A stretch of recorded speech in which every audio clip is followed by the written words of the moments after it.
Hello. It is time. Critical time. So I spent a bit yesterday, mainly just doing like, I guess, I'm just gonna make up a word, like data administration or whatever. Essentially making it so these files don't stick around if I delete a region. I don't know if I showed it. I probably didn't. Or if I worked on it then. I don't remember what I did on stream and off stream at this point. Trying to make the burning bush. The burning bush. But I can... Okay, so there's a... Of course there would be a bug, because the thing is loading, but I think this button would work. So if I click add region... Okay, it didn't work. What's wrong with this? Editor populate region is not defined. But it is. I know it is, because I wrote it. Oh, I think I left off because it crashed. Right, yeah. That's where I was.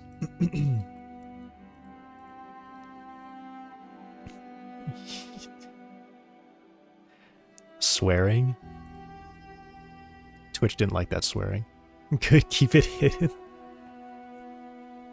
That's funny that the self-censor was still like, this swearing is too intense.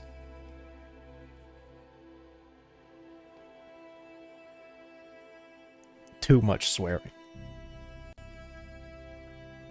So I did an update I mean, this is kind of where some time went yesterday. I updated my system stuff. Very sad. Very sad to see this. Let me show it. This is very sad. You won't believe how sad this is.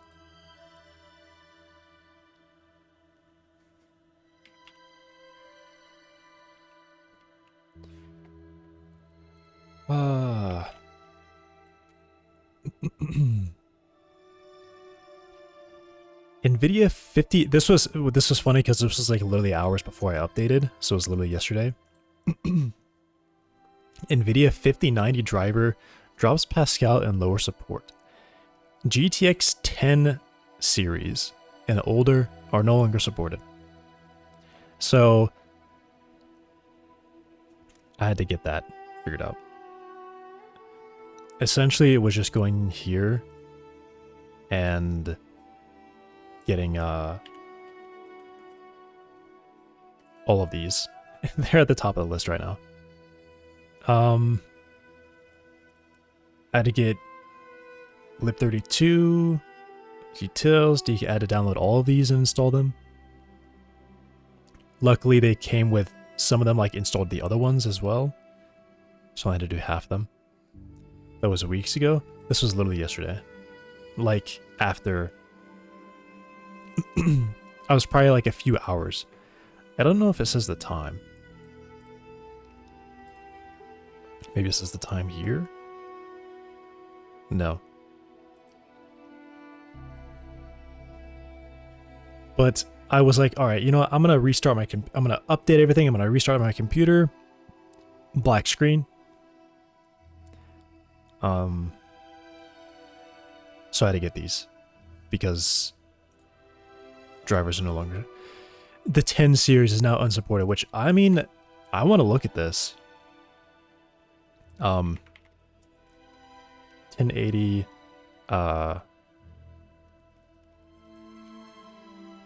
Is this even going to show up? I don't remember who makes it. The Steam Hardware Survey should give me the names, the numbers. Okay, 1060. Ooh, 2%. I've never even seen that one.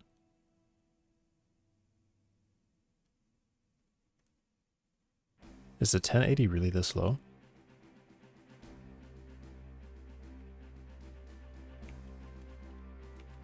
Am I just not seeing it? Wait, really? The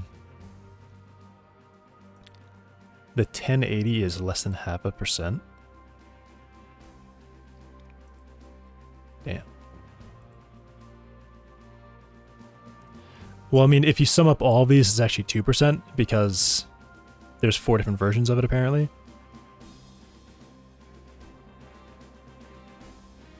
Weeks ago, they announced it.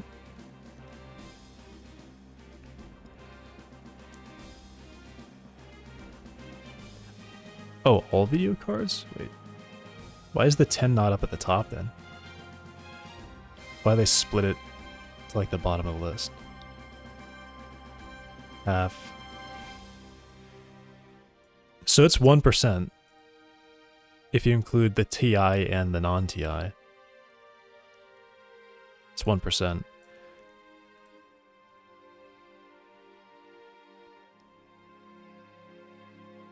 $1070, 1030. Like, there's a lot of 10s out there that are still being actively used to play games because they're good for gaming. They are still good for gaming. There's so many 10s. 1070. Like, it doesn't, honestly, it doesn't make sense for them to be dropping support. It really doesn't. This is nearly 2%. This one is 2%.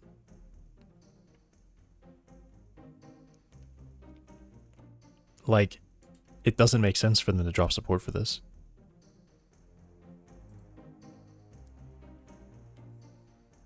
Nah, I doubt it.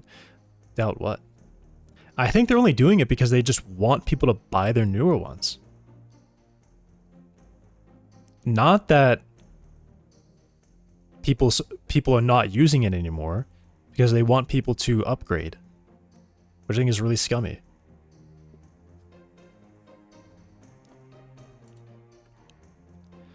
That's not something you do in tech.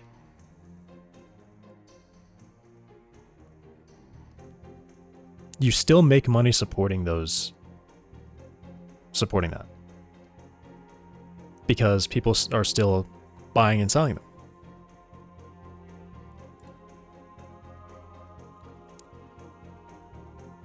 And people are still using them.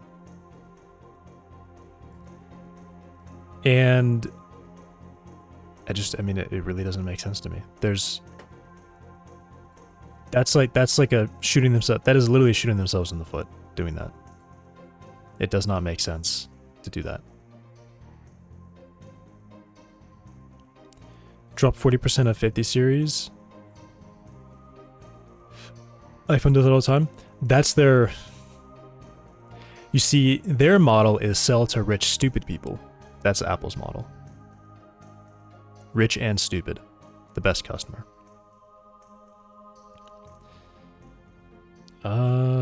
Mesh ID 0 to build all cells? Less than 0? Right. Anytime. I need to reply to this. Would reply.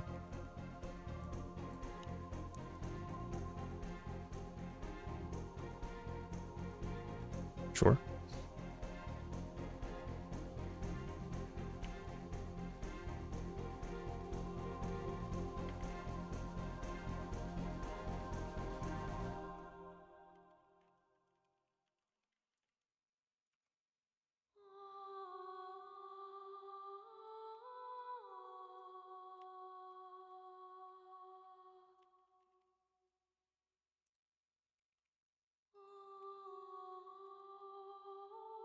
Yes, I think so.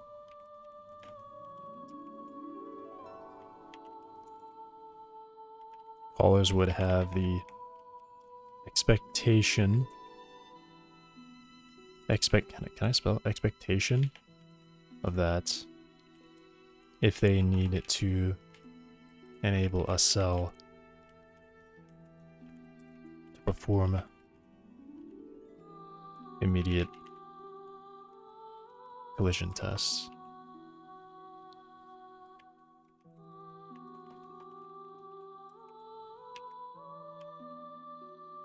Caller should probably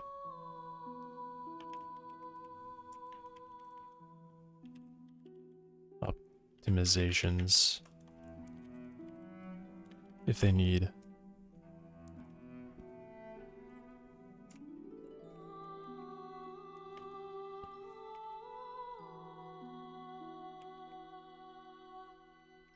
In my case,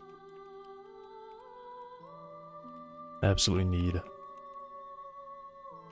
all cells built in that moment.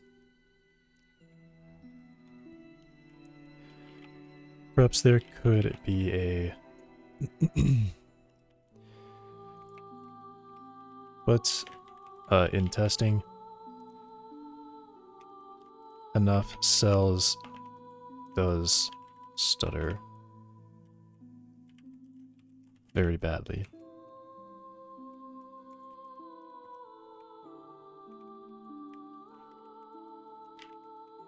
I think there may be an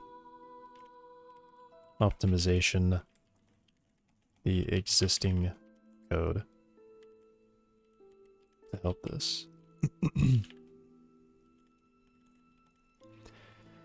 But it would be nice to have some slower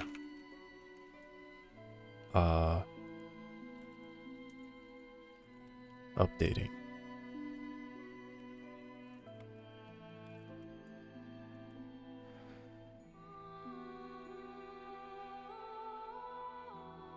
NVIDIA's too. I'm gonna Google search something really quick. I just want to make sure it's not gonna like blast me. Okay, let me try this. Just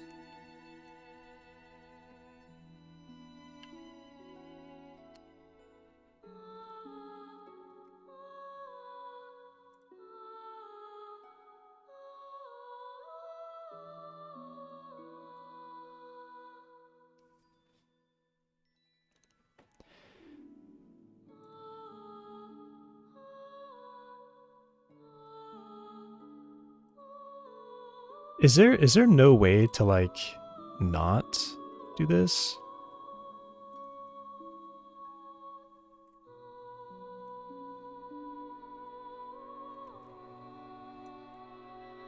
Hang on, I'll figure it out. I would really like to be able to search for this thing without it.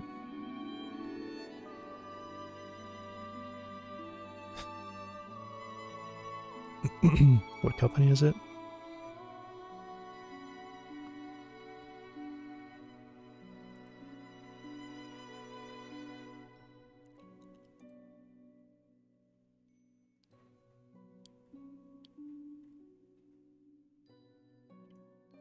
Does this work? Okay.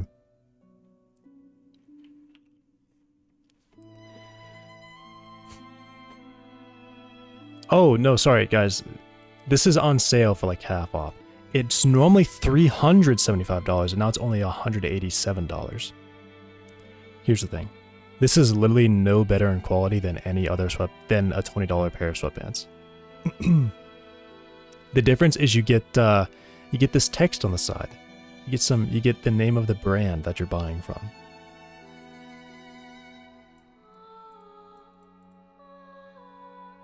You are literally like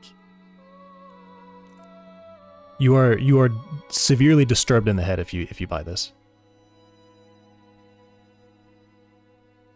You're severely disturbed. You should honestly you should lose all of your money.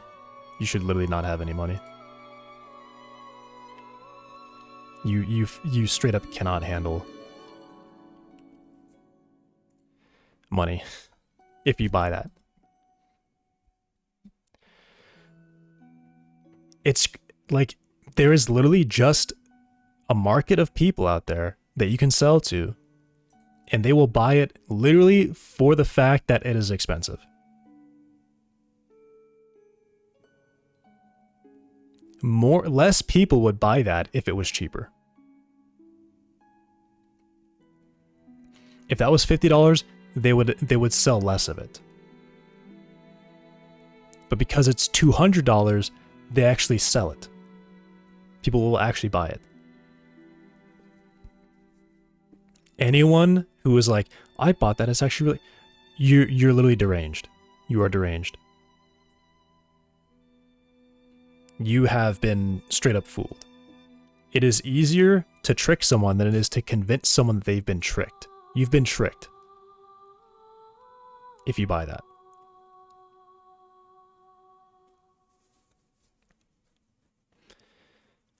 Anyway. Like I said, there's literally just a market where people will buy it for literally nothing else except that it is more expensive. So. Unfortunately, it works. They trick people into like thinking that having text on your objects is like more valuable.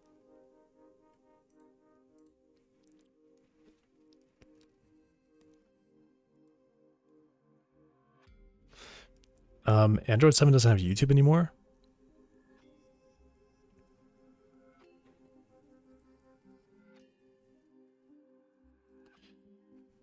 What? I actually don't understand what that is.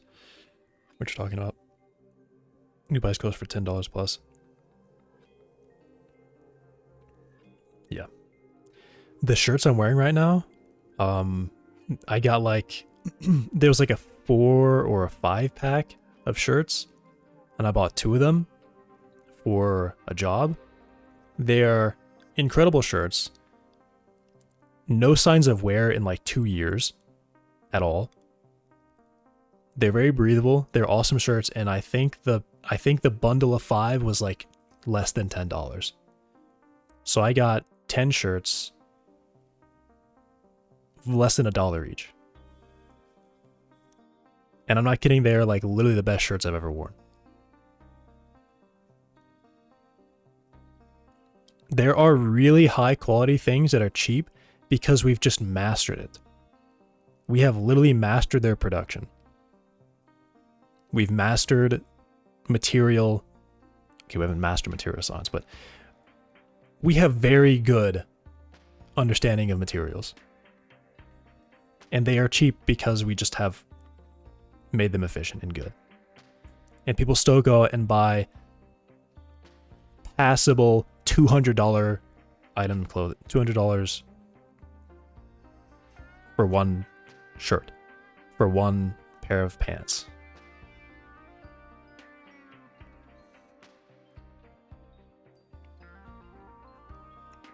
You can wear that oil money air white dress. Yeah.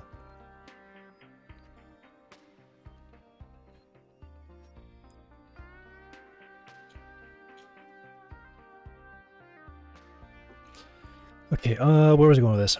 As an industry create collision instantly, I would like it to not be called, but this is not true.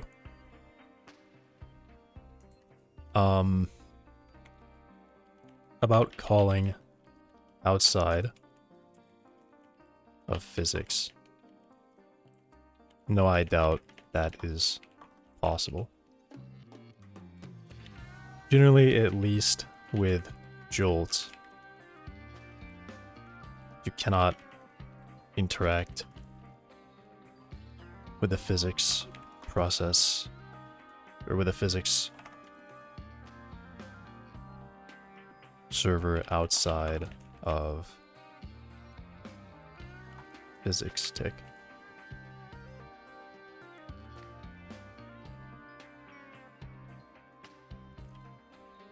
Godot may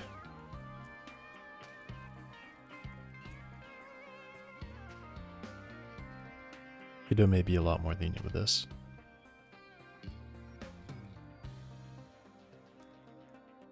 If I'm wrong about that, let me know. But in testing, enough cell changes does stutter very badly. I can drop easily to less than 1 FPS if I fly editor camera quickly through a dense area. There may be an optimization just in the existing code to help this.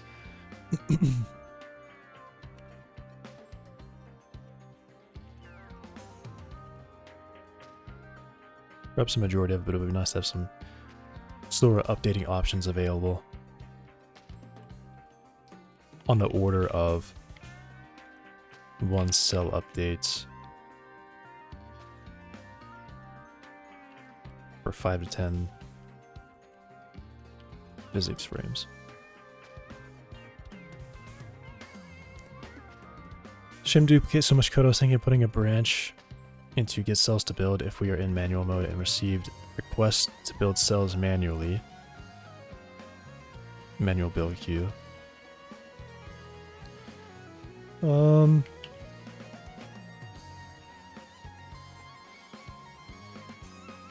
lot of code is spared for the existing methods. Most of the duplication is because the other methods do far more than is needed for simpler single cell calls.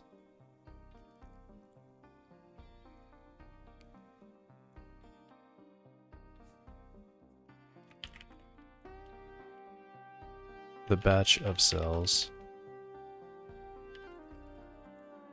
the assumption is that anything not in the given list should be removed.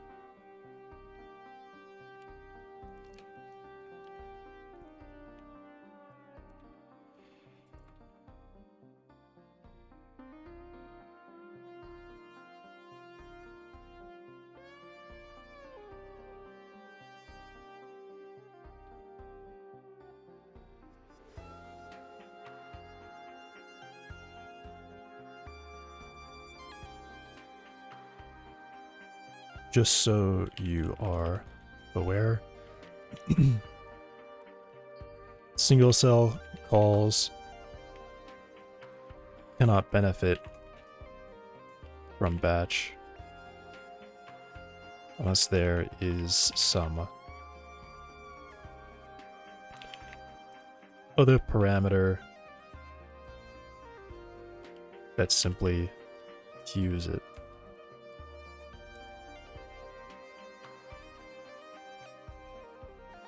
The method that accepts the list operates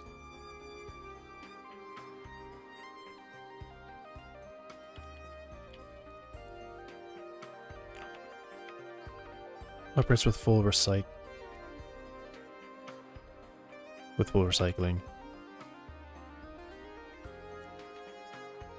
Always must just be sure to only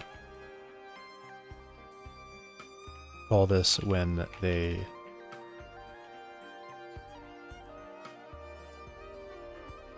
need the active cells to change.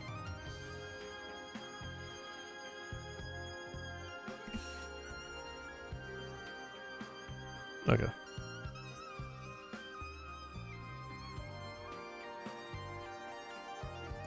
Oh, it did the weird thing because it was like tabbed in for some reason. Need to fix that.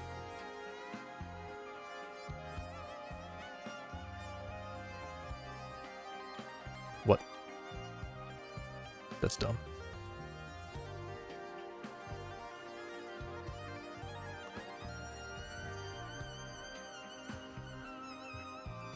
What? Oh my gosh. Please. Respect my new lines. Why does Markdown just not like new lines? I don't get it. I know why. They don't use the first one just because of like line wrapping. So I don't have to run everything on one line to keep it in the same paragraph.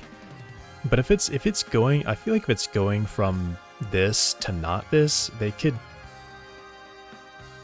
say, yeah, that's pretty clear that he's not trying to put it on the same line.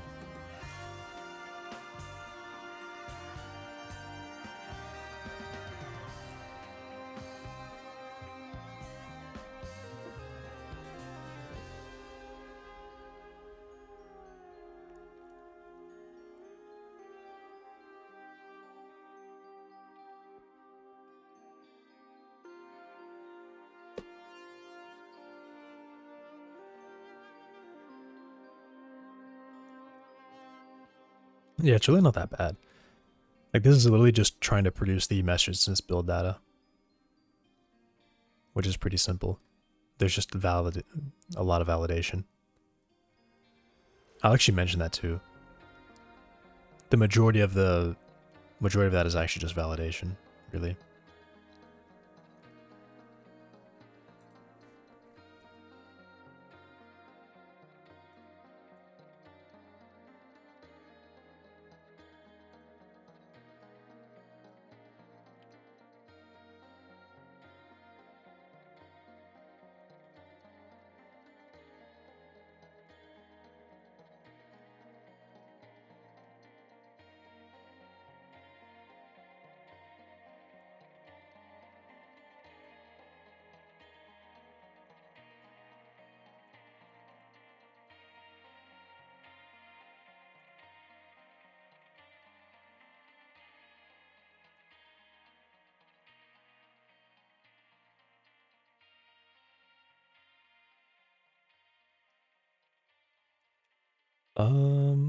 So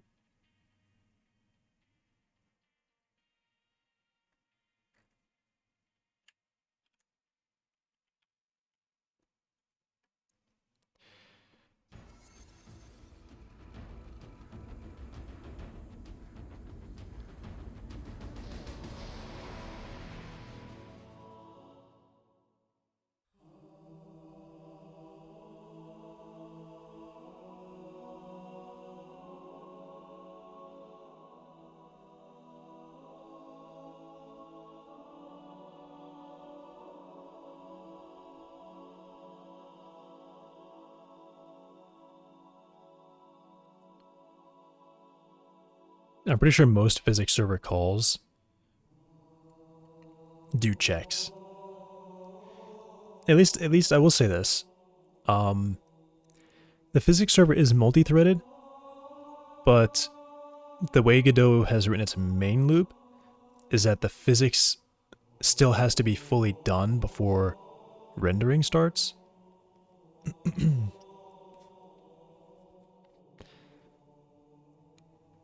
So, I mean, is it really multi-thread? I mean, I guess so. Like, the update will go faster, but it still can inhibit frame drawing if physics is running too slow. I think they kind of have, like, a max time. So the physics stick always tries to end in, like, whatever amount of time has been allotted. But it can still definitely go over that if it's just in the middle of something busy that it can't jump out of.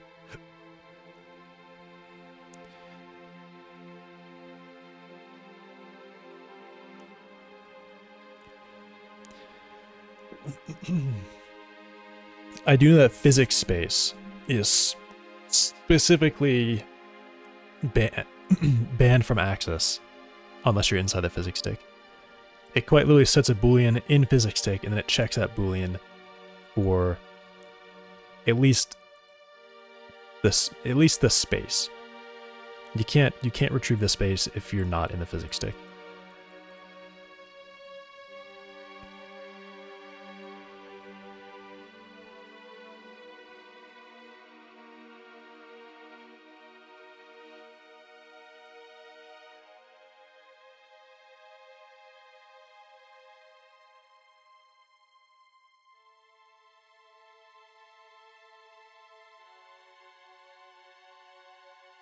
Okay. Also, now the text looks big. I don't get it. Something's going on. Something happened yesterday, too. Also, here's a quick test. I happen to know something that will break this if I leave it open too long. So, I'm going to see if Godot crashes from this.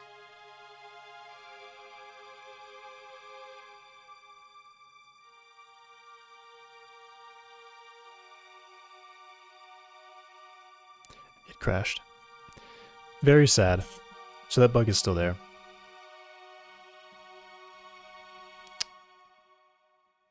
Damn. I was hoping maybe the update would have fixed that. That's really confusing to me. I don't... Maybe Godot is actually doing something wrong?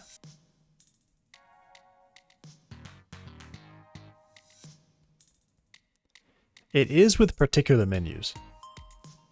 I think I'm safe to leave this like larger box open. But if I leave this box open, eventually Godot crashes. And I don't really know what it does, because the CPU stays low, so it's not spinning. It just completely goes unresponsive. And it's like in a particular way that...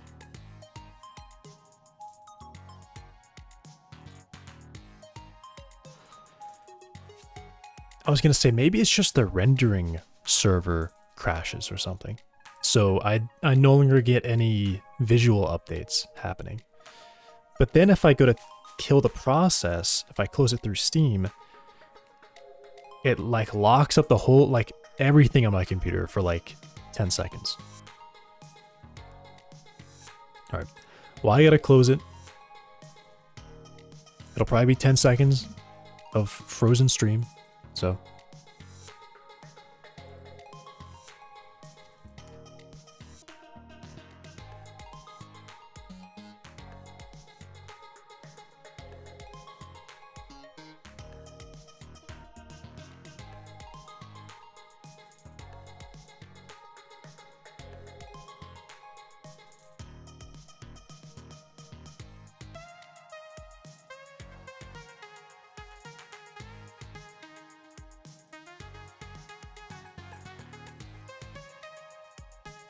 Yep. Still the same thing. Frozen for like 10 seconds. What could be causing that? I genuinely don't even know what could be causing that.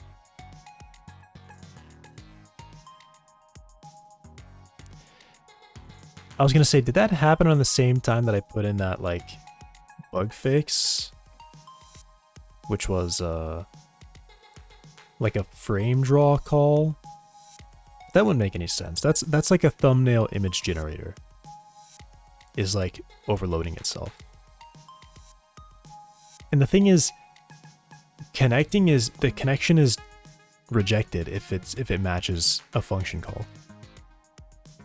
So adding that is literally just removing the fact that I see an error message. It's not actually changing logically what happens at the end.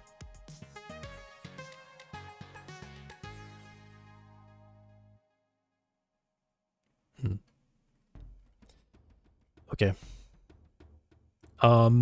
But I do need to go and start getting a move on here. I am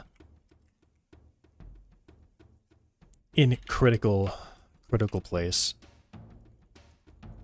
where I need to get things need to be done today, basically. Editor.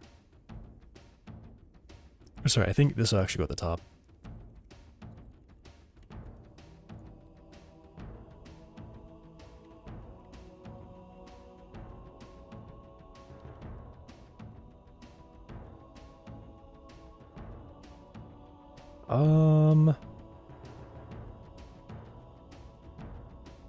Editor function. Vegetation and maybe confirmation dialog. And then populate region at the bottom.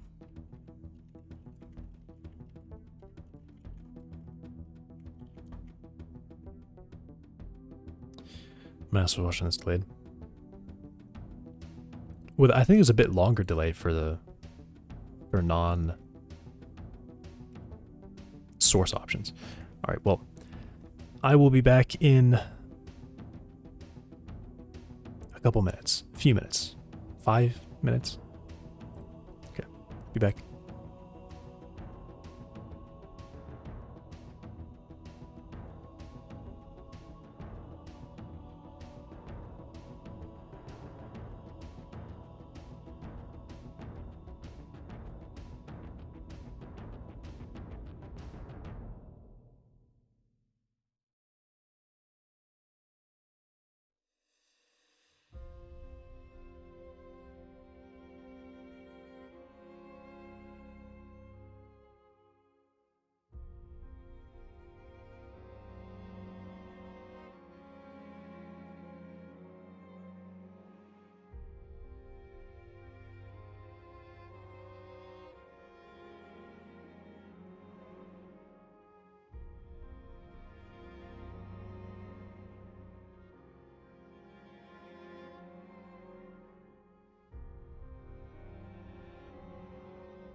I'm back. It's kind of funny. My dog Rhett was just like waiting for me to come back or something. I started walking back, he like ran in front of me. Alright.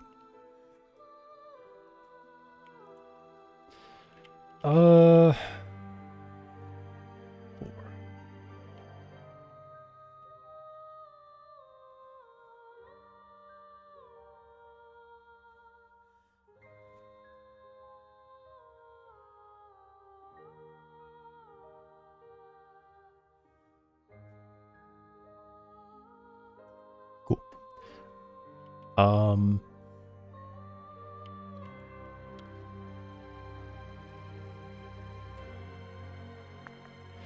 Right, so I haven't mentioned it yet, but today is the last day that I have to finish this tool. If it's not done, I gotta manually paint everything. And I so don't want to do that. Because what I think could be like a 2-day job with the tool is gonna be like a 2-week job without it. And I don't have 2 weeks. I don't even really have 2 days. I mean, I have as much time as I want, but as I want to give it, but I estimated days, and I have like today and tomorrow to stay in that estimation of days instead of weeks. Back, what did I miss? Nothing? I just got back to. So this isn't really going to do anything different for now. In the future, I'll have to figure out if populate region is going to like replace everything. I'll have to figure it out. For now, I'm going to do something really simple. I just need to get from... There's also this other thought that I had. That one thing that is nice about... Okay.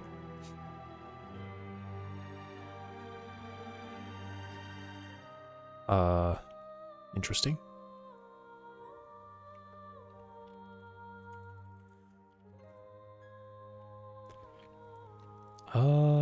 Actually,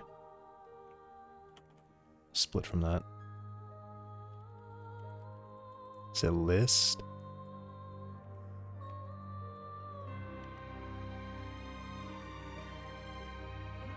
Can we be serious? Like, what is this? Why do they still not have a good help at all?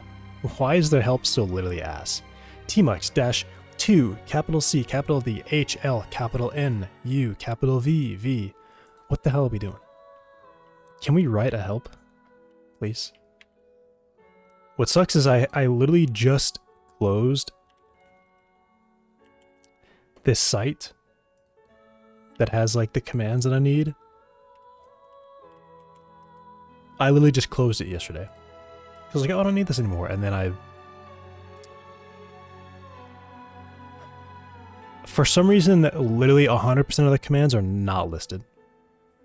Oh, unknown option now. So what if I do help?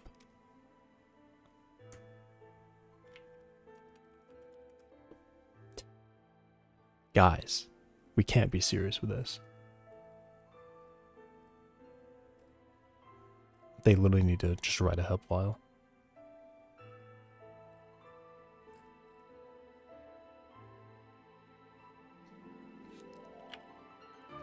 Info?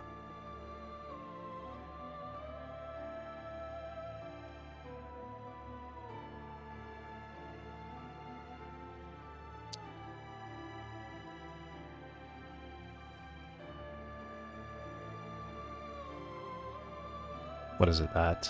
0? Too many arguments. Okay. Here we go.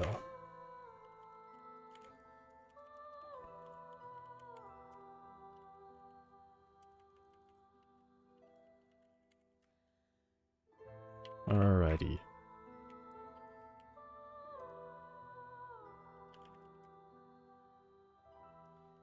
Actually, that's not a very good name.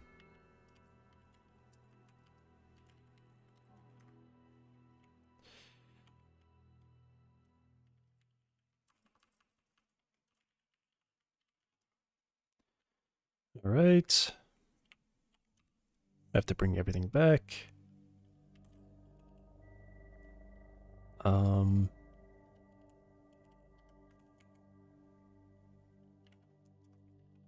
Probably jump into terrain 3D here.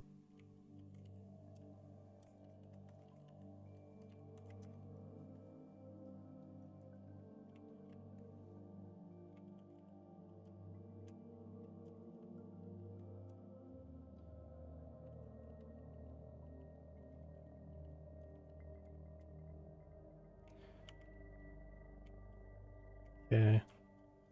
There is like a way to make scripts for this, so this will open back up every time. But I did set that up. I did set up a script. It's like slow. Honestly, I feel like it's slower to set up the script than it's just like opened every time. Because I basically never close it. One of them about Linux, you can literally just leave it running as long as you want, and it's never, nothing bad's like ever really gonna happen. You never have to reboot.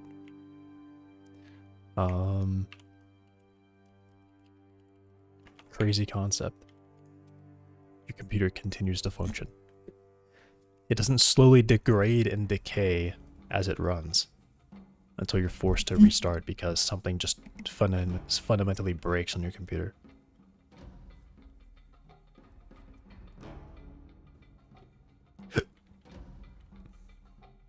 Okay.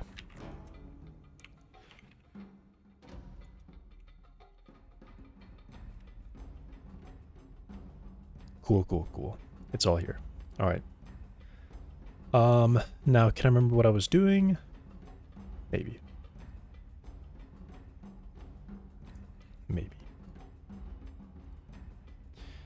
I am... Right, I need to check... Not that.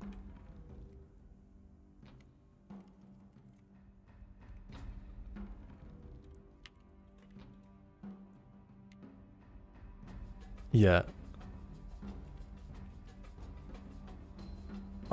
Yep. So that just all deleted. It's got to be a Godot thing, right? I mean, it definitely is. This is definitely a Godot thing that makes this happen. But I guess it's a Godot thing, but also Terrain 3D does something in a way that's like not perfect that allows this to sometimes happen.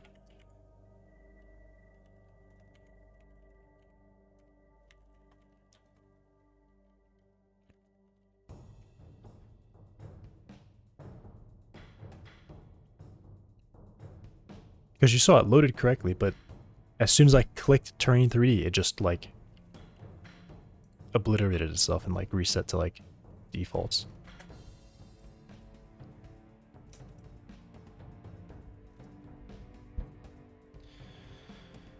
And it instantly saved it too. Like I closed it right away, but it instantly saved. Yeah, see, now it's not going to do that. Okay, so what I was saying is I was thinking that it would actually be nice if these regions were just like a loop, right? I just make a loop. I don't have to work with triangles. Because one thought I had was, well, and also I'm noticing right now, if I zoom out too far, these things are very hard to click. They're very difficult to select. So ideally, what would happen is I would instead draw a path, and I could also draw a subtractive path. So I could say, hey, in this region, I want this area right here. Don't generate trees there, or don't generate something there. Also, another thing with this, which I might keep because it's not really a problem. The fact that I can do this, I can have a region be split. I kind of do like that, but also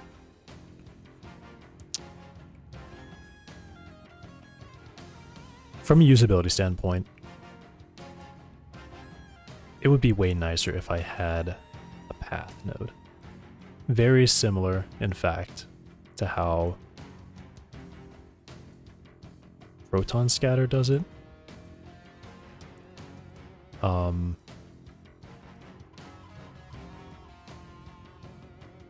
Yeah, see, this...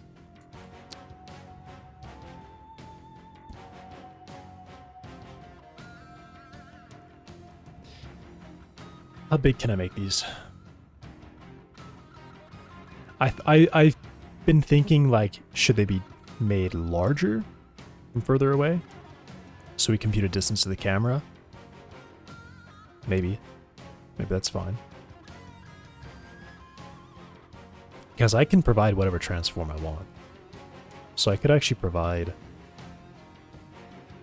a large scale change, depending on how far away it is.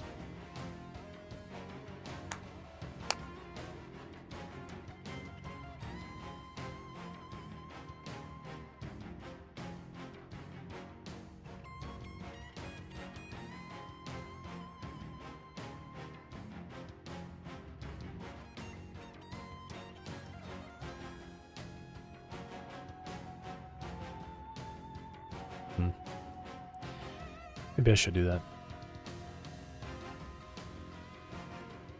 The thing is, essentially what I'm getting at here is, while I would like to have that, that's gonna be honestly difficult to... That's gonna be a difficult change to make. That completely changes it. So... But I would actually really like to have that. So... Here's my idea with that. Allow myself, with this, with whatever populate region does, to simply accept a mesh, or I guess a list of faces. If I can just make it accept a list of faces, I can have whatever tool here to generate those faces. I could manually paint the faces, or which is what I think I would actually rather have now at this point is definitely not a spline tool, but like draw a path, and inside of that area, it'll triangulate it to the best of its ability. And hopefully that gives me faces that if I implement my populate region correctly, there's not going to be any such thing where a face is so small that it like misses a vertex, I guess, or it misses a position on the terrain. Okay. So what populate region needs to do is, of course, just accept its mesh. So I probably just call update mesh to ensure that everything is ready to go. And then the triangle mesh, or not the triangle mesh, I'll just use mesh, and I will obtain, maybe I do use triangle mesh?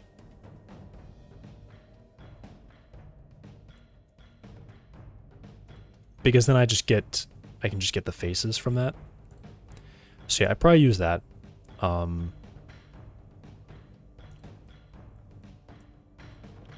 So the first thing I do is I probably need to call update mesh.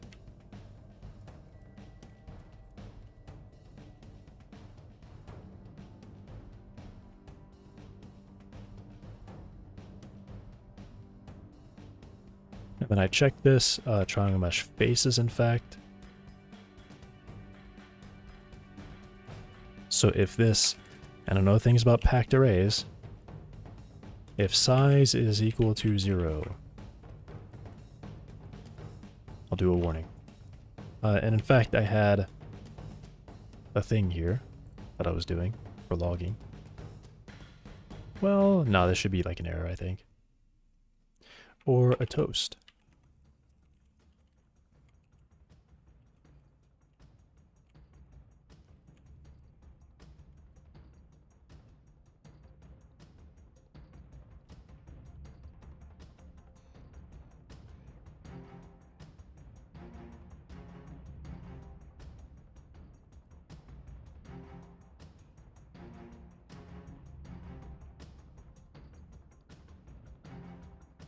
Yeah.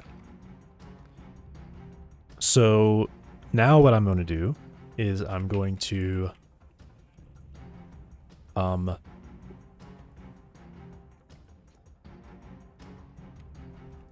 collect terrain faces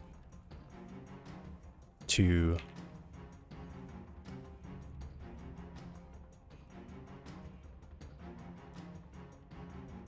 collect terrain faces for population. So I think triangle mesh. I can close a bunch of these probably.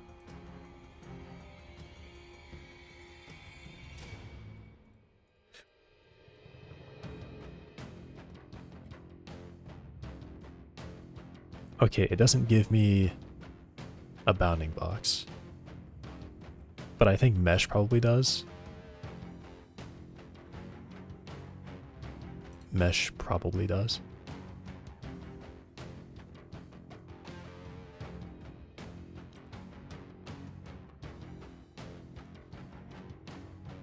Because it extends mesh, and I think mesh tracks a bounding box. It is a custom bound box, but I think that's virtual. Only implemented for array mesh and primitive mesh. Okay, cool. Enclosing this mesh in local space. Alright, cool. So I want that.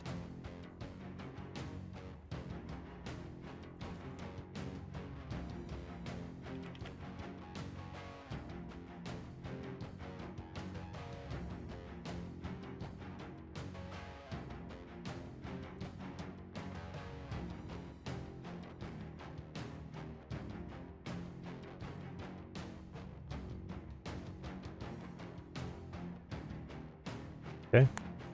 So this, yeah, I'm gonna have to figure out how I can get this from here. It's probably gonna be something like, oh, well, actually, I guess I should just go look at the code, shouldn't I? Go look at exactly how they do it. Because I think instancer is essentially given... I think it's essentially given a position, and then it uses the brush that's currently selected to then obtain...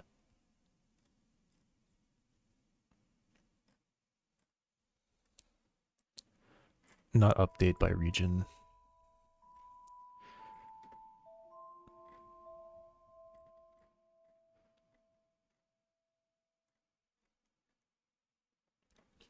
I think it's like add instances or something. Global position and params. And params is like the brush, so. Position.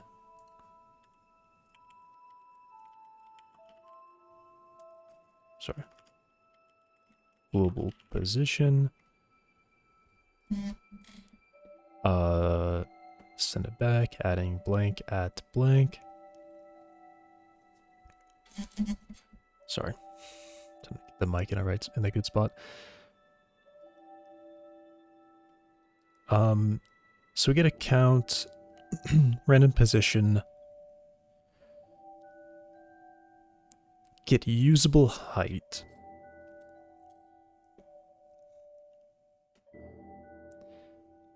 Which is a raycast hit.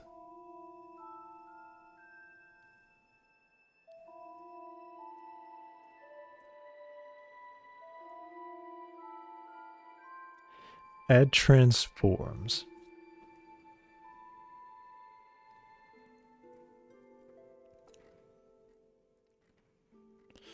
Okay, so this isn't quite like I thought it was.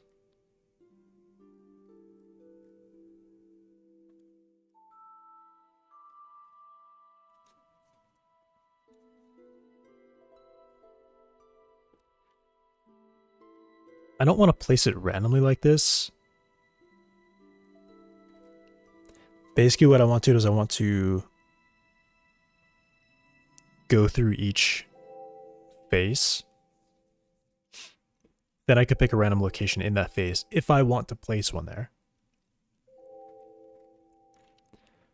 So essentially go to each face and ask, all right, do I want to place one here? Yes or no?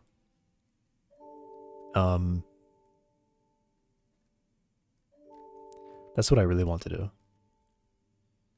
Add transforms.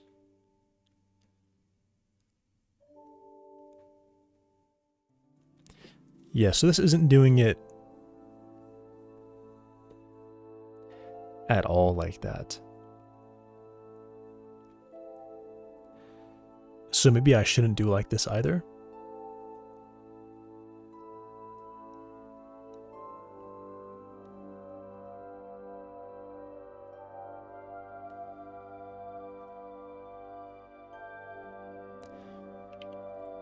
Maybe I shouldn't do it like that either. Okay. I won't do it like that. So instead what I would like to do is compute a density for each face, how many I should be placing there.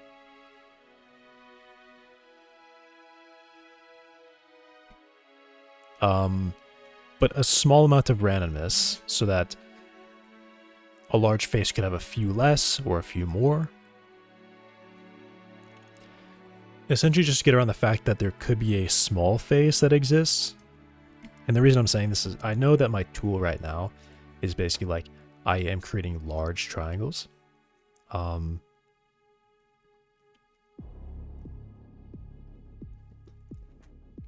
But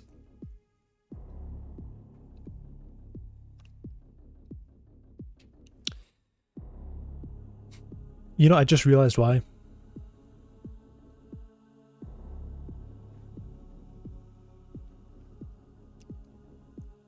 Why I want to do it a certain way.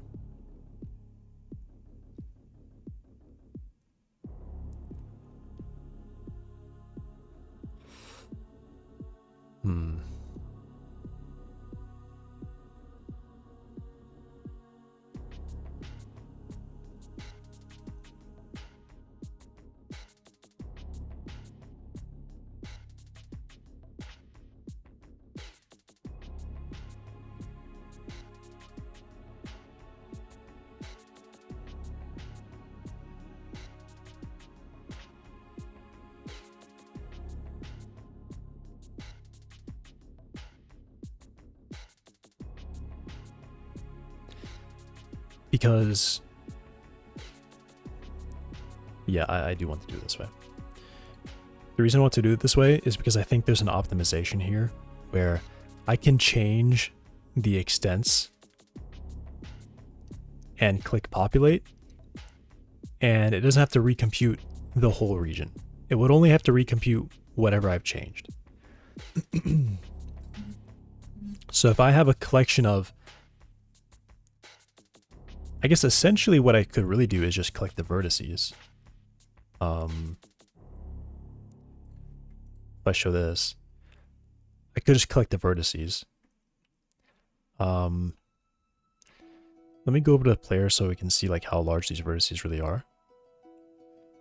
So they are a meter across each, right? So I think essentially what I'm looking at is at each vertice, I could just store that vertice and say, I can place an object at this vertice with maybe a little bit of deviation around it, so it's not, you know, super regular. And if I have any minimum distance between other stuff, I can just check, I can create a bounding box around that and say, all right, well, I know for a fact this vertice can't place any further than like halfway away from it. So I can just check each neighboring vertice, or actually really just these Well, I guess I would check this whole area. If my minimum distance is a meter, I don't have to check a meter around me. If I don't see anything within a meter, then I know that I can place one within some like range. You know, I would of course figure out where all these other ones are and like create a smaller minimum area that I can randomly place into. So I don't need to collect a face. I could just collect the vertices positions that are enclosing.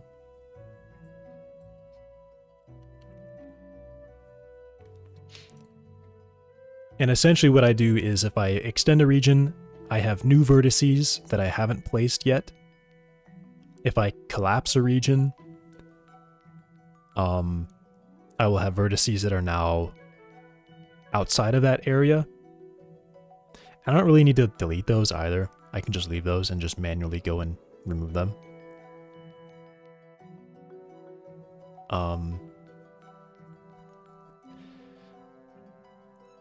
A big thing is going to be that when the region kind of exists, I think it needs to make sure that anything that Terrain 3D says it has there, that this region is not aware of, it needs to delete those.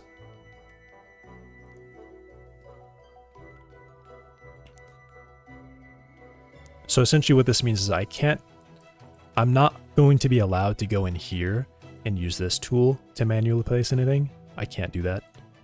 I will not allow myself to do that. So I could do that, but I wouldn't be allowed to do that. Essentially, when I reload or repopulate, the node should gather like the bounding box for all the regions and delete instances that any of the regions are not aware of, don't know about, so that I can't paint it. I wouldn't be allowed to paint it, I guess. Okay. So click terrain vertices. So here's my idea. And we also have region data. So this would probably go in here. Copy this line.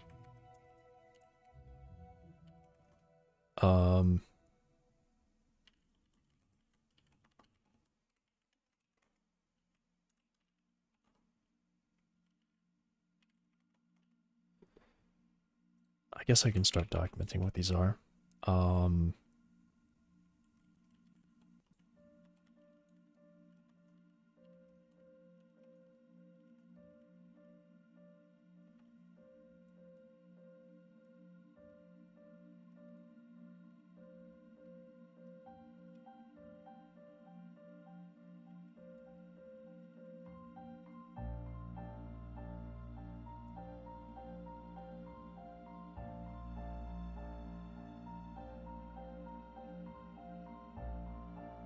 And this will be,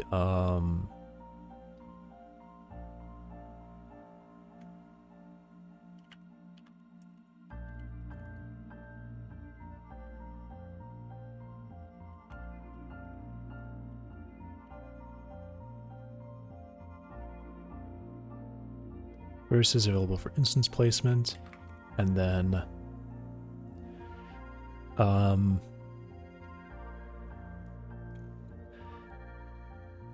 yeah, I guess it also probably needs to know the exact transforms, doesn't it?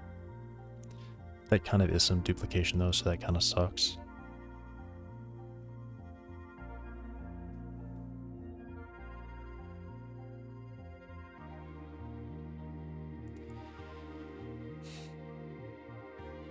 Is there any way that I can store which instances I've placed without tracking the full transform?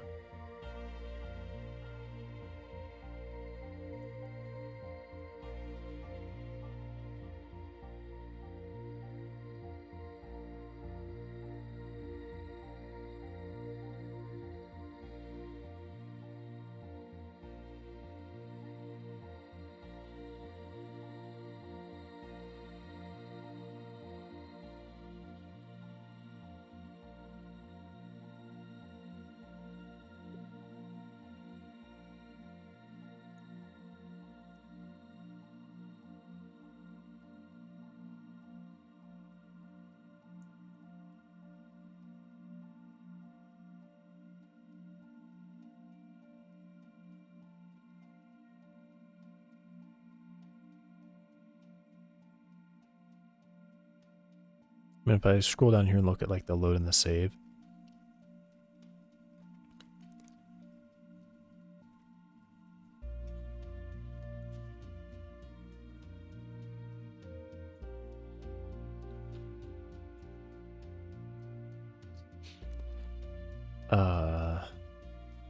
This doesn't save anything. Okay.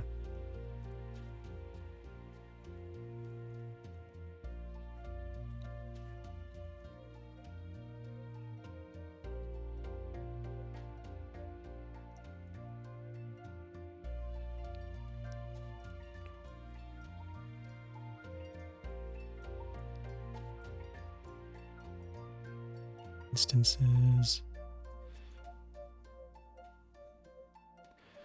Measure the cell location, and it's an array of transforms.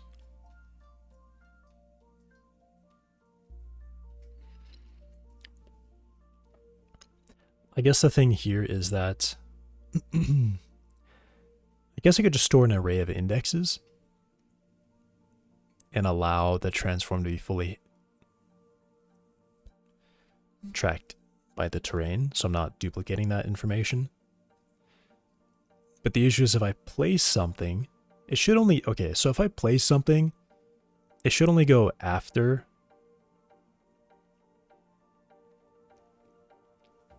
that population thing.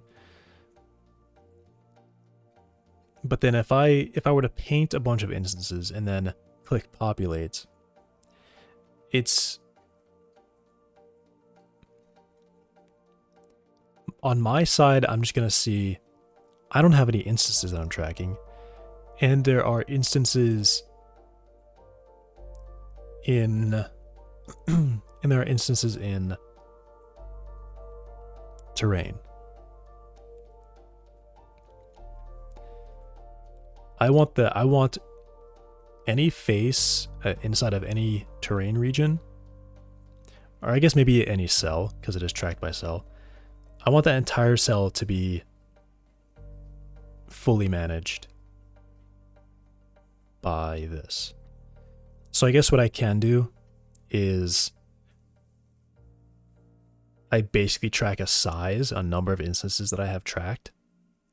And if that number is different, then I will resize it.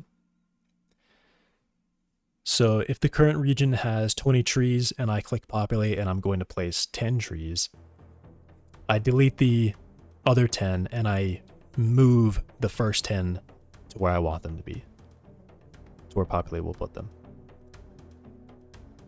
And then I say, all right, here's the instances that I placed now. So if I collapse a region and I click populate, it's going to say that there should be fewer, and so it'll delete some, but it's not necessarily going to delete the ones in the right place. But I guess it could do that. It could just look at the transforms and say, all right, anything that's, you know, essentially rounding each transform to its nearest vertice, and I'll say, all right, that's the instance at this vertice, or this is the vertice. If the vertice is not on my list, I delete it. If it is in the list, it stays.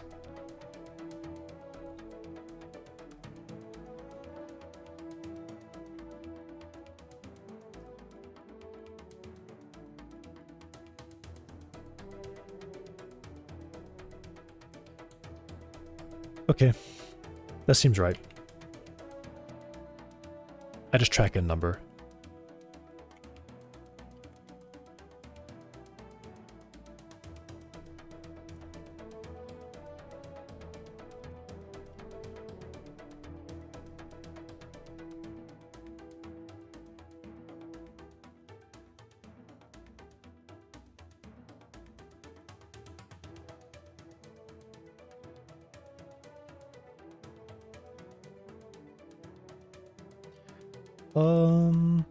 I just realized it actually would be by cell.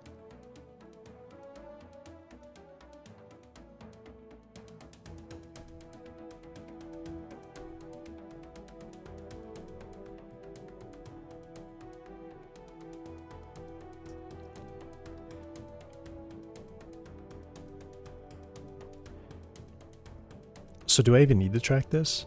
Why do I need, okay, when am I reading this value? I don't think I'm reading this value. I think if there's a cell with some transforms, I'm just gonna delete anything that's not where it should be. Because it won't be in my instance vertice. If it is close enough to an instance vertice, I'm just gonna assume, yeah, I placed that one. It stays. Here's my other thing. I think I probably need to allow like manual instance placement. All right, I want to allow manual instance placement. I want to be able to click an instance and drag it outside. I want to be able to do that. So maybe in that case, because then what happens if I drag it outside of a region, outside of a triangle, and I click populate? It should leave any custom thing that I moved.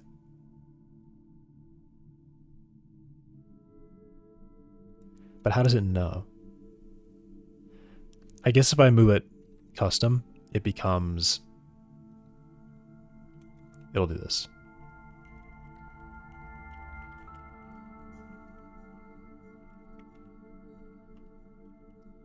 Do I have a packed transform array? No.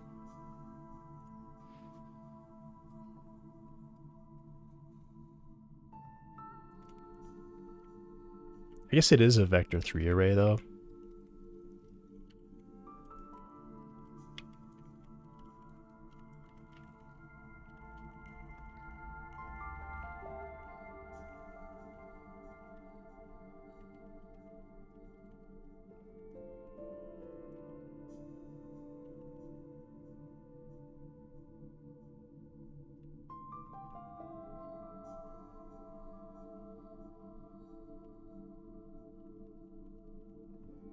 Tracked to prevent removing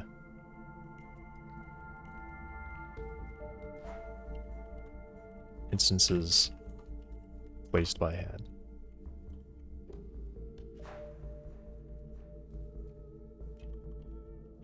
Possibly outside the bounds of the region. Okay.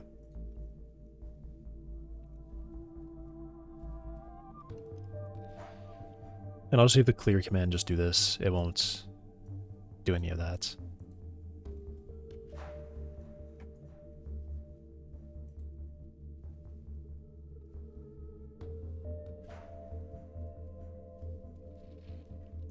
So this has an origin, which is the first vector 3, and then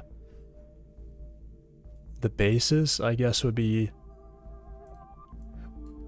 3 more. So you have 4 vector 3s. Yeah, that's right. 4 vector 3s to represent a transform. So if I were to add this part to the tool, which I may not get there, if I were to click, I mean, I kind of need it actually. If I were to click and drag an instance, we would immediately save that as a custom transform. And what if if I delete an instance and I click populate, it kind of makes sense what's going to happen. It's probably going to put it back. So I won't worry about that. Which is why I would like that new path thing where I can just draw an area and do like a subtraction shape out of that. So I can say, yeah, you can place here, but like when you're doing the final mesh, this area's off limits. You can't put anything here. Okay. Back to this then. So click terrain vertices for population. And I'll do like a different set.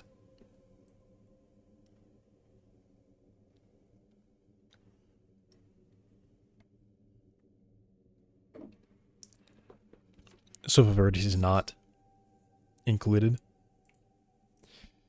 which let me think about that. Because that can be a lot of vertices, right? I could probably produce bounding boxes. So my collection of vertices might be a starting point and an end point. Which means if I'm storing an individual vertice, it kind of sucks because I have to store... I thought they were bushes. Those are bushes, yeah. The collider is just blue.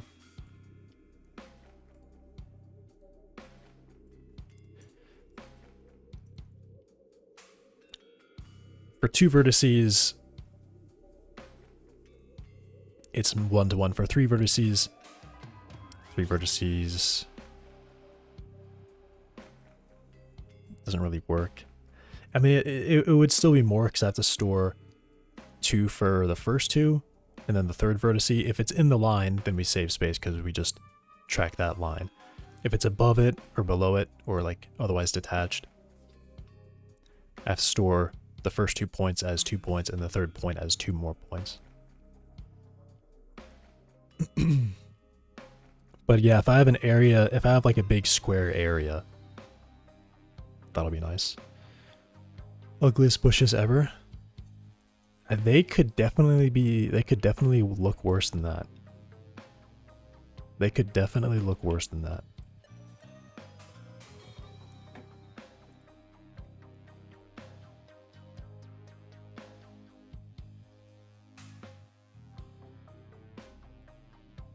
Stored as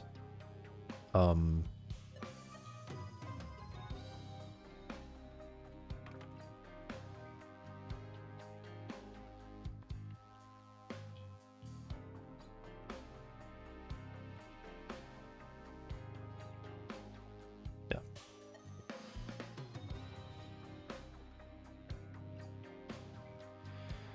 Okay. So then when I'm checking to see if a vertice is new or not, I only have to compare it to areas.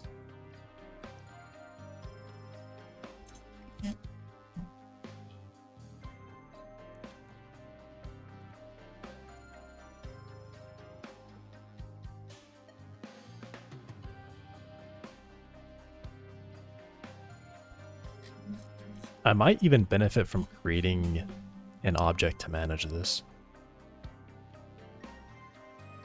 So I don't have to do manual data management.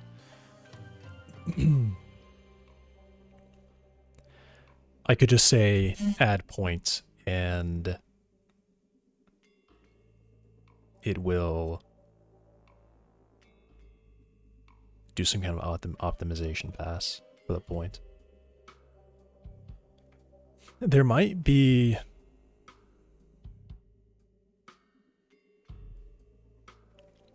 There is a thing with the bounding box that I can add points.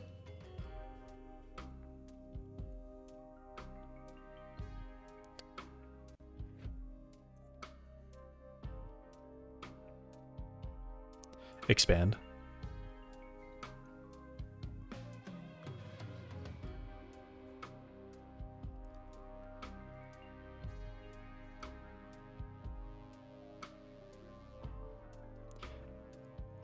You know what? Is there a data type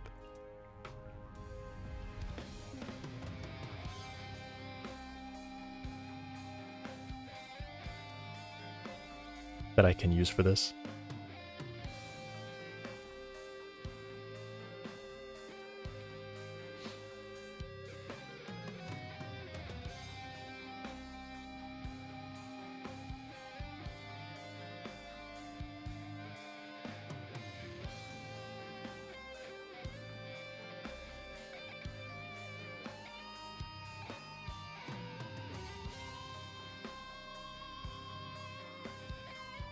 Let me go look through the class reference here.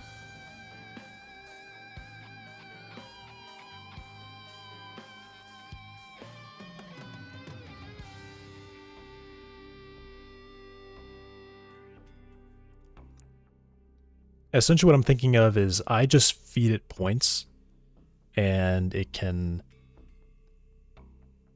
if it's within a bounding box that it has, or I guess it always has to add another bounding box, but then if it can merge two bounding boxes, then it will merge them.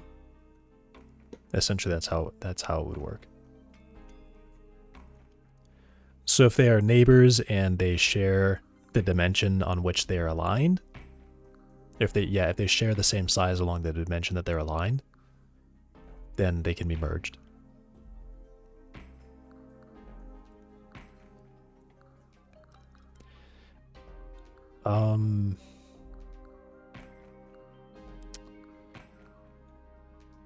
What's grid map?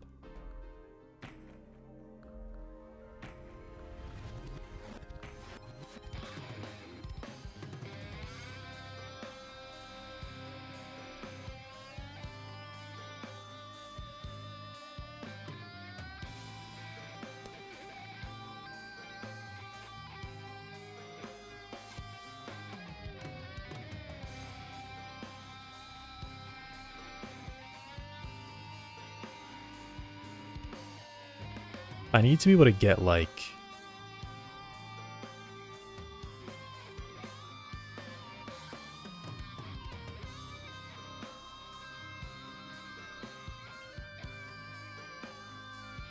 lets you place meshes on a grid interactively.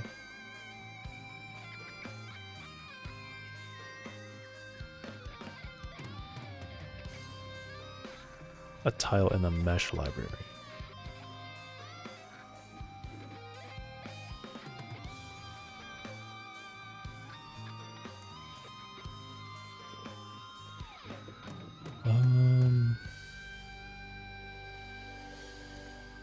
I feel like what I just described is actually simple enough that I can probably just write it myself.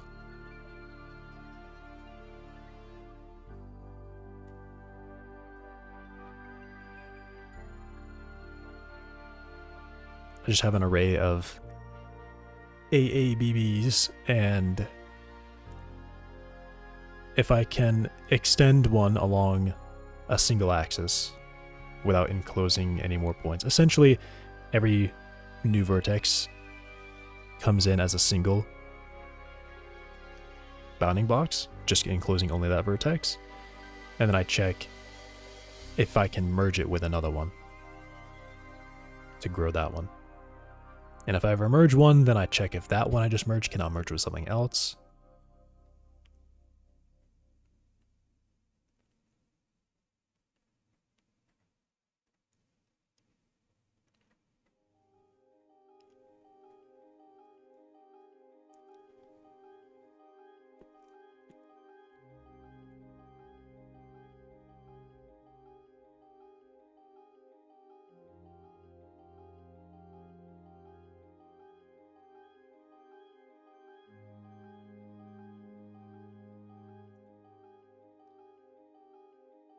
Use multiple tile map layer nodes instead. Okay.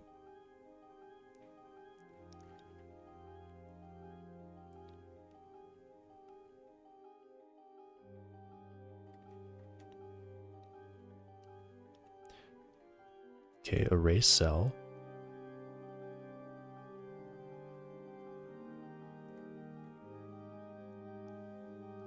Does it have add cell? I guess set cell. Does it have a contains cell?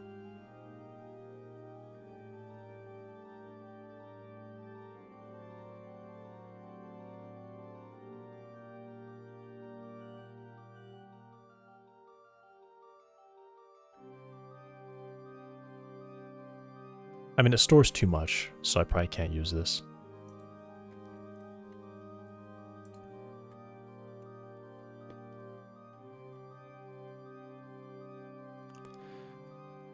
Resources.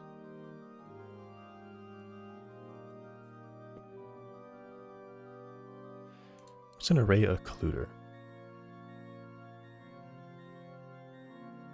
Indices and vertices.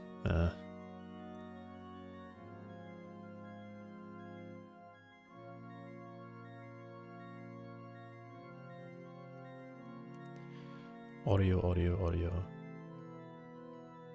Not a box mesh.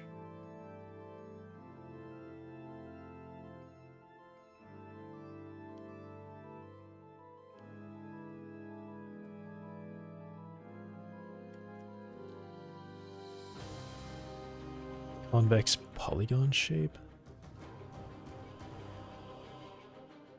Intended for use in physics. Oh.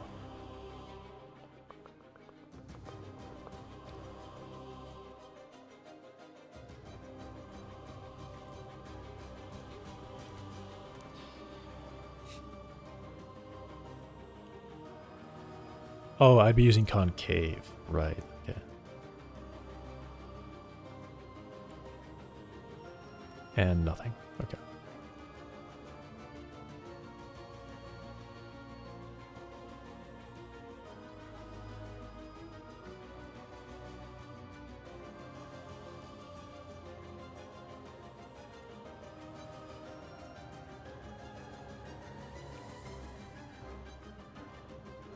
It's a height map shape 3D.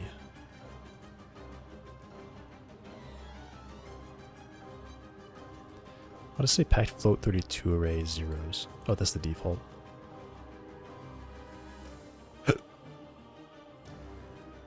Nope.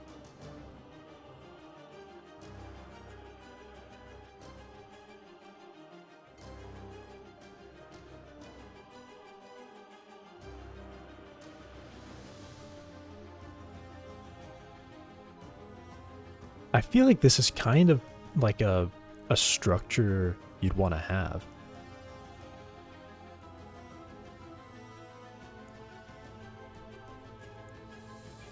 Wow, I even just like got a visualization for what this would look like as well. As if I've seen it before. Does this really this is like a this be like a collision. There's probably like a really good collision use for this.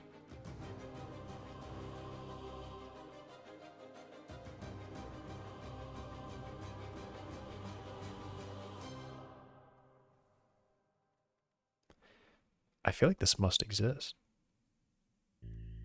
This must like have been implemented.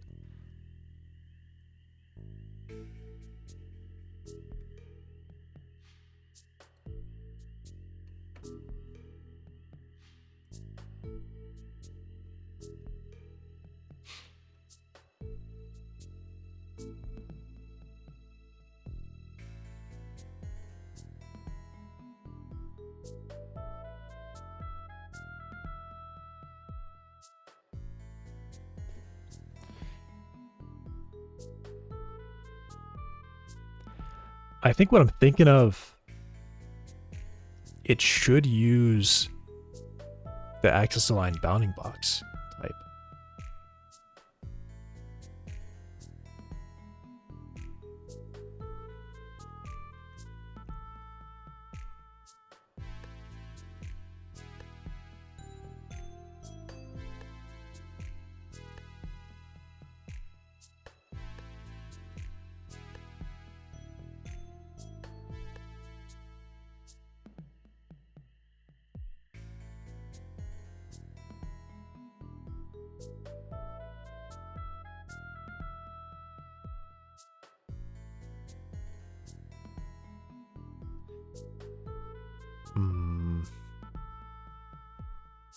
This. I'm gonna go look at Godot. Okay, apparently I don't know how to type.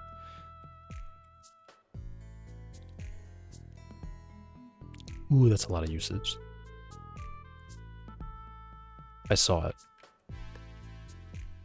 Quick hull. This is interesting to me.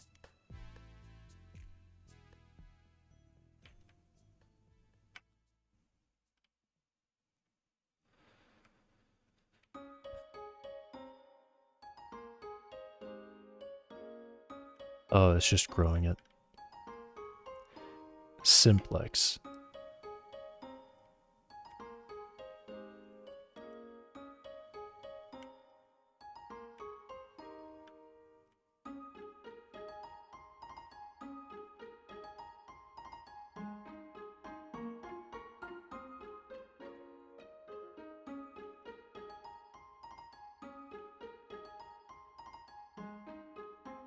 Hmm.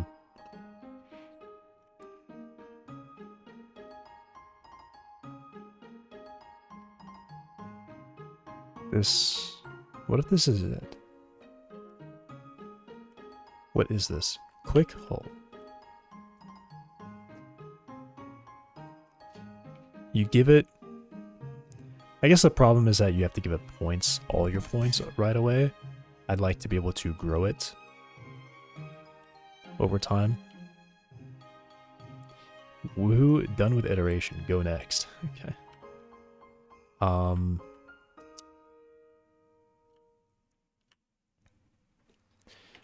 Close. How are there so many usages of this? It's kind of crazy.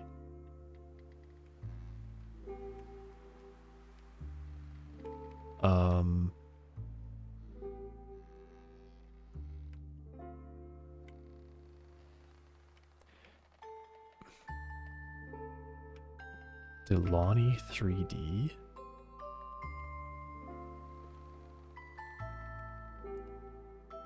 I think the structure of it should be that it stores an array of bounding boxes.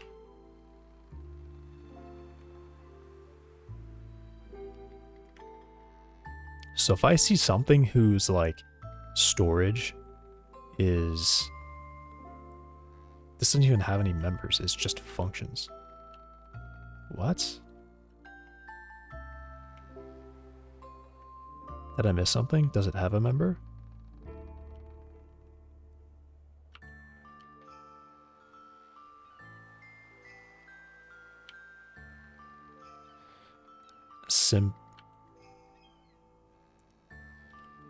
What?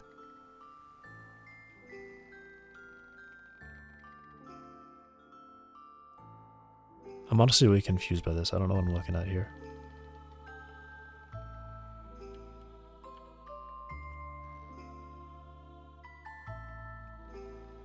Public.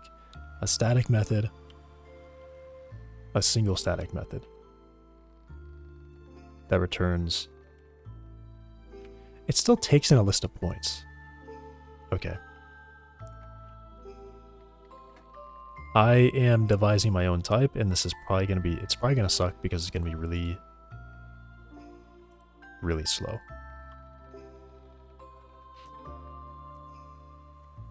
It's likely going to be really slow. Okay. Oh, I got to be careful with that menu being open. I just realized. Damn it. Why? See you in 10 seconds.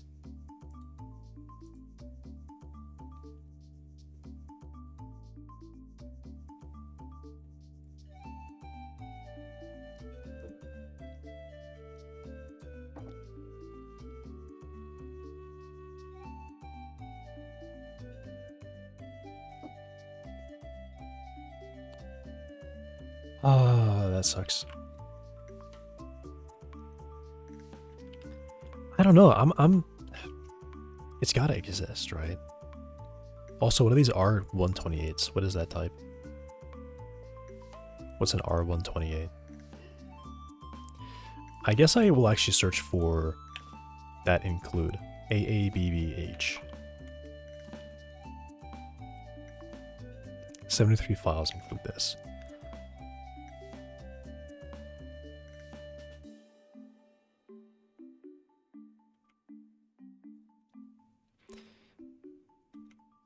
Transform.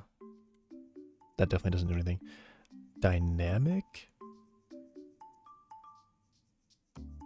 What's a BVH?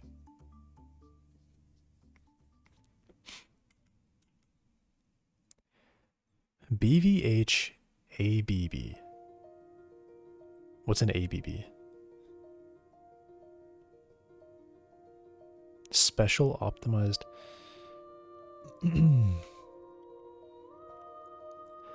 Convex hull is pretty close. But I'm not building a hull. I'm building a special thing. An array of bounding boxes.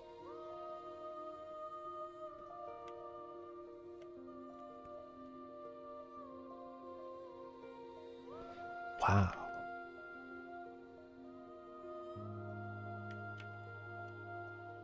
Oh, 41.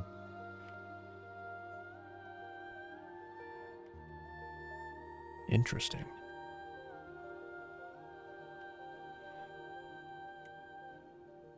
I mean, I feel like it's really close to what Navigation 3D would do.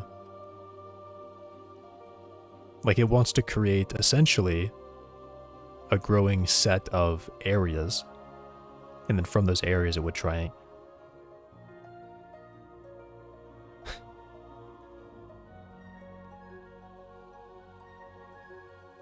Wow. That's how I can triangulate it. An axis aligned bounding box is a square. That's trivial, or a rectangle. That's trivial to triangulate. Awesome. Awesome. Crazy. Where is this? I'm actually kind of blown away that I can't find it. It must exist. Delani 3D is probably maybe what I'm looking for, but I can't add points. I can't say, hey, include this new point. You give it all of the points, which I want to avoid doing. I want to avoid storing all of the points because I'm going to have literally tens of thousands of points. I don't want that much memory. If I can optimize it as I'm adding, that's preferable. What's a BVH tree? Do these have like add point or something? Pop request. Okay, those don't actually do any. What? Oh, the return value. Okay.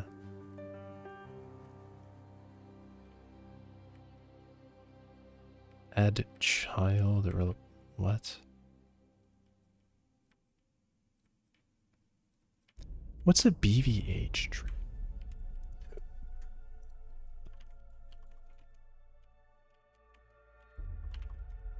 All right, AI, it's your time to shine. A bounding volume hierarchy. Nested bounding boxes are the shapes. That's exactly what I want. That's why I thought it was...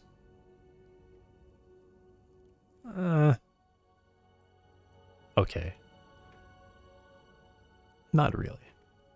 Never mind.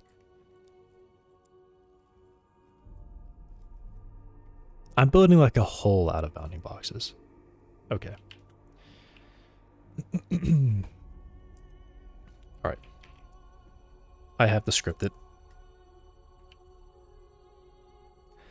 This would definitely benefit so much from being in C because of what it's going to do. It's continuously iterating over data. Like, that's a really slow operation. You don't want to do that in scripting.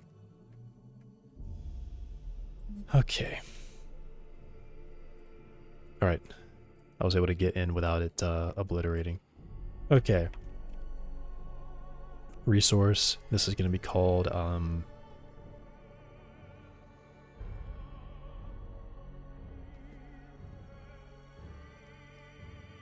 Dude, this is... What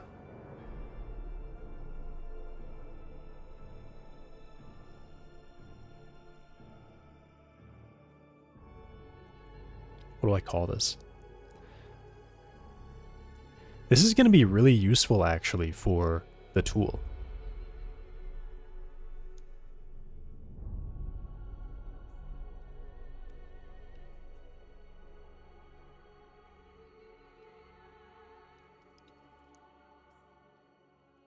Because essentially I'll produce an array of bounding boxes, which is very similar to a mesh. It's very, very close to a mesh. I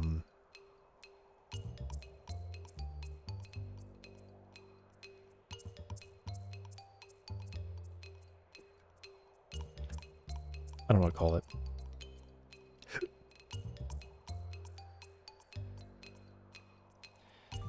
Technically, it can support 3 dimensions, but I only want to support 2 dimensions. So I'll call it a...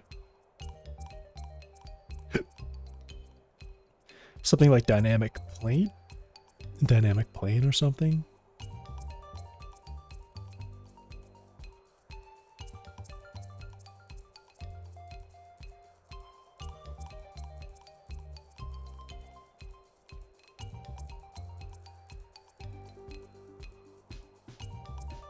It will, of course, have to be a tool.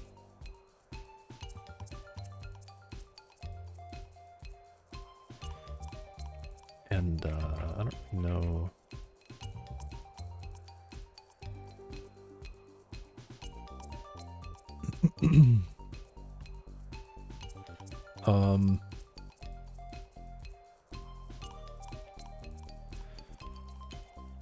Produce an array. Hey, Denlin.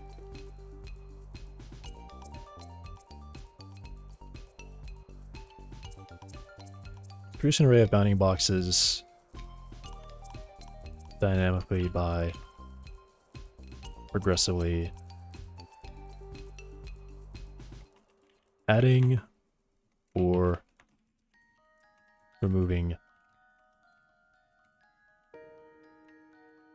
points used to produce a compressed mesh plane.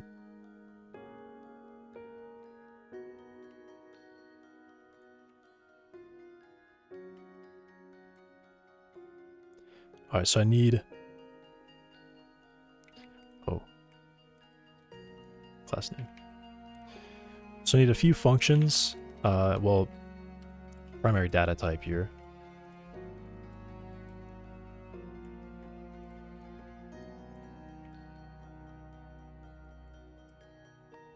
And then this is actually going to store...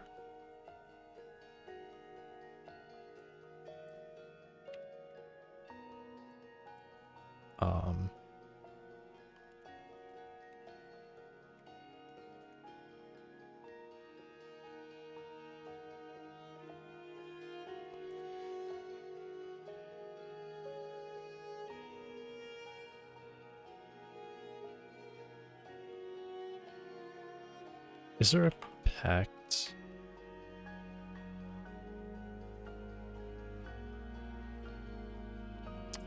No.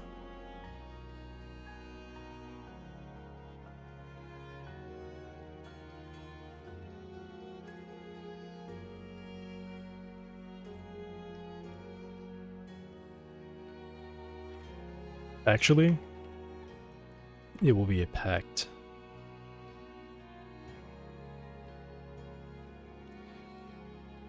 Pact N32.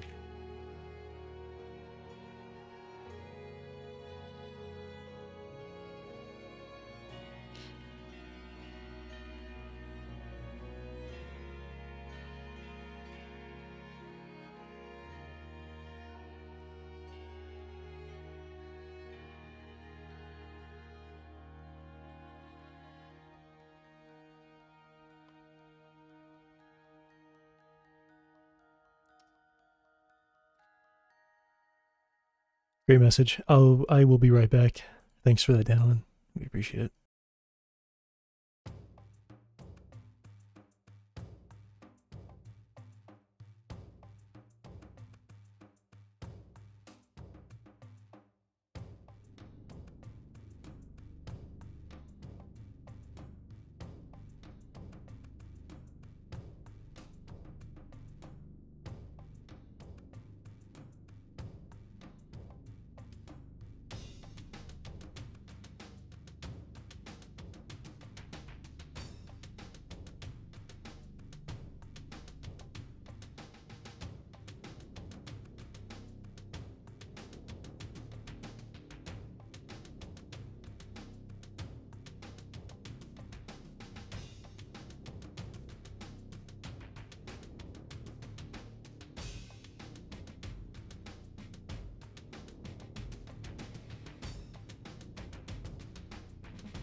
I'm back.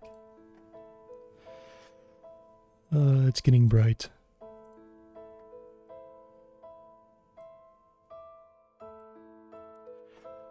Okay. So data array of x1. I guess it should actually be x1, y1, x2, y2 bounds.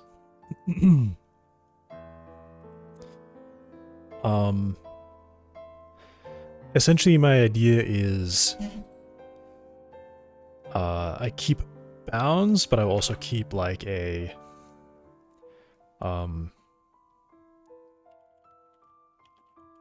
point queue.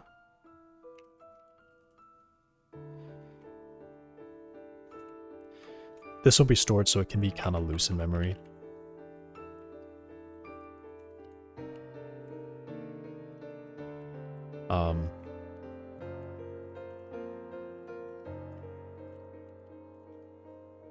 Temporary storage of points to reduce compression calls while adding points. Or just temporary storage to reduce compression calls while adding points. Okay. And I guess I keep a max queue integer. Let's say I run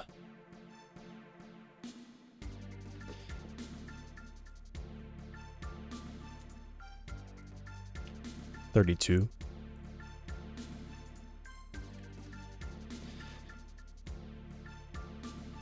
All right. So now I need a function that will just compress.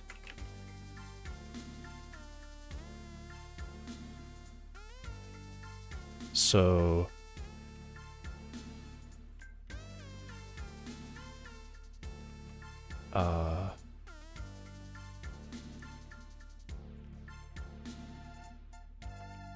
clears the point queue and updates the bounds array. Good point, Dan. Yeah. Add point. We'll take a new point, which is a vector 2i.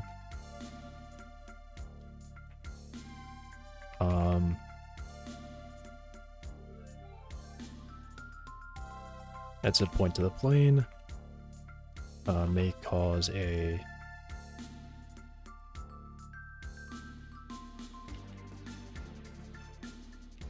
an update to the bounds.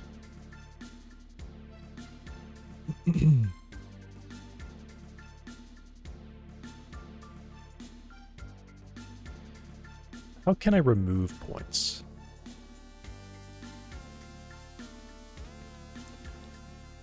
I guess if I remove a point, I have to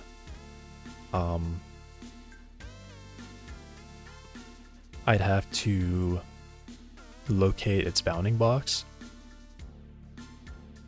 And I guess if everything is in a square shape or rectangular, a grid shape, the most bounding boxes I would create from that would be splitting 1 into 4. So I'd have like a top half, a bottom half, and like 2 edges. Or too thin on the side.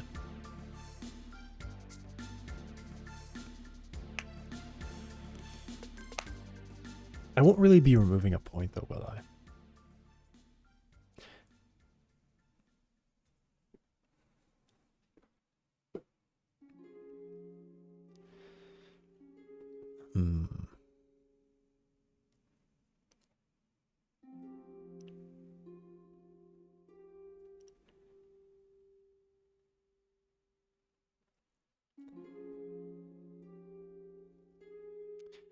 I guess I actually would be removing points. Well, I wouldn't be necessarily removing points, I just wouldn't be adding those points. So, I won't do that.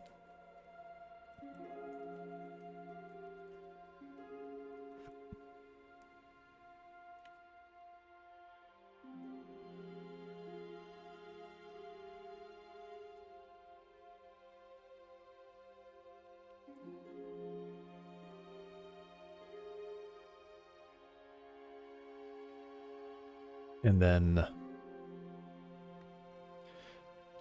I need a way to ask if a point is contained. So has point.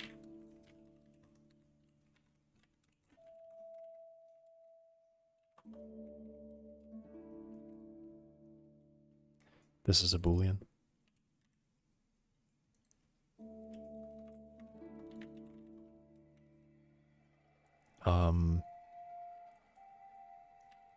Test the given point returns true if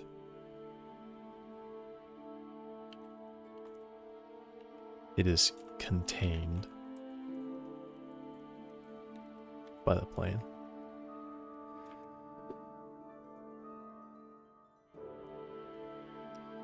And then I would also like to have an iterator to iterate over the points.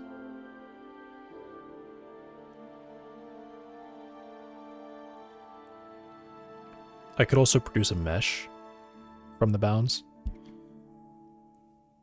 Because if they're always just rectangles, that's really easy to triangulate. And they're always compressed so that the boundaries, each region is as large as possible.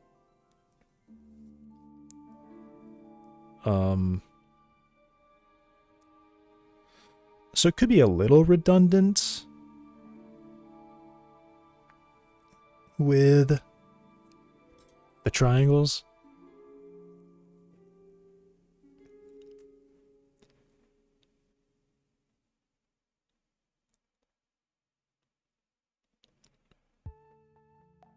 Though I kind of don't really think it is redundant with the triangles, actually.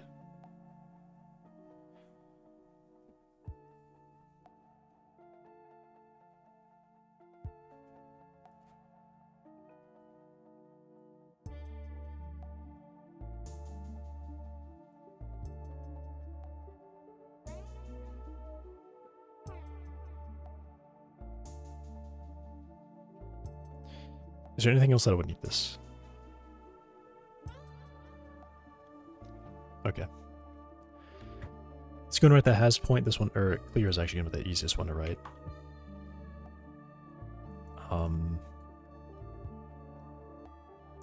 I guess probably a good thing to start with is to start using it with what I've given it.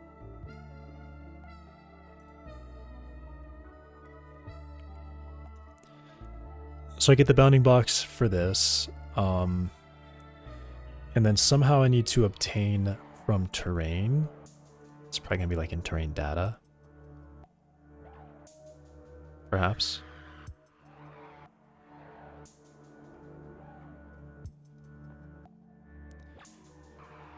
I mean, what I'd really like to be able to do is to just go to the terrain and say,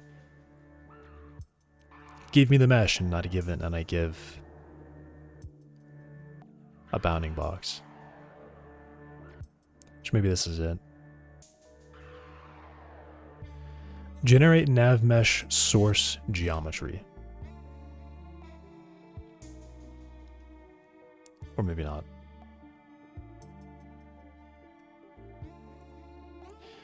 Source geometry faces for input.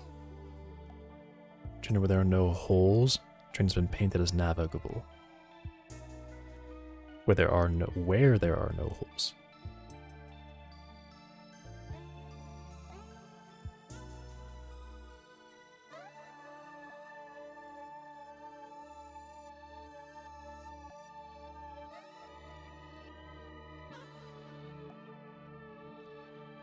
Gonna shower, alright.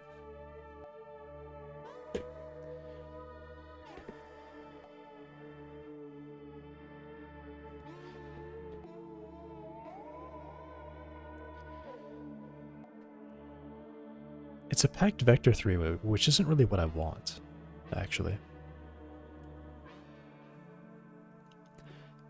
I think it might be better to...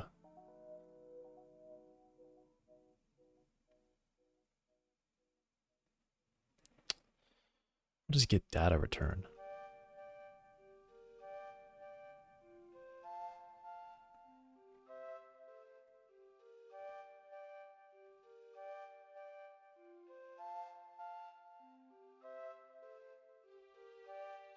Turns all the data in this region in a dictionary. Cool. Very useful.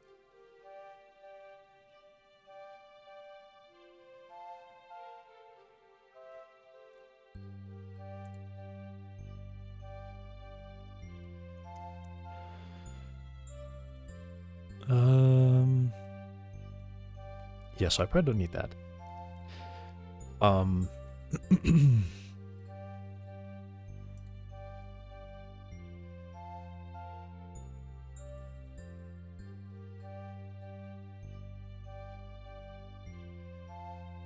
So I will do a terrain bounds and probably call a method that's like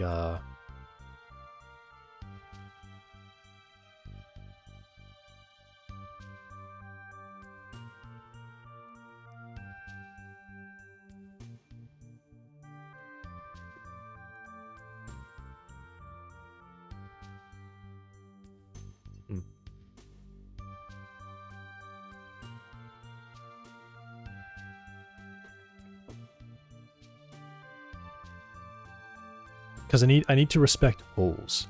That's a big thing. I guess I don't need to respect holes. I don't think I'm really going to be putting any holes like that.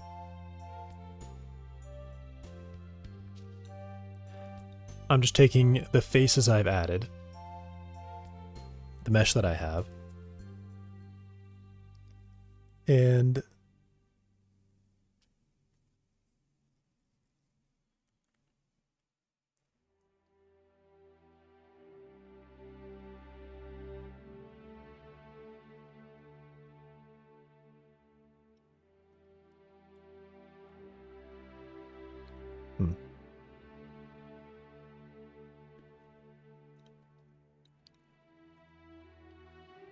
here's something I actually kind of need. There is yield, I think. Oh, hang on. Custom iterators.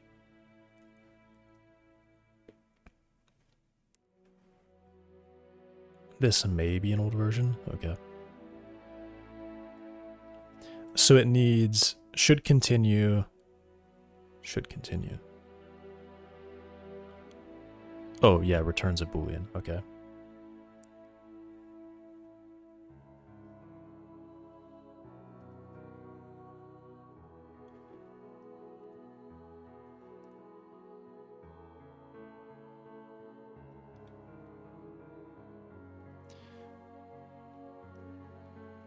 Make sure to reset the state of the iterator in iter init, otherwise nested for loops that use custom iterators will not work as expected. Okay.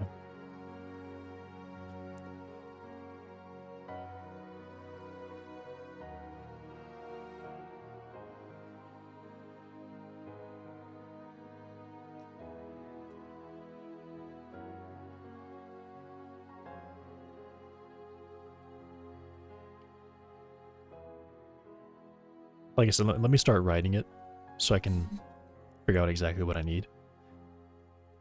So collect terrain vertices for population. So essentially, I want to create a bounds from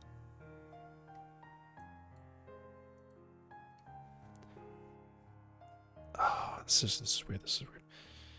What am I trying to do?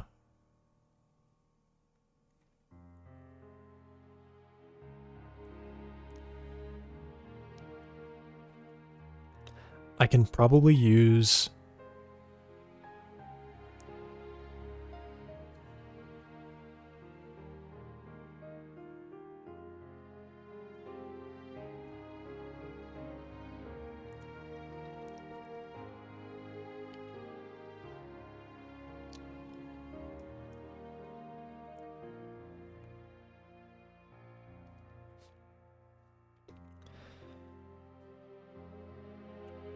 I need to iterate over something from the terrain, right? I need to create... I guess I have a bounding box right here, right? So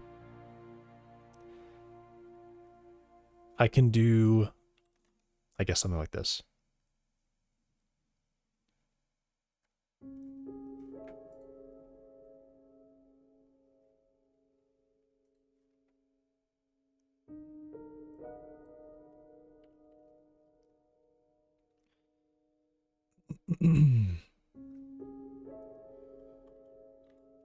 Start x will be an integer, which will be terrain bounds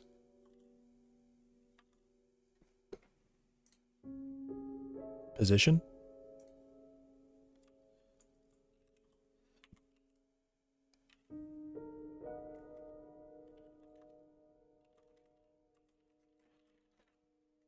Will be terrain bounds the ending point, equivalent to position plus size. Okay, so I probably just want to read size.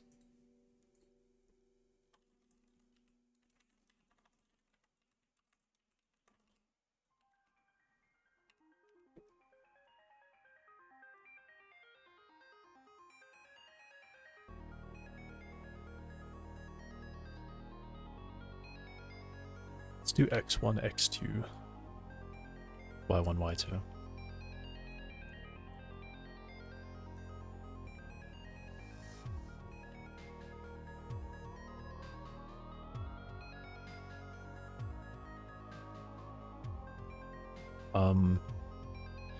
And I will...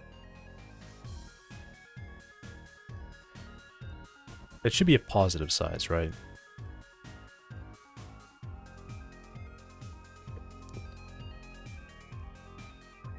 Assume that position is the bottom left and end is the top right.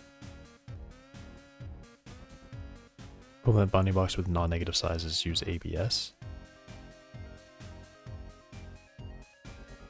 Equivalent...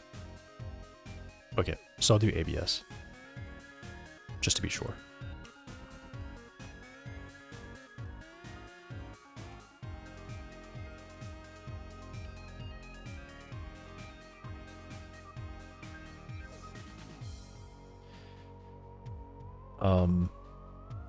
And so this will be the smallest. I guess size is going to be positive. So I think I want to round. This should round away from. I mean, if I think about it, these points are going to be exact. The mesh should have very precise points, so I should just be able to call round.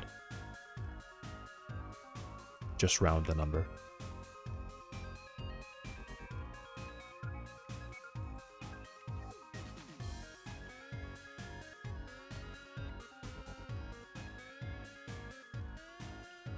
Oh, and I guess these are supposed to be Z's, actually. Because I don't care about the Y.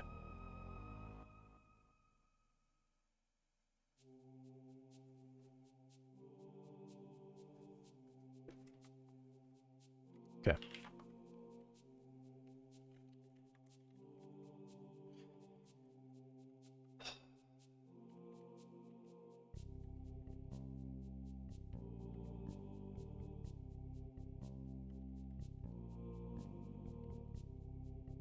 Well, x is less than x2, which, if it's a size of 1, that means I want this one and that one.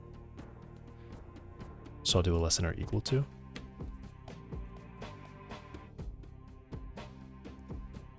And then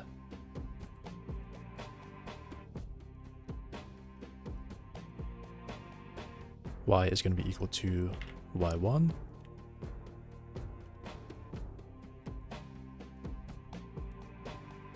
Okay. So I'm iterating through every point.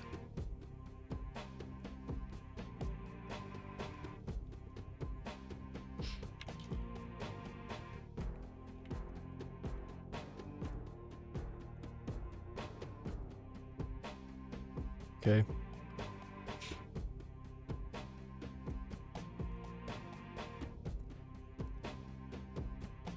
So now that I have this, I want to know if this point exists in the mesh in here.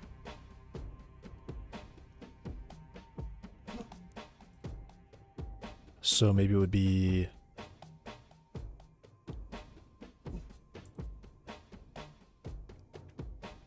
How do I know?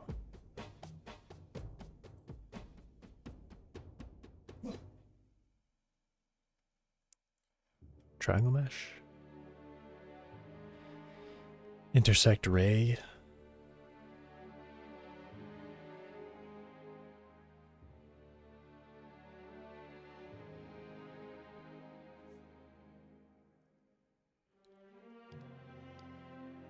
I want to go look at intersect ray and see what this is.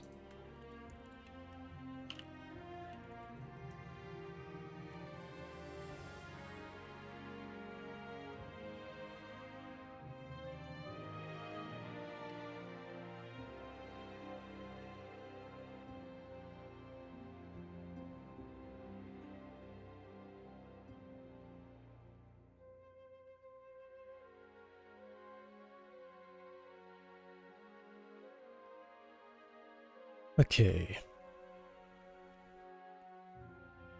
I'm looking for any loops. Oh, it's a while true. Okay.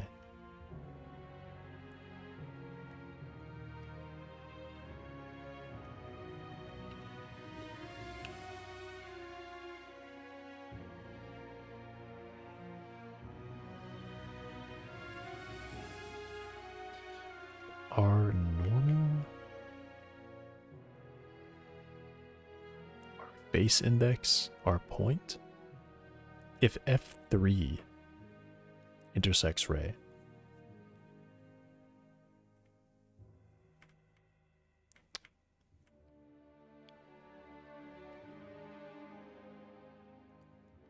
I guess it probably is pretty quick, maybe? Seems like it might be.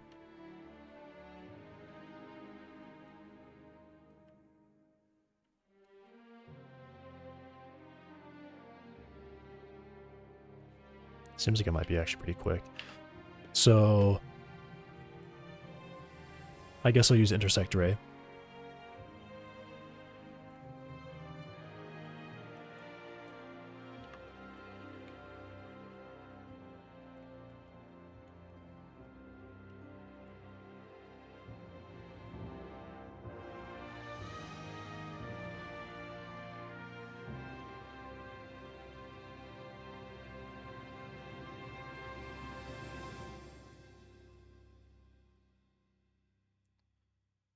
Okay, update mesh should set this to null if it's got nothing, right? It actually doesn't set it to null. So never mind, I can just I really only need to check this. If the faces are empty, then there's literally nothing there. So I will do a if triangle mesh intersect ray, and I can actually just keep track of the vector 3 here.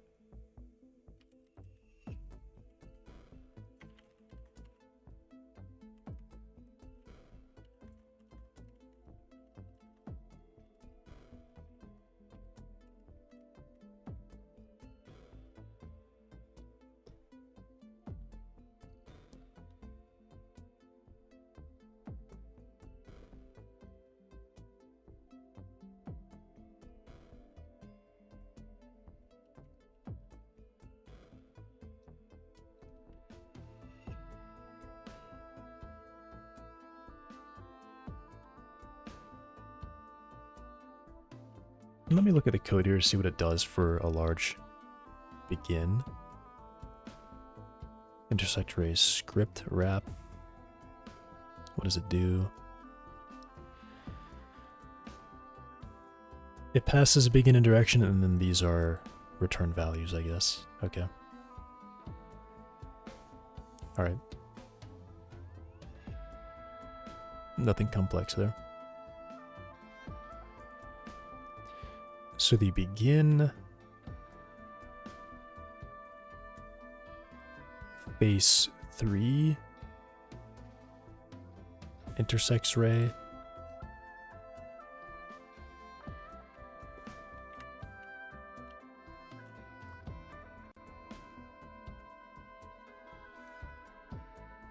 Geometry 3D ray intersects triangle.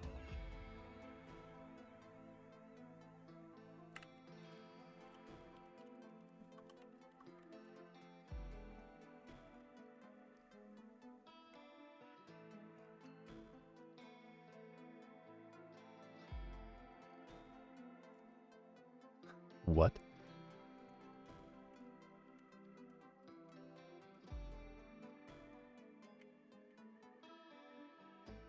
Okay, here we go.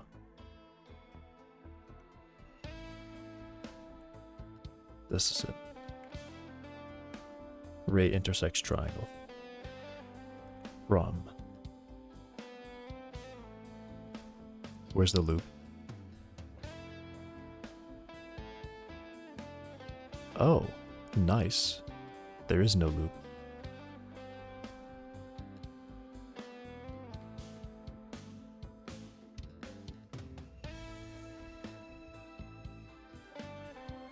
Awesome. Okay. So that's really fast. I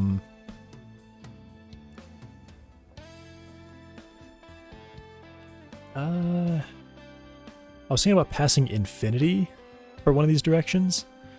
So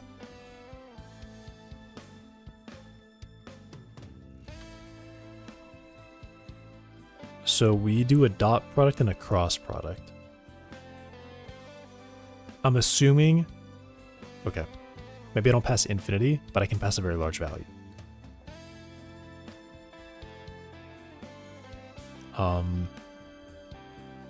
I should be able to pass a very large value.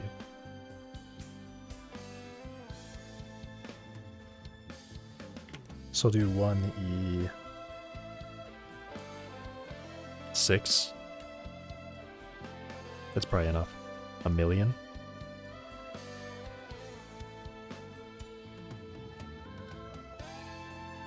Or that's more like 100,000. Yeah, that's fine. It shouldn't be such a large value that it like blows up and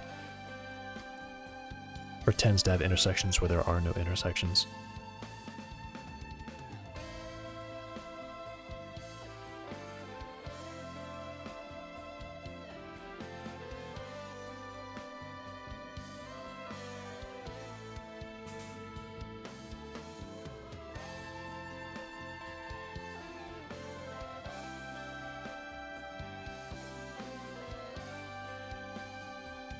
Returns an empty dictionary.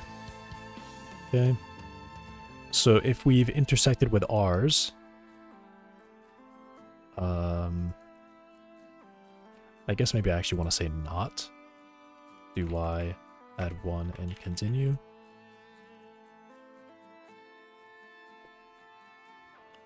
Okay.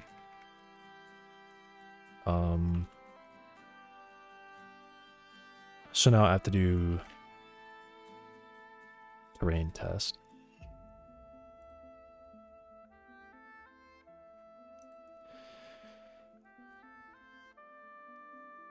So I guess what I could do is I can probably call... I might be able to do this.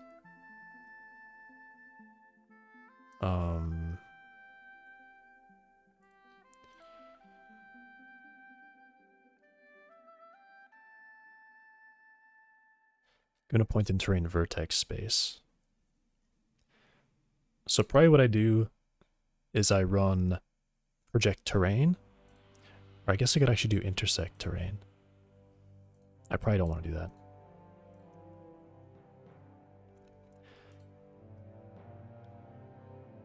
So if it is here, we do this and then I read the height. And if it's nan, then that. It's not in the terrain. But maybe I want to look at what get height does.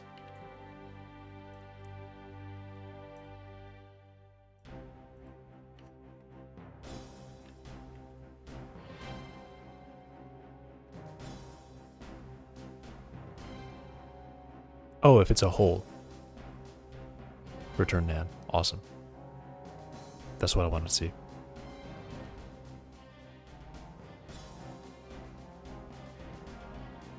Cool. All right. So I could do terrain, data, get height. I'll just copy this.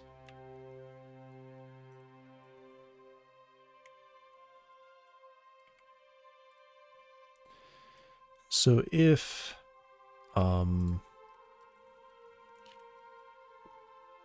I guess I can probably extract this out here.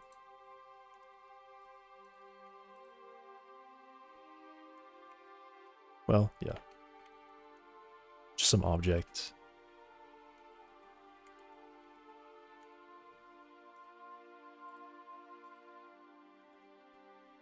Okay, well, actually, now that I think about it, I'm not supposed to be doing that. I'm not supposed to be doing that.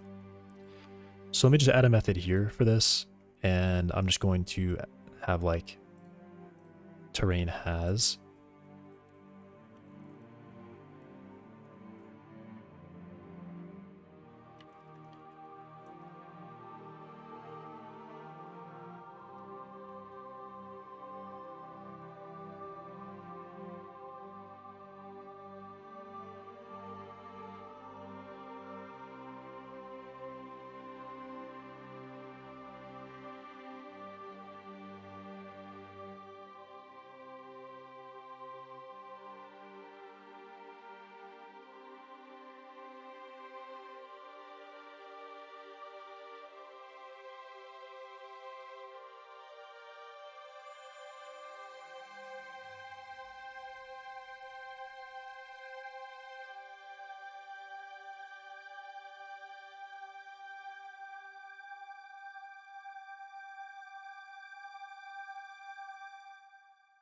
Pass this point to the method, I guess, get height, return a finite value. So then also make something that's called like get height.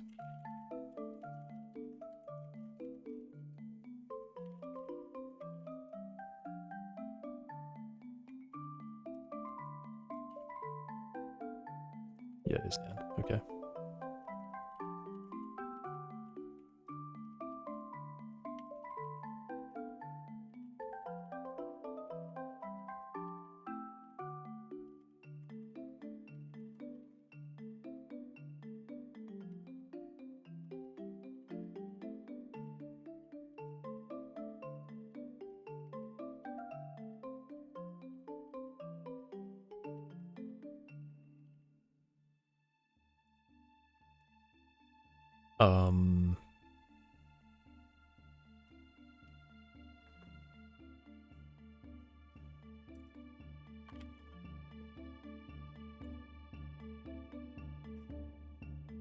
Yeah. One sec, I gotta change the window.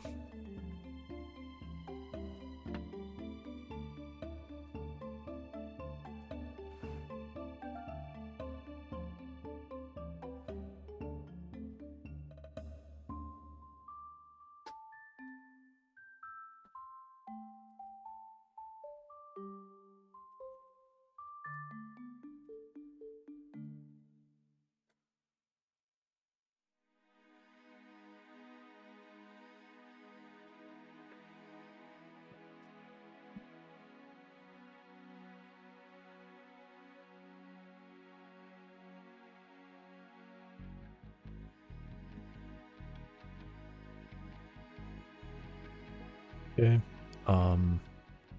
So what did I find?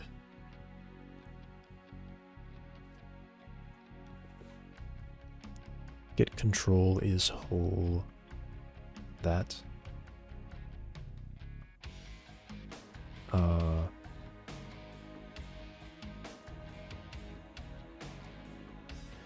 this is just on data, isn't it? But then I don't need any of this other stuff. So essentially, I just want to run this method. Get control is whole. That's all I need to pass. Okay.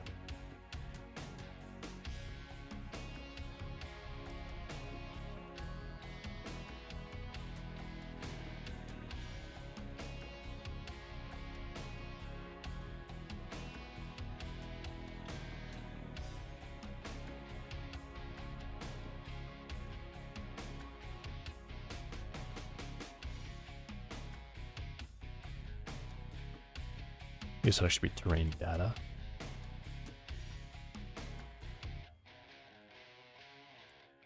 Yeah, terrain data. And then in terrain data, I hopefully have the isWhole method.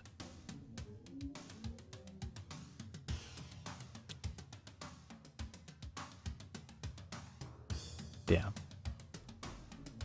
It looks like I just don't.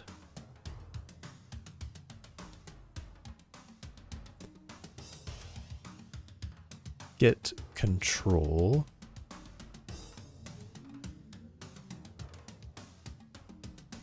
Oh, I guess I'll do get control whole.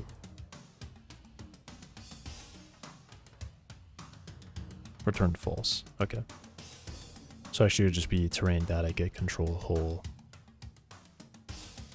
Okay, very simple.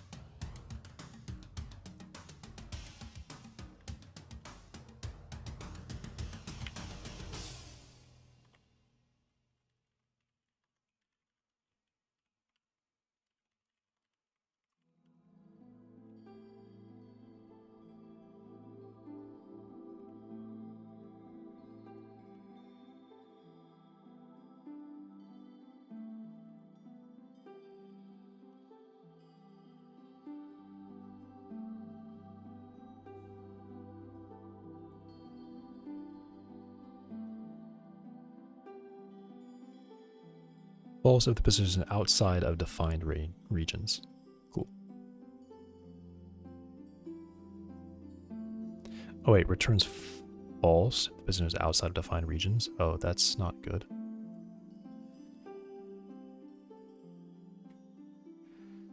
So do I have to run like get control? Returns that if the position is outside of defined regions. Okay. That's really annoying, actually, so.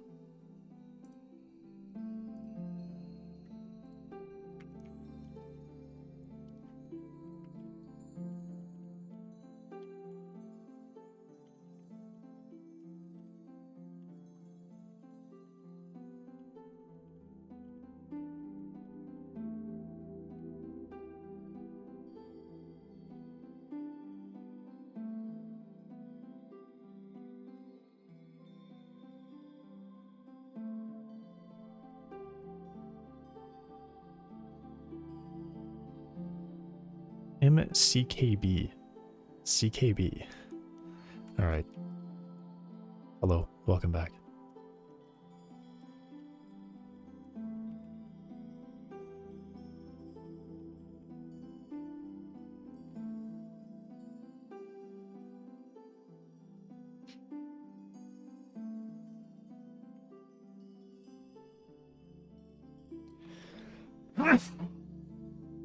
Oh.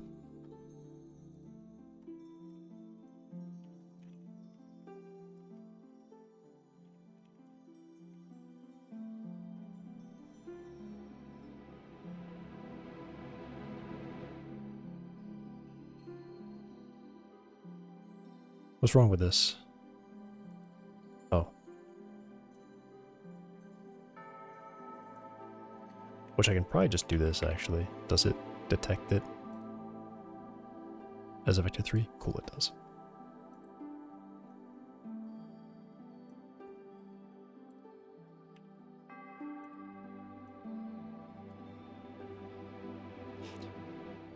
So this should return false, and then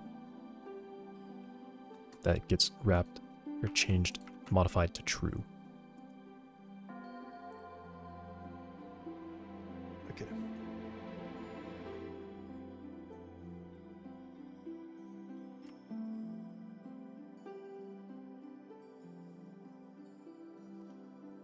You? Sorry, I meant bless you. Okay. Thanks.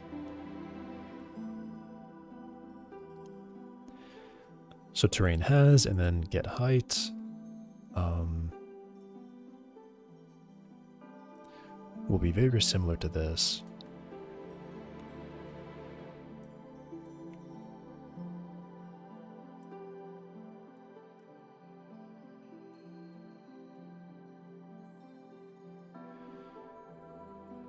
Position, and I do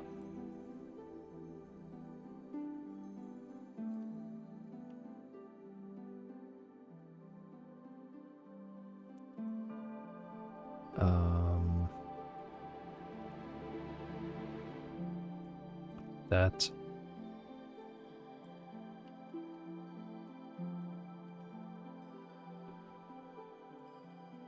And then I can just return. Actually, I guess I can just return this value as is.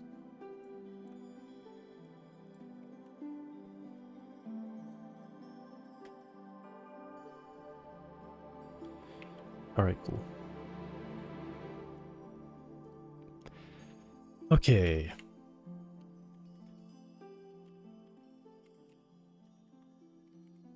Terrain has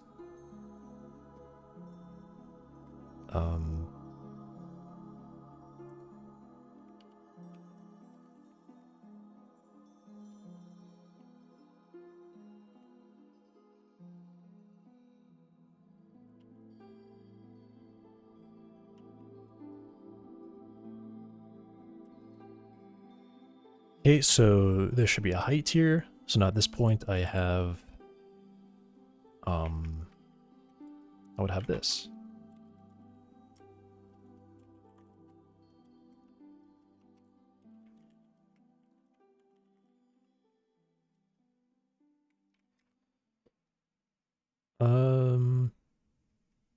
Actually, so since this is actually stored here,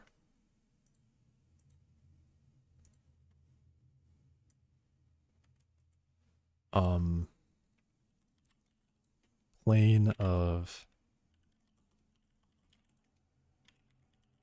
valid instance locations.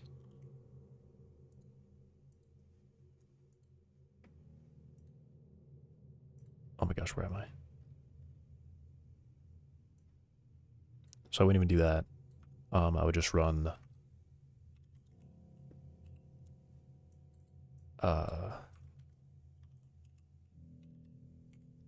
instance plane. I think what I would rather do is probably do like an intersection.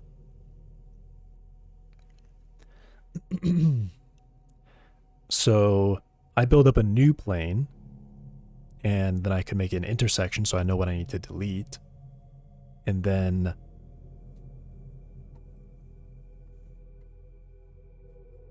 I know what I would need to add as well. So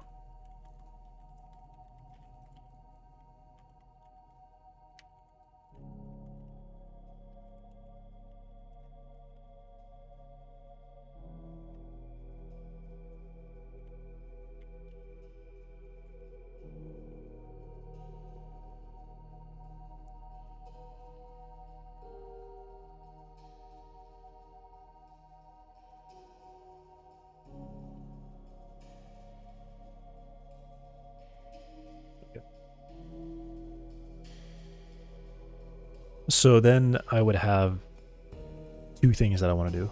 I want an intersection, and then I want, or I need to know which vertices are new and which vertices have been removed.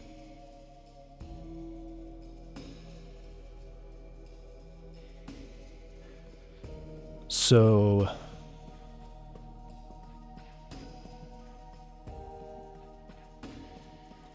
which vertices are new is essentially going to be my new plane minus my old plane.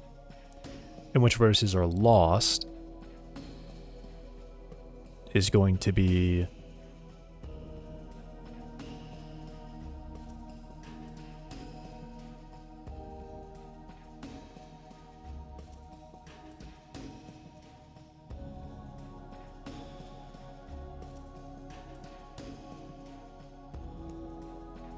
vertices that are in my old plane but not the new plane.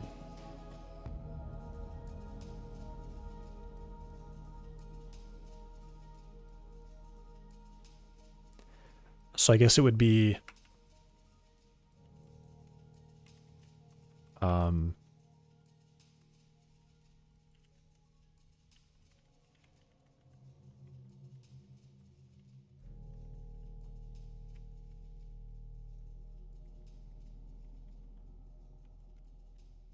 so that's added. And then removed would be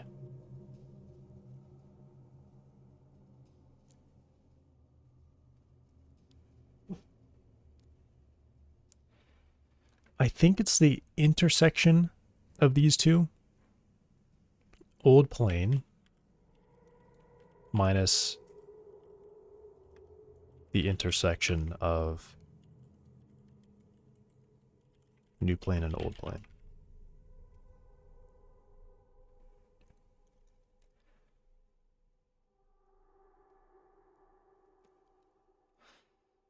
Can I get this down to like one operation so that I have both of these together?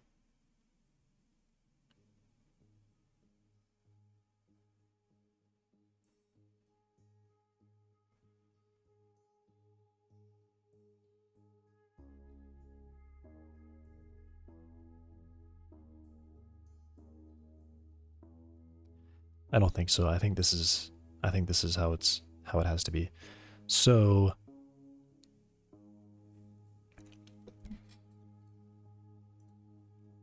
essentially,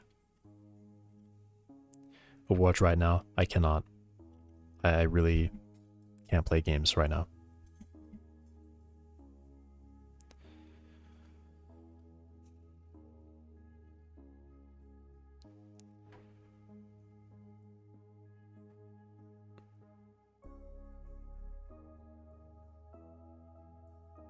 Okay, let me think about it. Do I need to know those two?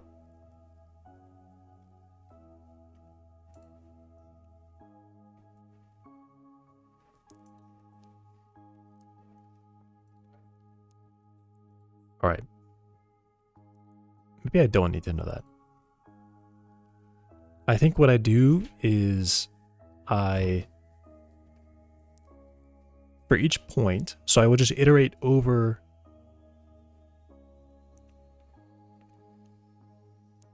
And I don't, like I said, I don't really need to remove them.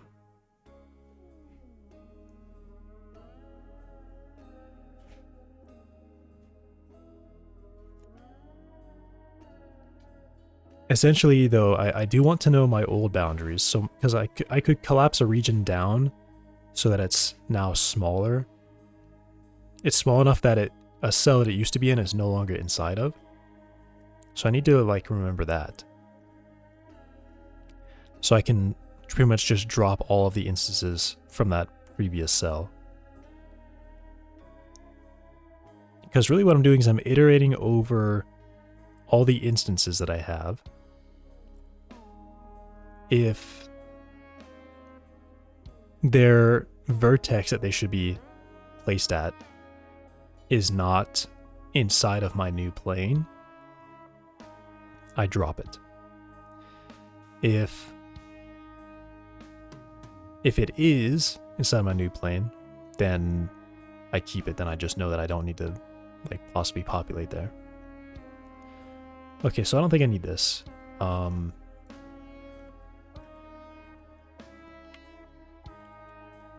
can just clear that plane.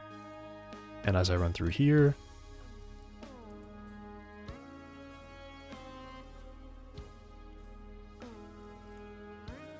I add the points back. Okay. So now,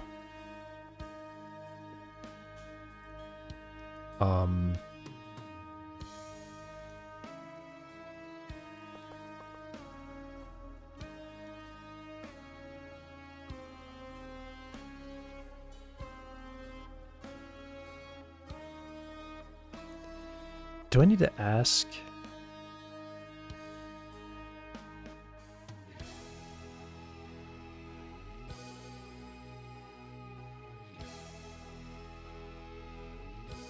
Because really all I need to do is I need to iterate through every instance. I don't need to go through each vertex of my plane. I just need to know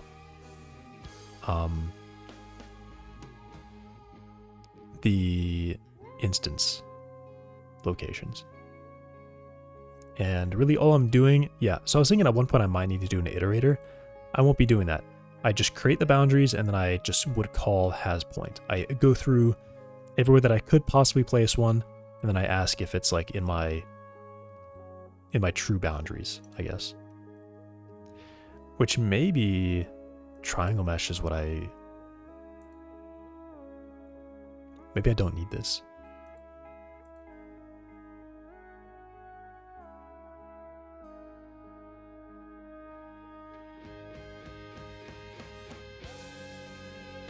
Let me try writing it without doing this.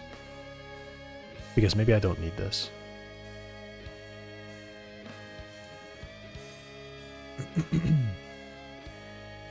Alright, here's my idea. So, I know this is about instance node stuff. So what I'm going to do is I'm going to say, I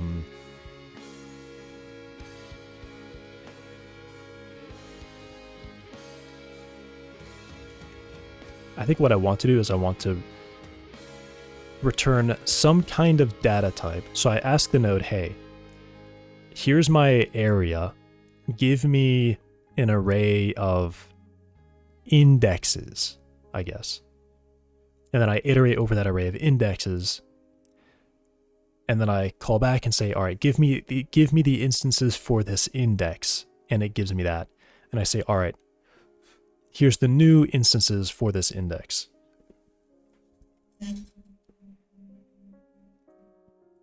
And essentially all I'm doing is I say, give me the place, and then I get that, and then I check for each point, or I would just go through the instances in that location and ask, does it match does it exist on my triangle? Okay, so I think I may not need dynamic plane at all, which is nice because I can just use the triangle.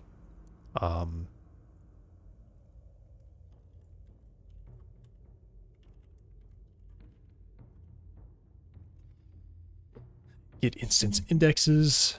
And yeah, I think just pass a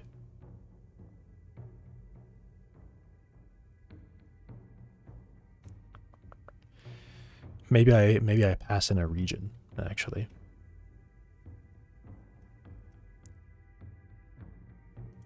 Maybe I don't do that. Yeah, that wouldn't really make sense.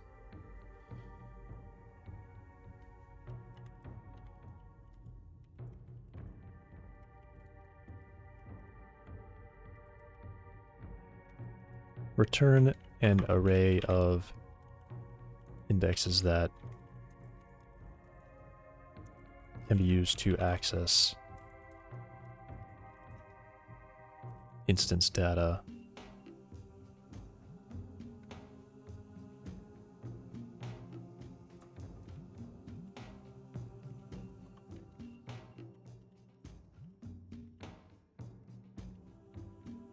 Data.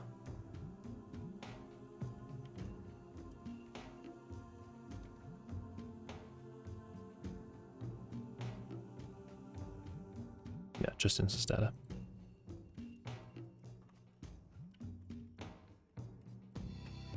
I'll just say array, it doesn't really need to be anything else.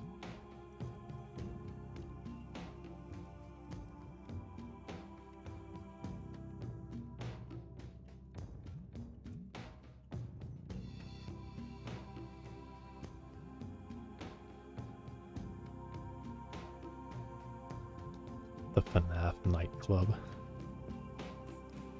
You don't want to go there.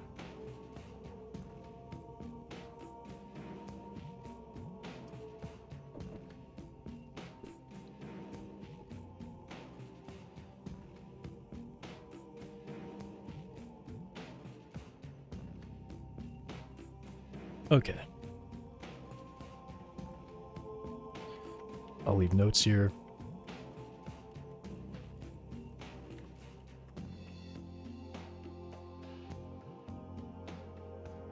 Is an array of cell locations.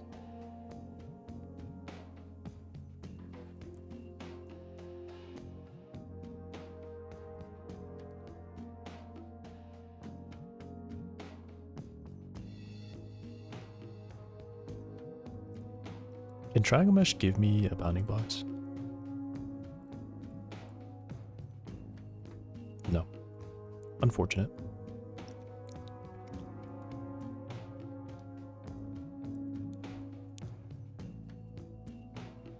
Ban auto mod.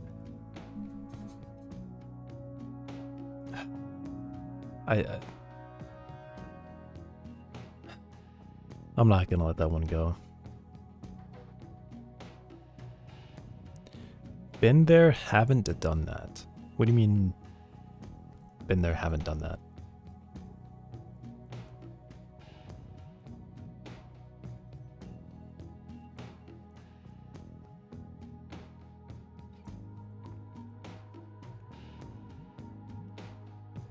That's just too far away from what I'm doing. That's just too far.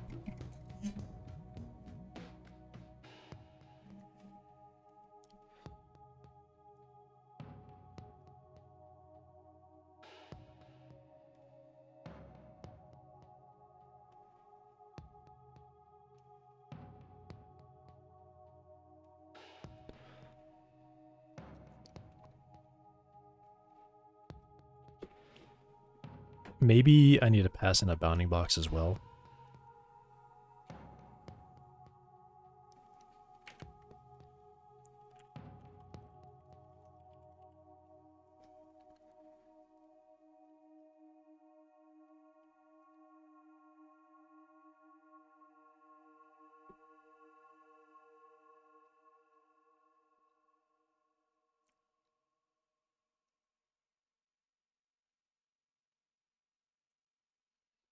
Actually, does triangle mesh...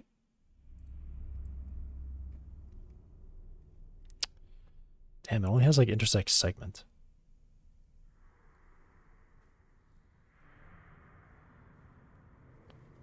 That's kind of... It's actually really annoying because I see that it has some other things here. What's happening? Okay.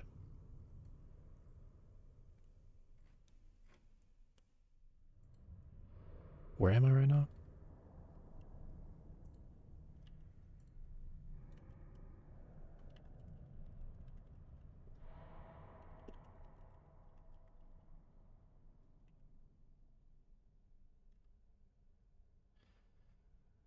Because this has...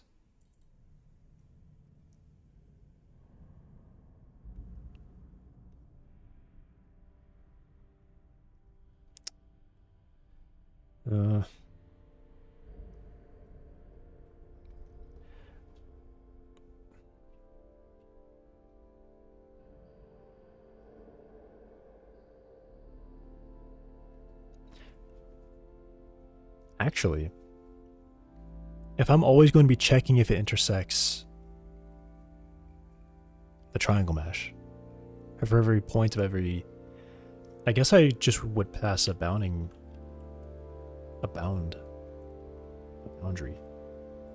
and not the triangle mesh.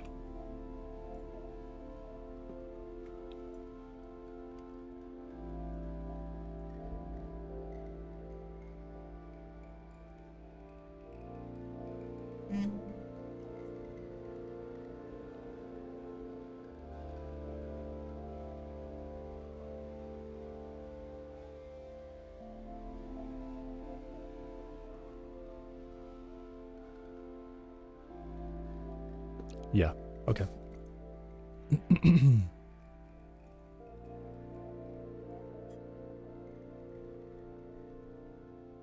I'm gonna assume that I'm gonna operate on the assumption that triangle mesh is gonna be really fast. It says BVH, which I'm assuming means it can quickly test if a ray that I've given it could not intersect any triangle.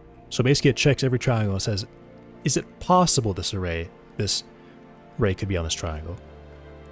Or some other kind of optimizations where it just knows very quickly that the ray I've given it is just totally not an option.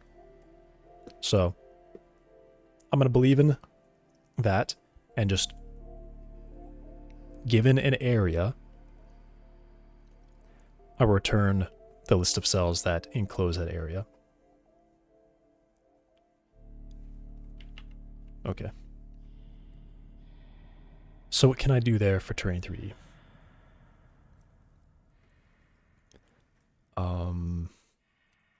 I guess probably what I can do is I look at what is available to me up here.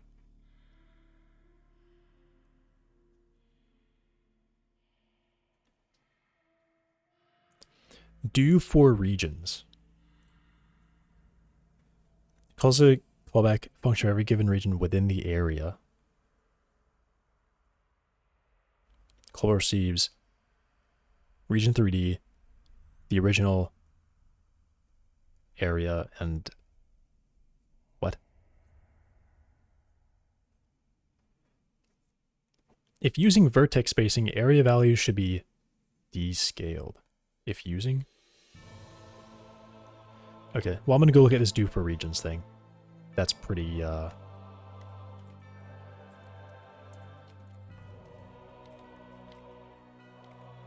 it's probably gonna be what I want.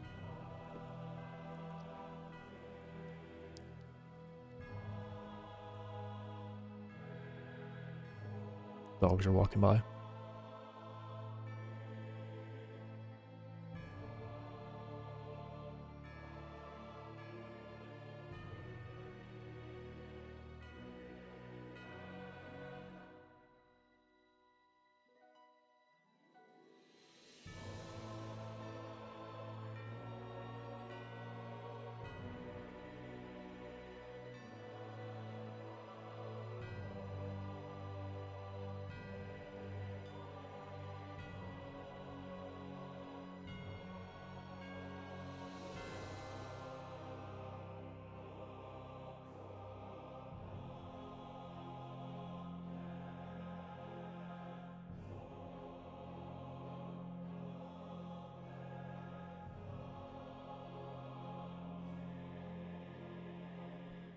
That was funny.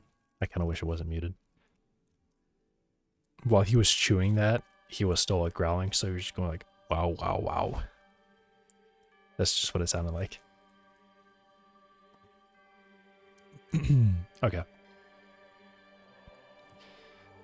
So location bounds position y for each integer.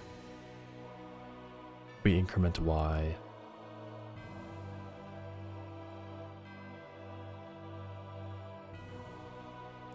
If region... What?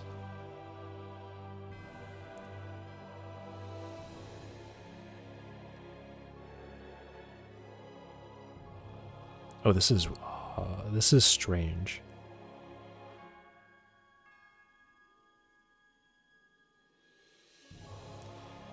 Because it's gonna call it way too many times.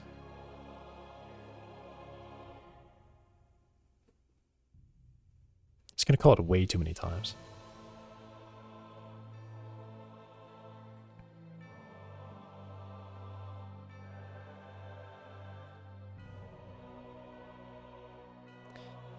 Intersection? Region area?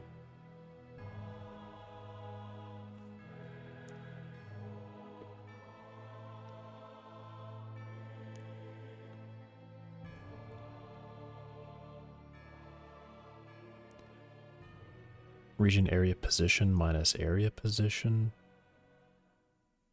Region size? What?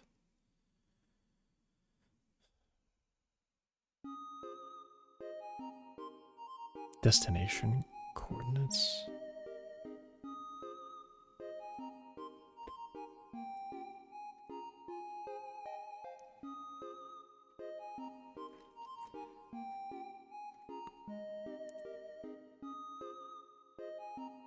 Yeah, that's a weird one. That's a weird one.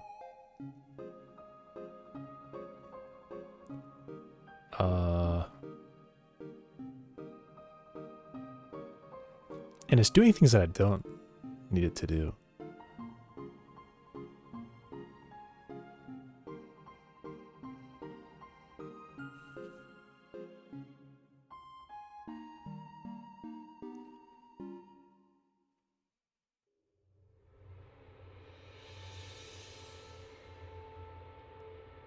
Okay.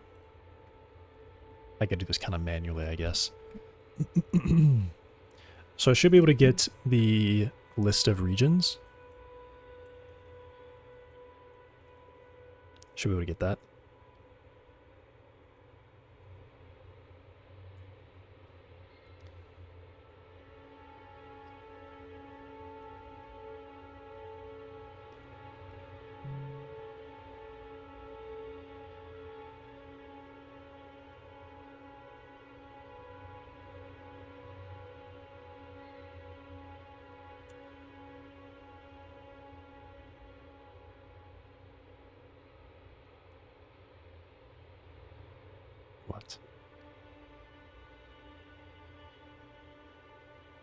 What is this? Oh, region locations right there. Okay.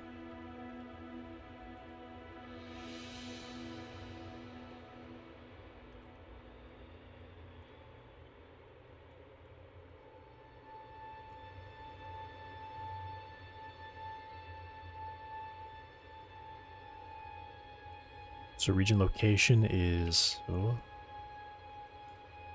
Region location is a vector 2i. So then I would say... the region locations, does it? They say...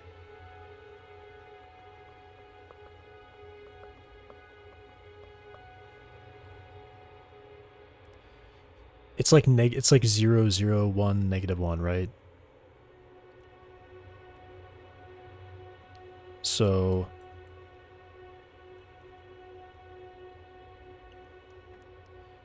I guess Terrain 3D has a region size.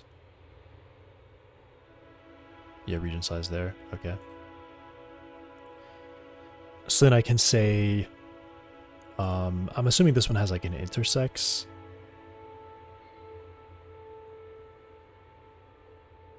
Yeah, intersects with... Oh, it's also a plane. Wait, what's a plane?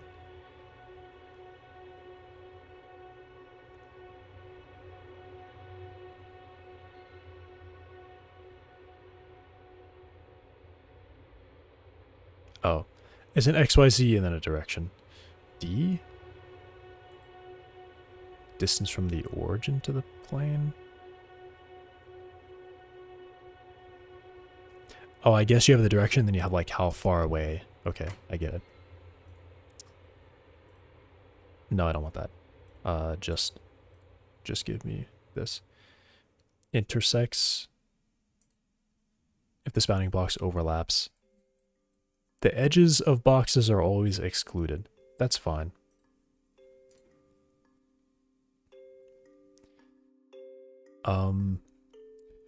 Does the region give me... I mean, I think it should. Oh, they don't. Well, I don't need it anyway. I don't need that anyway.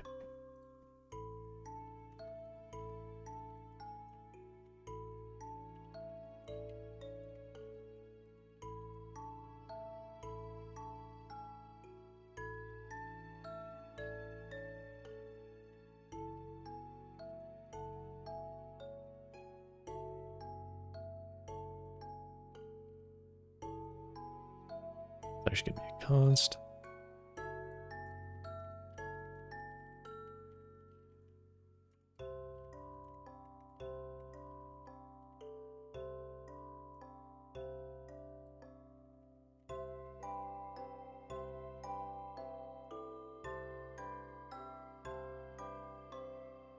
Okay, so region location.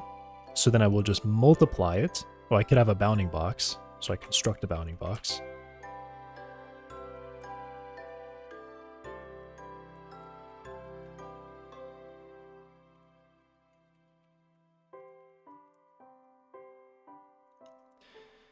Starting at vector 3. Region location. Let me go look at the code for this, because intersection, okay, or intersects. Okay. Force inline, so it should be in this file.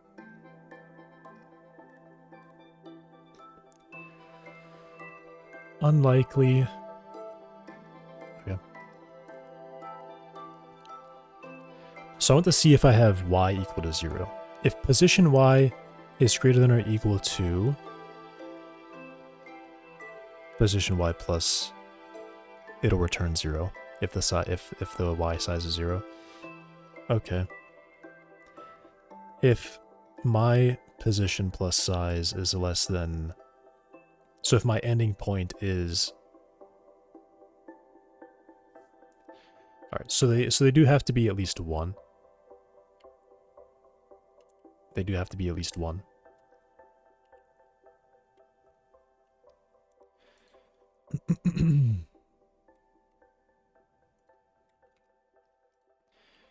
Region location x times region size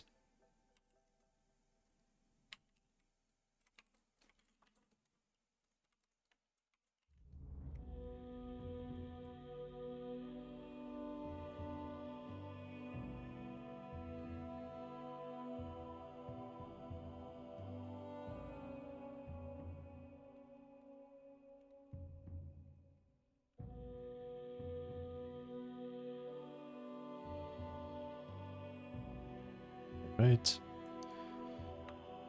And then, oh, it actually would be, yeah, no, this is right. This is the starting location.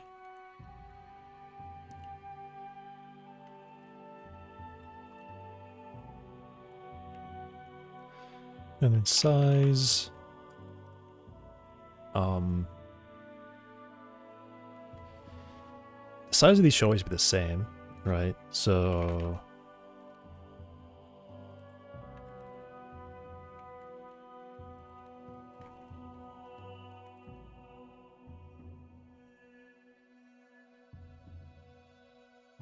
no, sorry, actually 0. And I'll explain it. Oh, actually, this can just be multiplied by region size.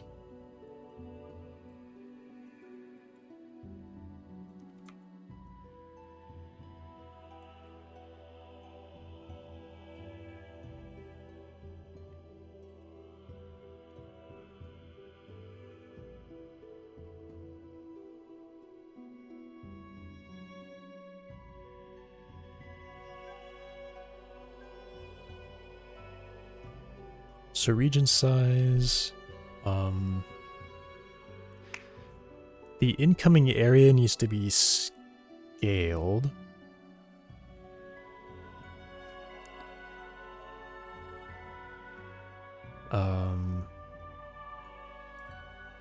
Yeah, so let's do this.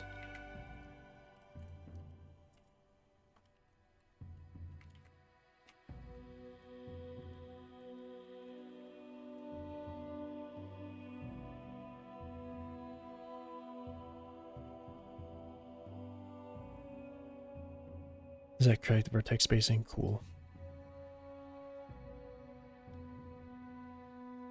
These should be copied. Yeah, they should always be copied.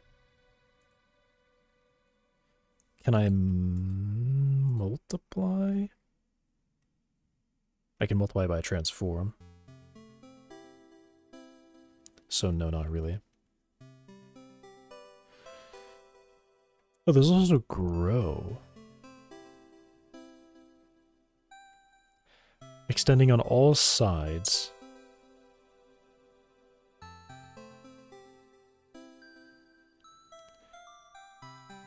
Oh. No, that's not it. I want to translate the start position back, and then I want to translate the size back.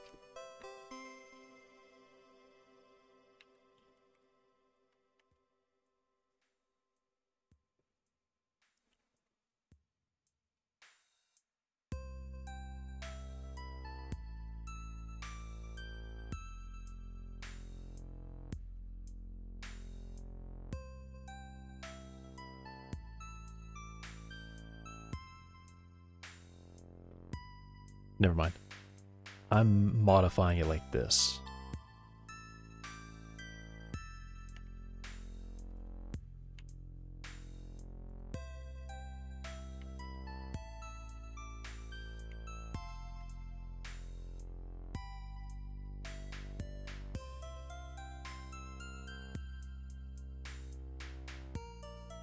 Okay.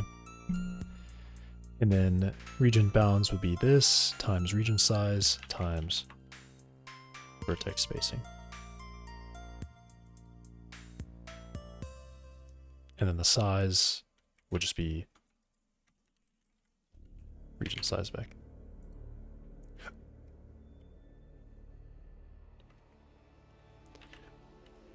If not region bounds intersects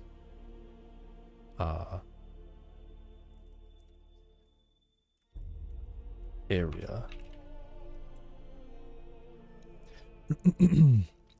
Okay. Then I need to go back to the code actually and see. So if area, if this one is size 0, so if my position X is less than or equal to, or sorry, if my initial position X is greater than the ending point of this one,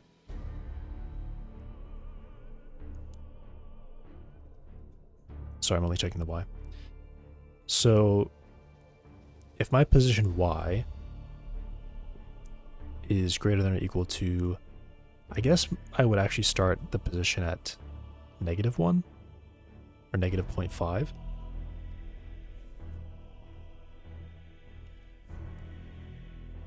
So my position Y will be less than that, just that position. And then my size, my ending point will be greater than position Y. Okay. So I would want to do it like this to make this work.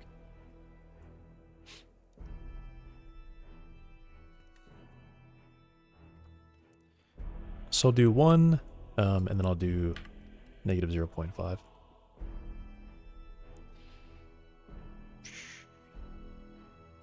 I'll do 0, and then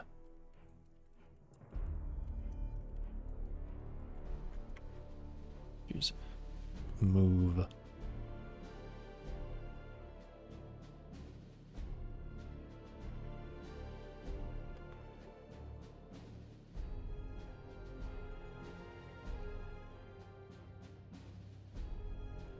no, I have to do this.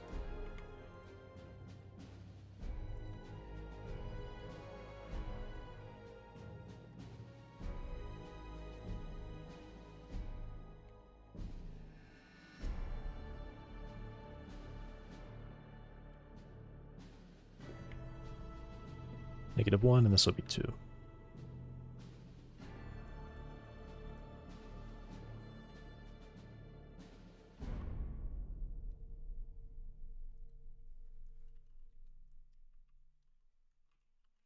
Two zero height AABs cannot intersect.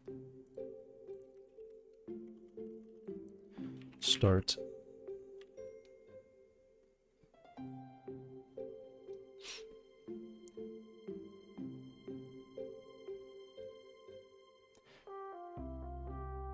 Wait, I just realized something.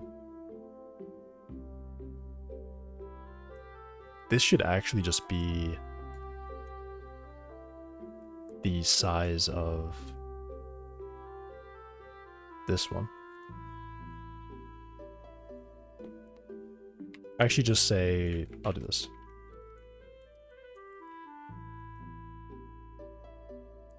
Yeah, because if I do a bounding box size like this, then I would create a region. Because the bounding box could go up and down.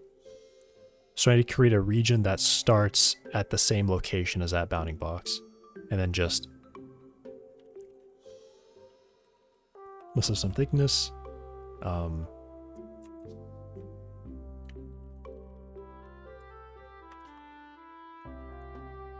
intersection to work. And this will just start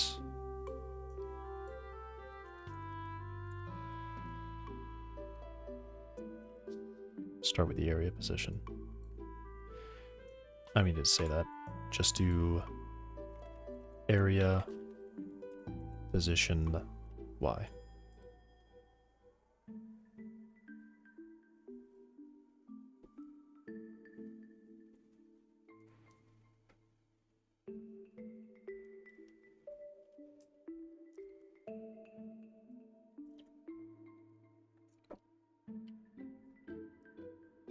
I just want to look at this again. If our initial X is beyond the end of that one, we're not inside of it. If our end does not reach, or if we stop before we reach that one, we're not inside it. And then it's just the same thing for every other. Okay. Okay, that makes sense. If not, region bounds intersects area.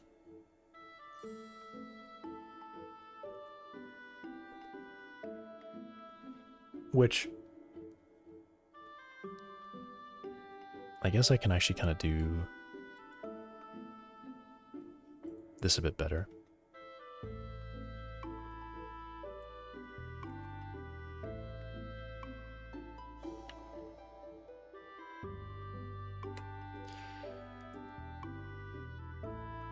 Because there is a check for height that I don't need. But is it slower to go with whatever? It's fine. It's probably totally fine. Alright. So then I'm going to return... have to return cell indexes now. So I guess I can just do the same thing. I can check every cell if it intersects, if its bounding box intersects that, then I have it.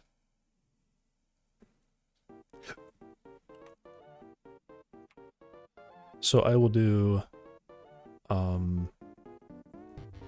terrain region has like cell locations or something.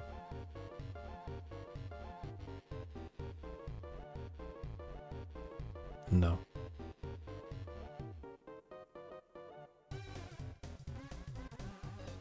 In fact, weirdly, in order to access...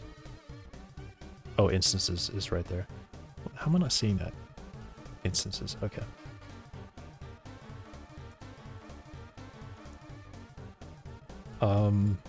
It doesn't make a copy of this, right? It literally returns you the same exact thing. Property, instances, set and get instances.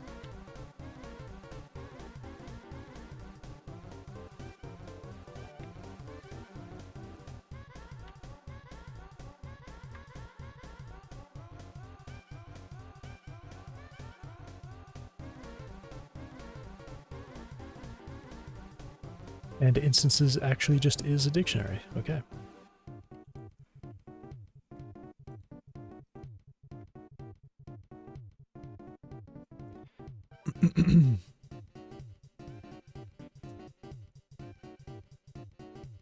Yeah, I don't want to do that, actually. I actually don't want to do that. So...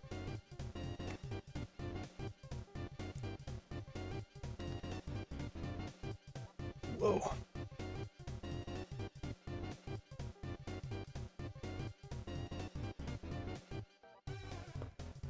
Alright.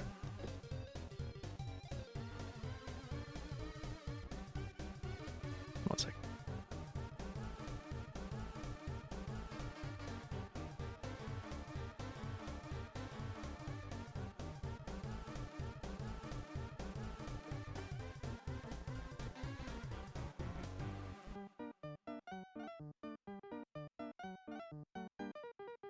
Or it could be on auto now.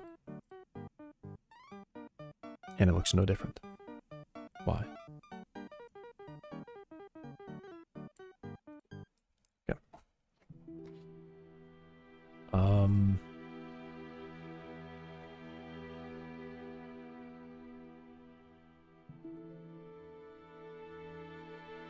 I have cells per region. So what I'm going to do is I'm going to say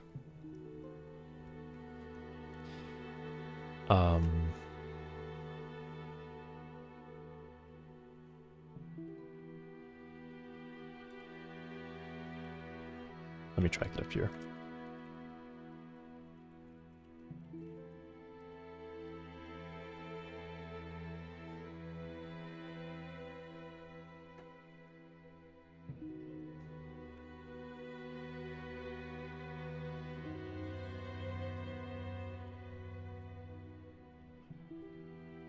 cell x would be 0, while cell x is less than, yeah, cells per region.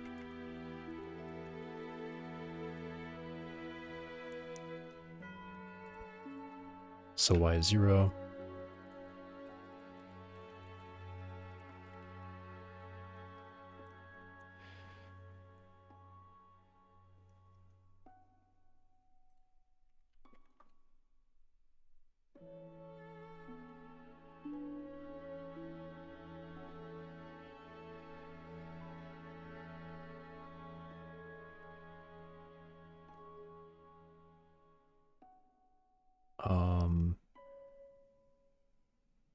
Yeah, just do that.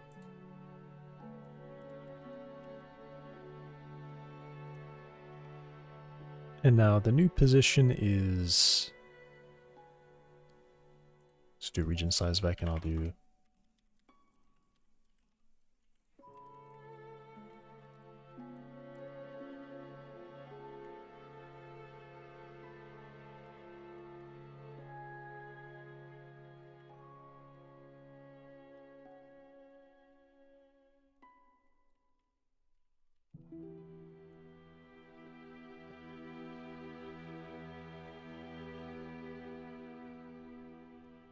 so position would be the region location times cells per region plus cell x.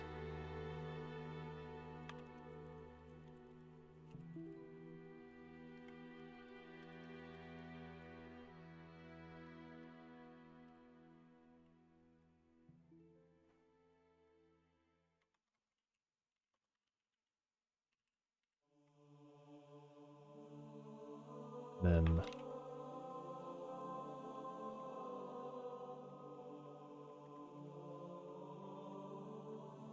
cell y.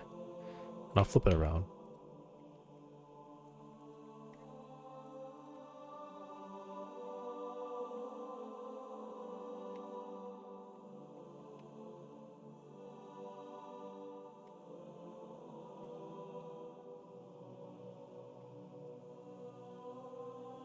Is there a way to like set just new information on it instead of doing position and size? Kind of annoying. Let me go see how this is really saved. It stores a position and a size. Okay, cool. So I can just set that and it doesn't cause any calculations. All right, that's actually all I wanted to know. Yeah.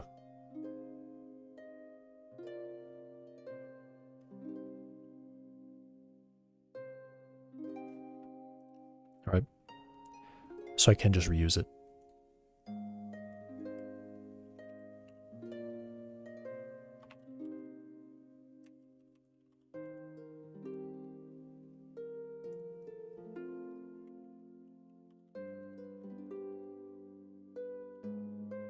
I guess it actually does have to be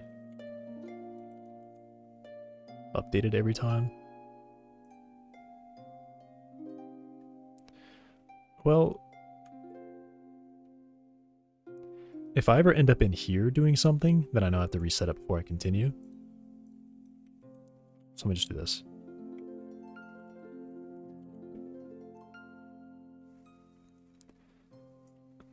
Position x will be equal to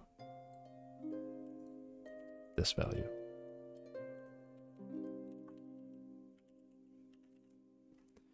Position y will be equal to this value. All right, that should save a lot of time.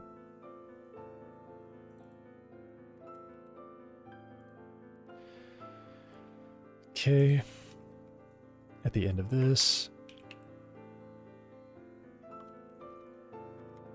of course, I have to reset this.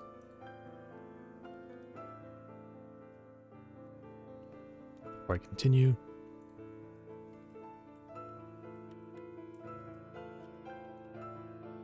And then up here, I can just do size equals cell size vec, and then I can do this here, sparing myself a lot of time. Oh, these are supposed to be Z, not Y.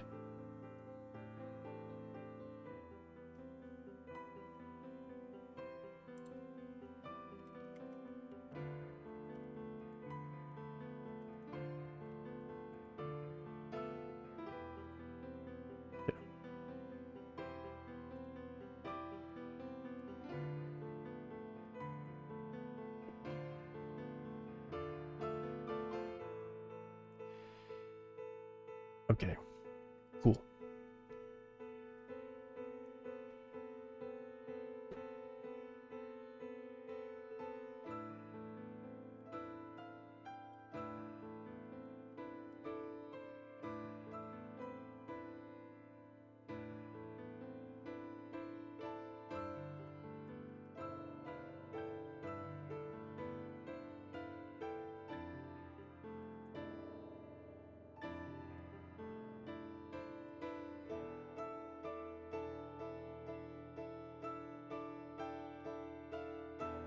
Those.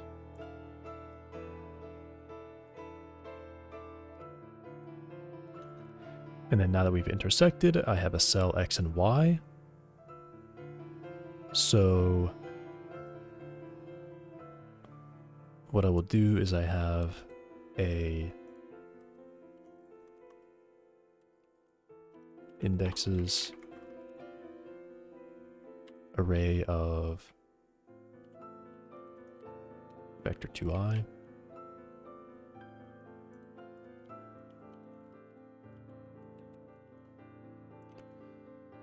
Then I'll add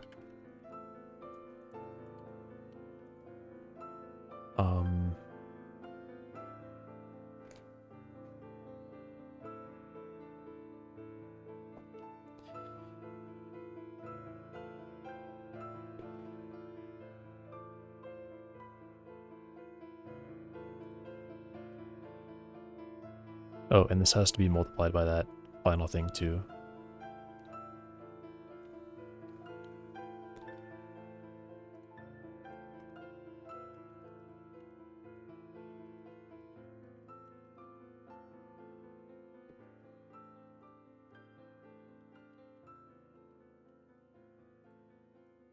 This.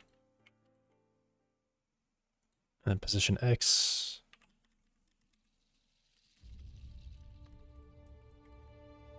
Times that.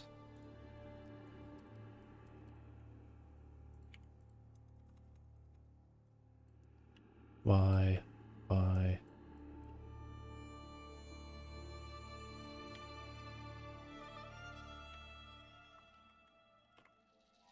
This.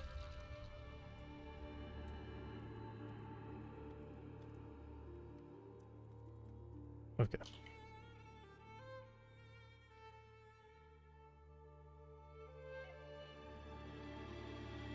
Cool. And then area, or this one, X and Z, the size is always going to be this, which is correct. And then that times region size times vertex spacing. Okay.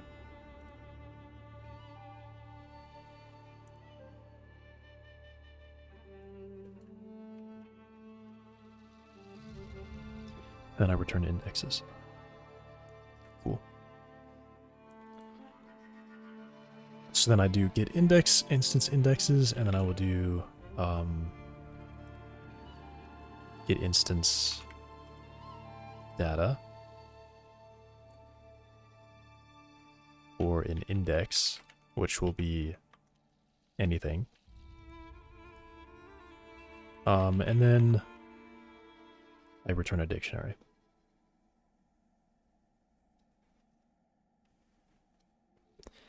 So the dictionary will have, For now, all I know that it's going to have is it's going to have a transform and a color.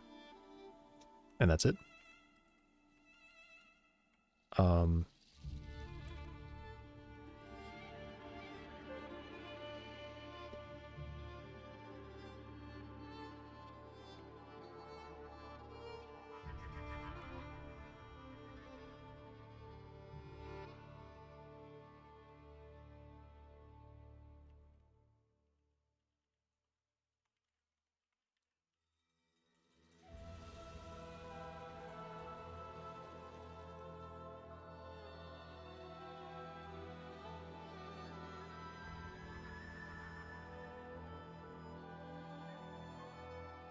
Then after modifying,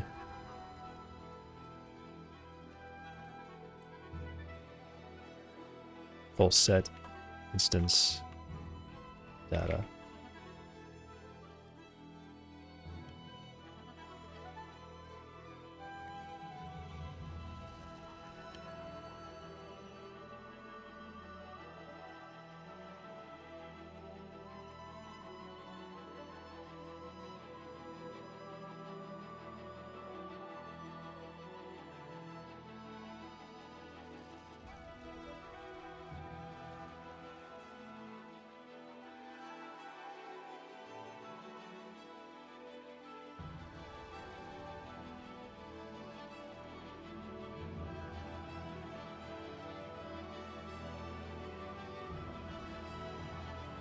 Okay.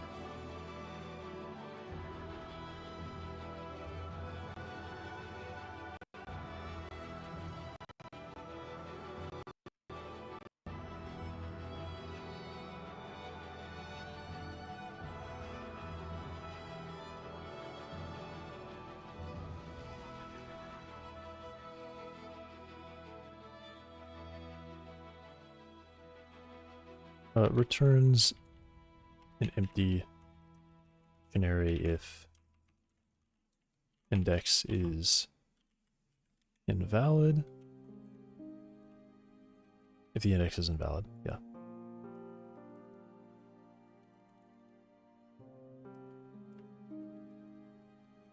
And then I'm just gonna start writing out what it looks like.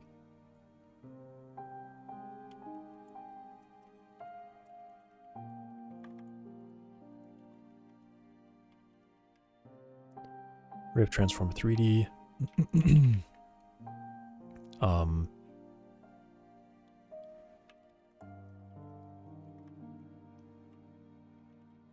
then I guess this as well. So that's the data you get.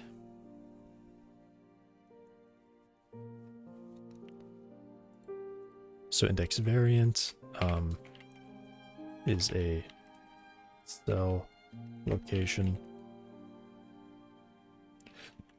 in region, and local cell. And this code I've already written somewhere in collision. If I scroll all the way down to set, I think it's this. Somewhere down here. Set instance collision cells. Here we go.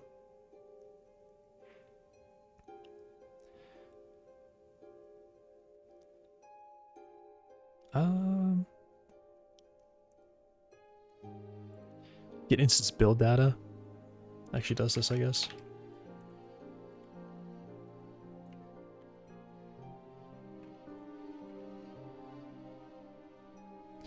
So it's a region location is this. And then cell location is this.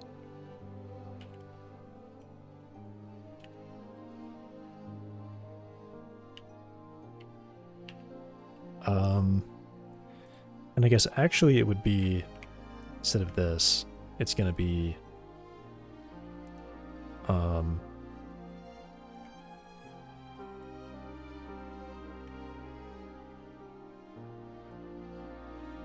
to this.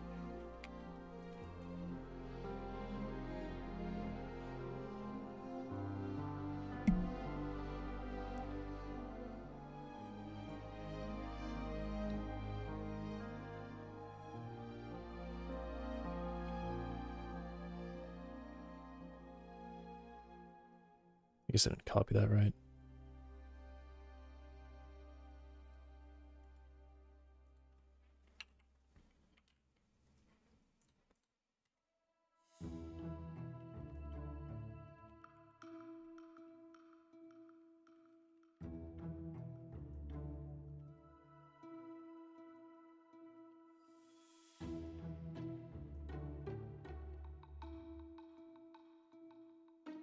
Which would be a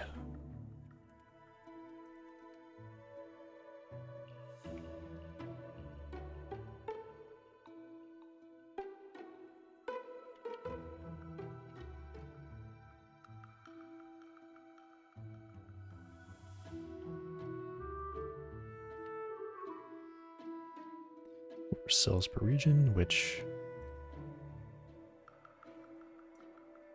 compute here.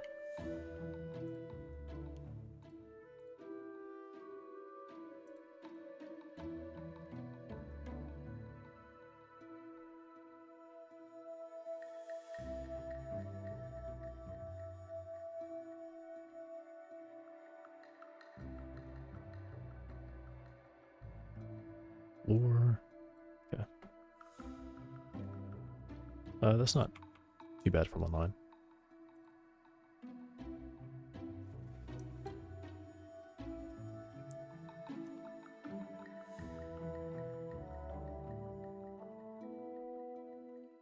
Terrain, data, or probably it probably has the one to get the region. Nope. So do data and then get region from a region location. Yeah.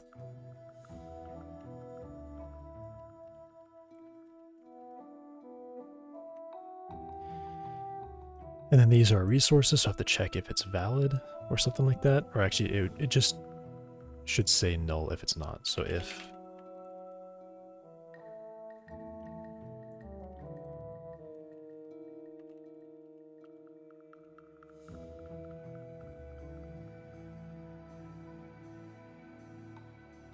do I have this?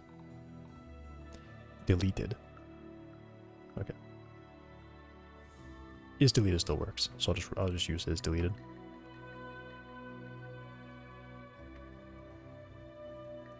Empty dictionary, okay. And then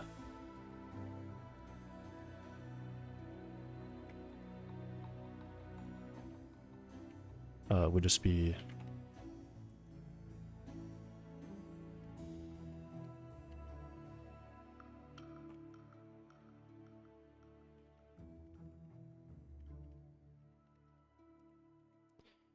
and I think this one isn't supported. I don't know if vector 2i can multiply by an integer. It can. Alright, cool. I know that it definitely can, you know, in C land, but it's very often that they just don't expose some of these to the outside just for whatever reason.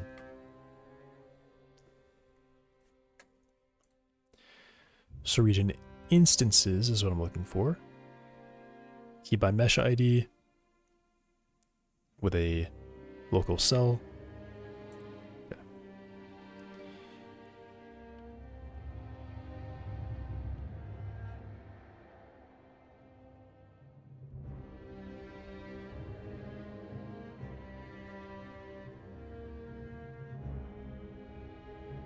Instances.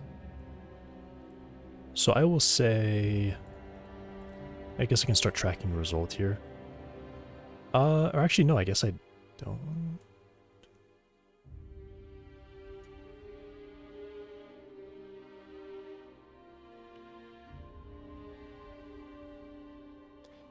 Yeah, I'll track I'll take a result.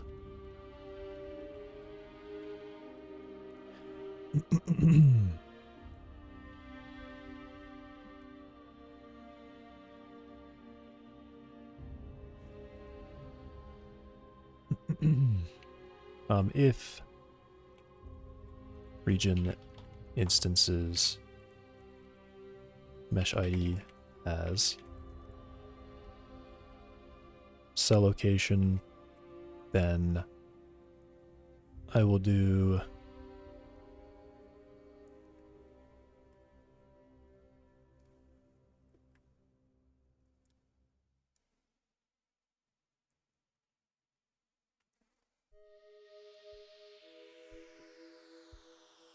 let me see if not. Continue. Okay. So I could do like add, get, or add. If a key exists in the dictionary, it behaves like get. Oh, that's default values inserted into the dictionary and return. Okay.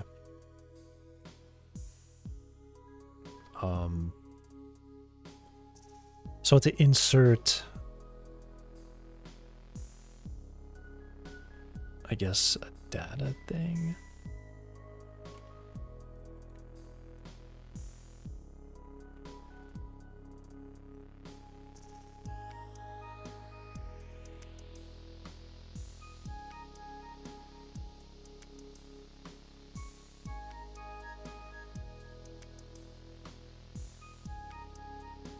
Okay.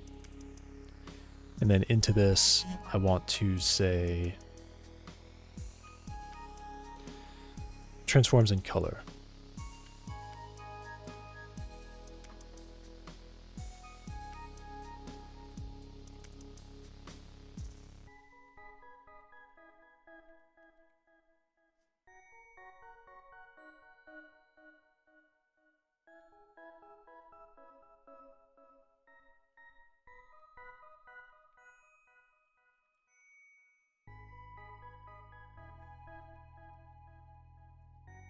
Array.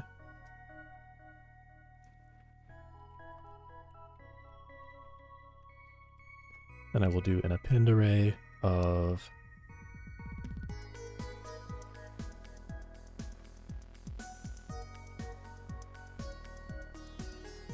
our data would be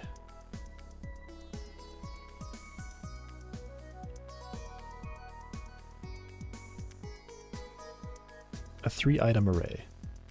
So I would get the mesh ID and then I get the cell, and this gives me that. So I would append,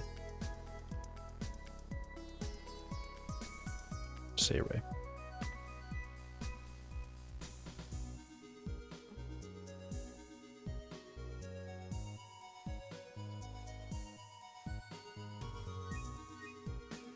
Transforms.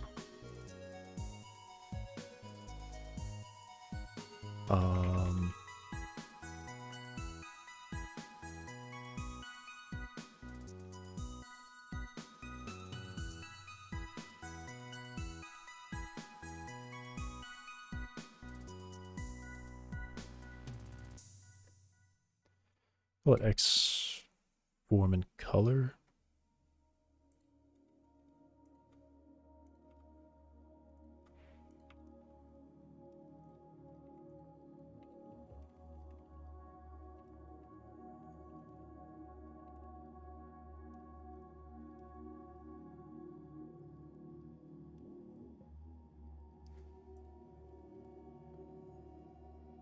That should be it.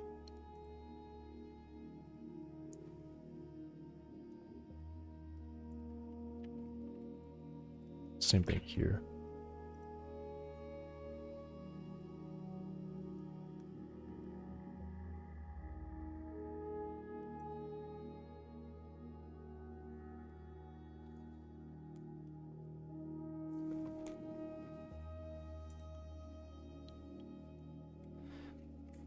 Let me do this.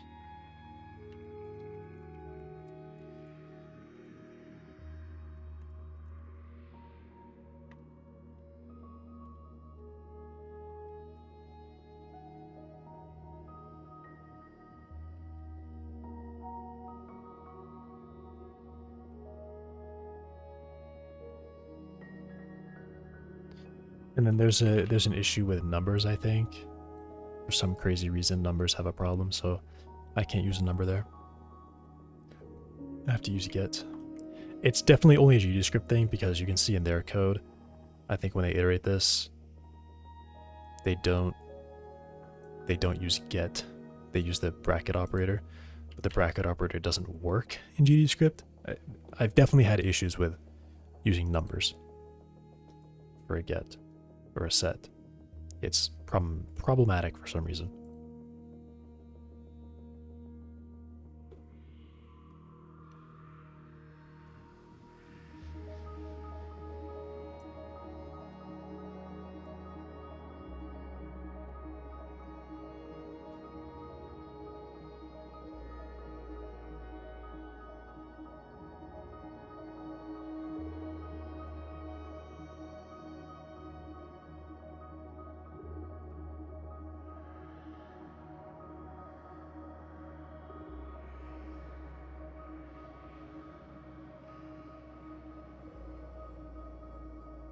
And then these are special type stuff, so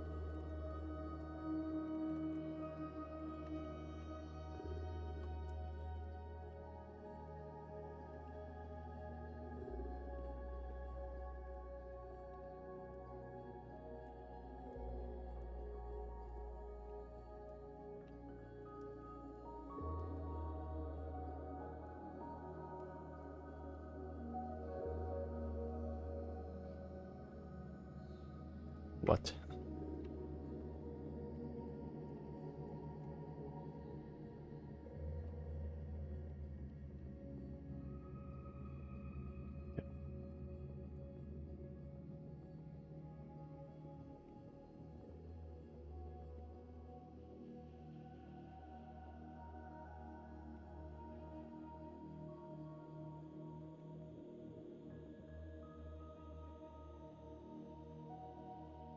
All right. I think that's it. And the transforms are local transforms? What's your issue?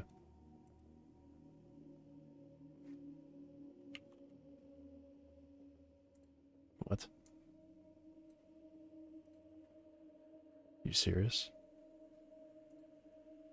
I'm getting an error up here because of like errors at the bottom. Xform knots. Well, you're stupid.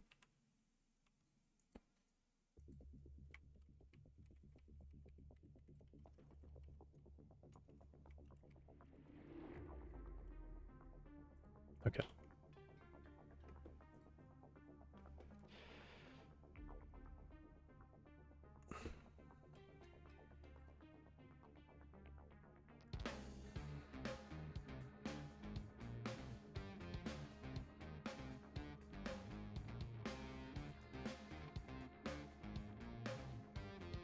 Yep. Seems good.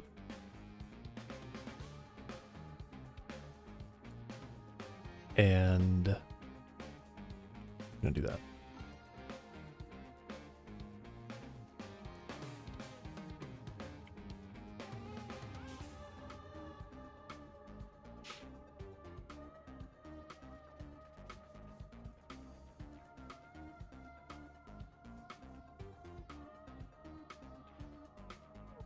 This might be like crazy, but I'm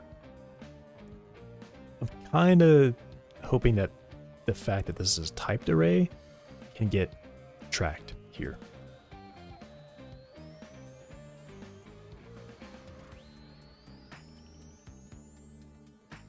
I'm not even sure if there's an optimization for that.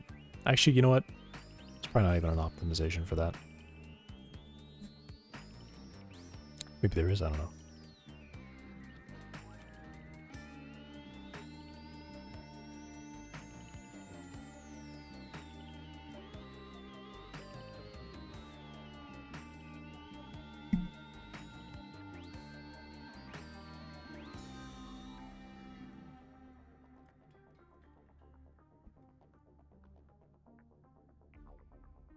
Okay, so I grab the cell location. If we don't have it, we skip that mesh ID.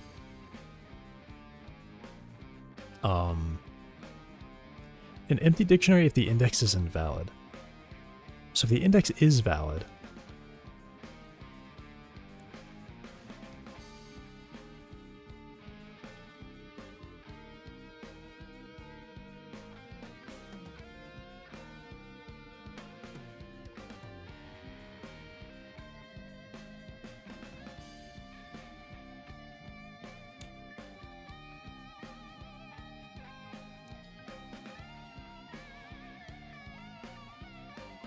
Let me do this.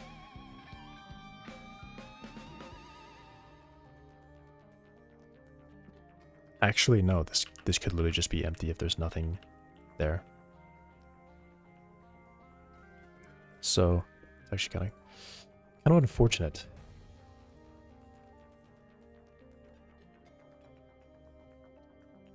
It's an empty dictionary if there was no instance data present.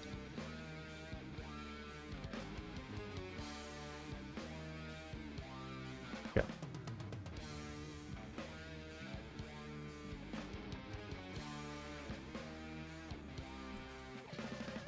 All right, now for setting. So it's going to be really similar, just with a little bit of difference.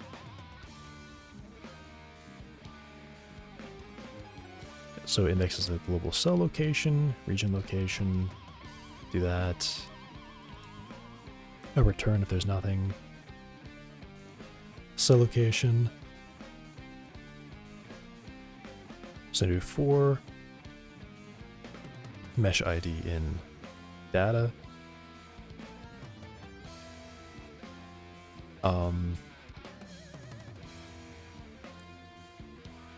If regions does not have,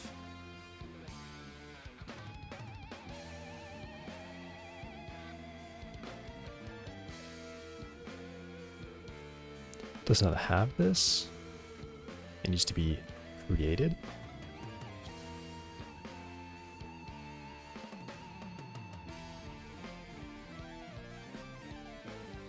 I think it should always exist, shouldn't it?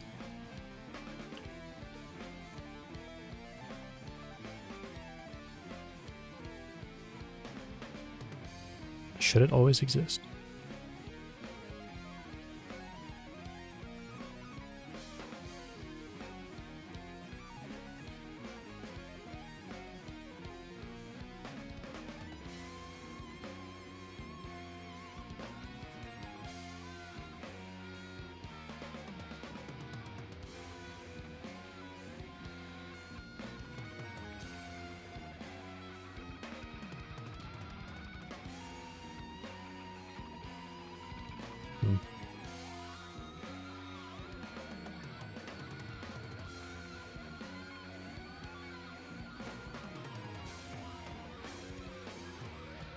I guess so.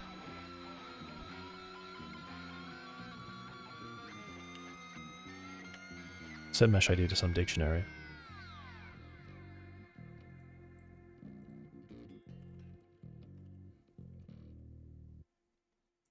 And then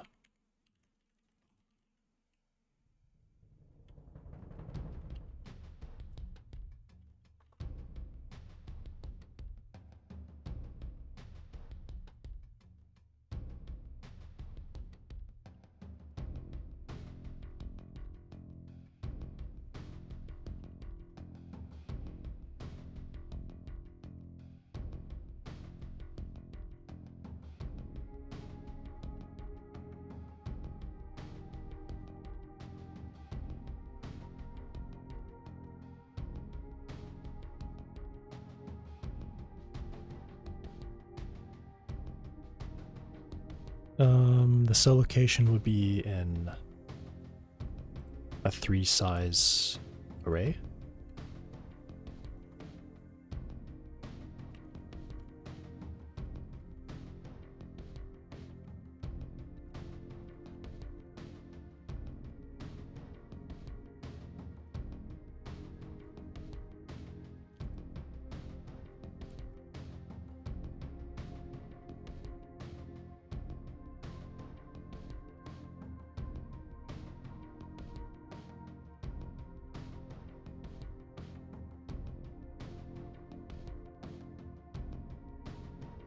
Yeah.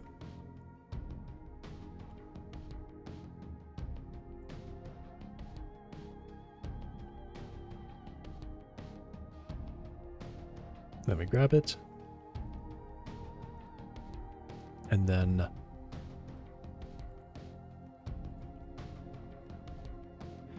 our data is 0. I will clear. And then append array. Um,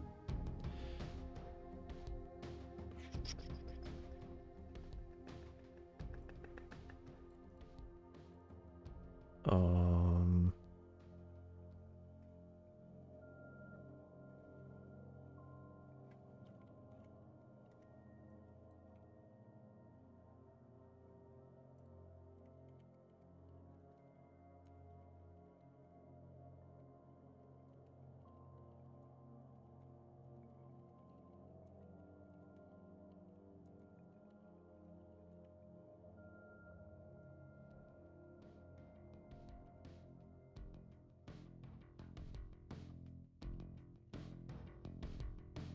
get mesh ID.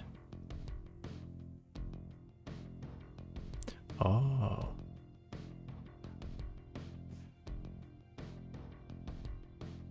I realize now a little bit of a problem. So I have to go through each one of these transforms and figure out which cell it's going to. No, I have the cell that it's going to. Haha, I have the cell that it's going to. So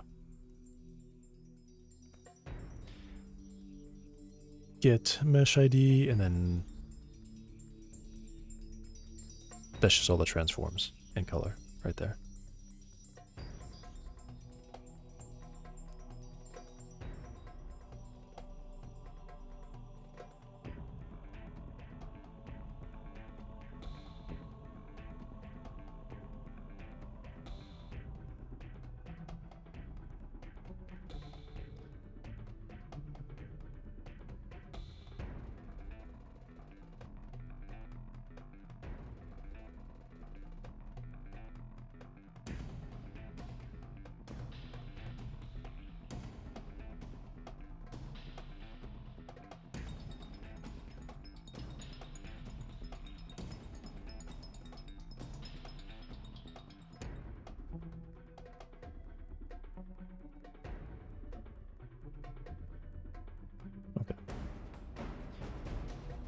And then, because I was accessing it directly, that's all I should have to do.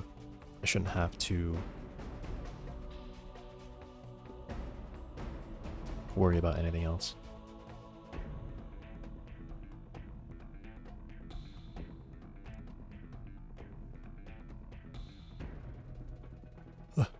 Okay. And yes, this will wipe data written there, which is what I want to happen. Any cell that this could be writing to, the region should have full control over it. So it should be clearing it. And I think what I might actually do is when I'm setting instance data, I think I might even go in here and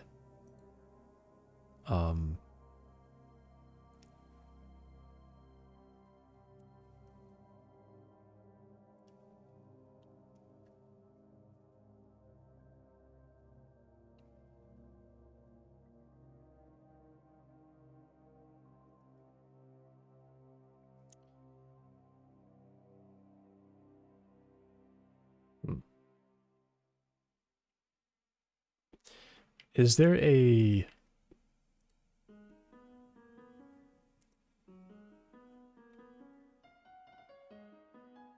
clear by location?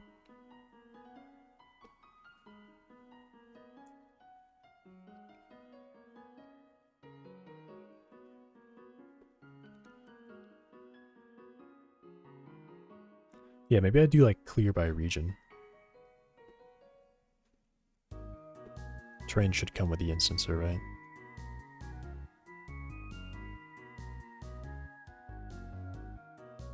Instancer, cool.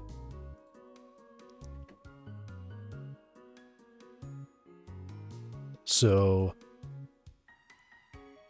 well, this would be clearing it by the region. I don't really want to clear by the region, I want to clear by the cell.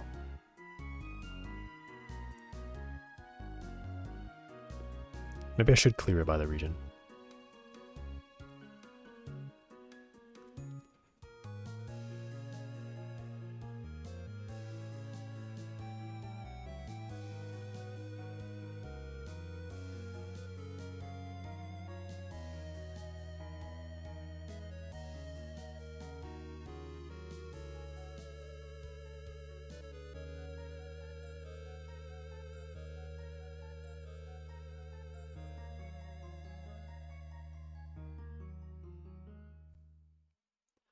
Also, I just realized this isn't enough.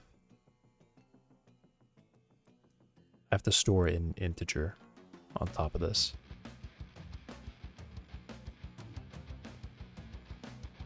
I guess that's kind of as simple as just making it a dictionary then. Should be a dictionary to, and since it's, yeah, maybe that's better. It'll be a dictionary.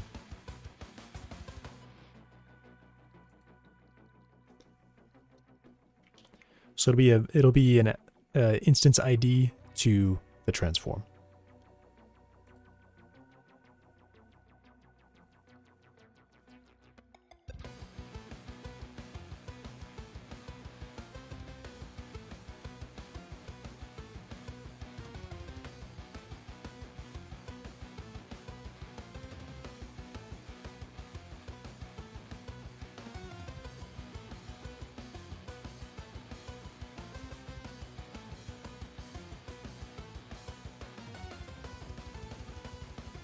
And then do I have to tell the instancer about this?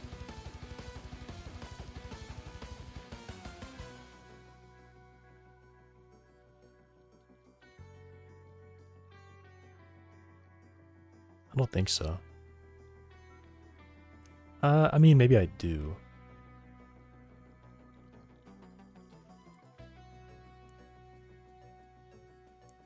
User requests to rebuild the specified IDs and regions.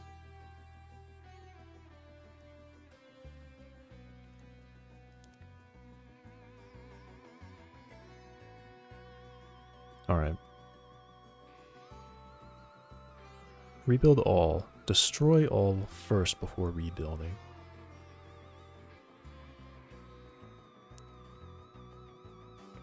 What does that mean? Rebuild all.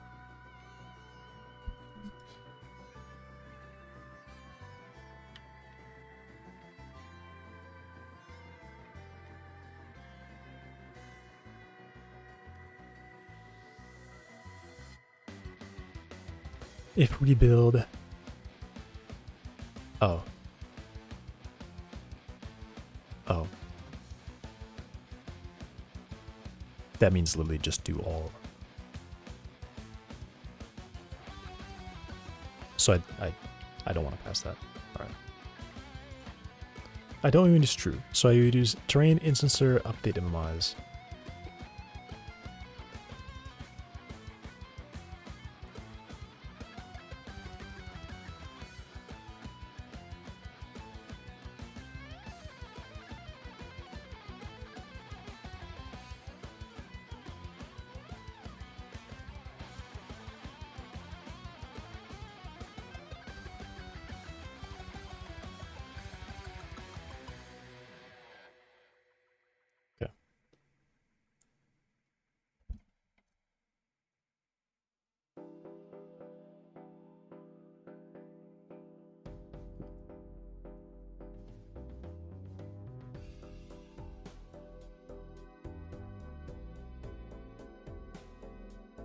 Queued updates.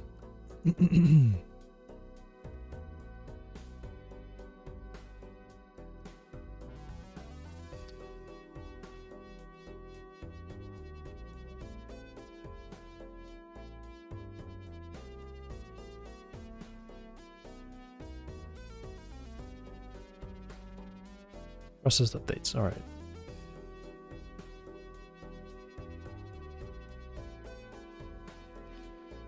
We're not doing update all.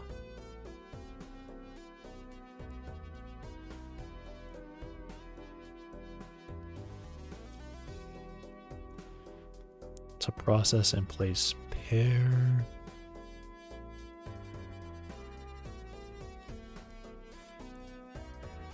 Region pointer. If it doesn't have it, then I do update MMI by region.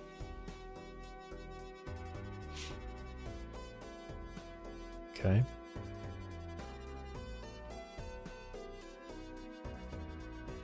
Not valid, not enabled. Melody count at 0.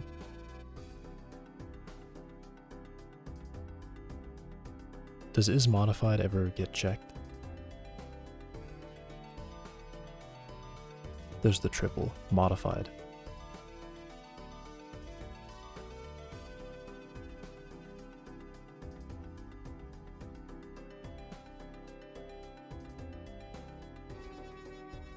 If modified.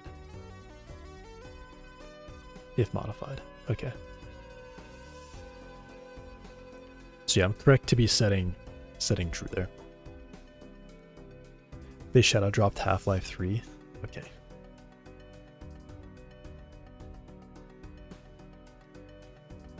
Doubtful. Doubtful. In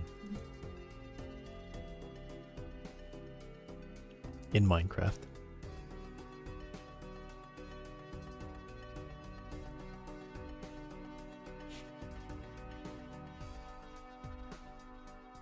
Believe me? No. I need to see that before I believe it.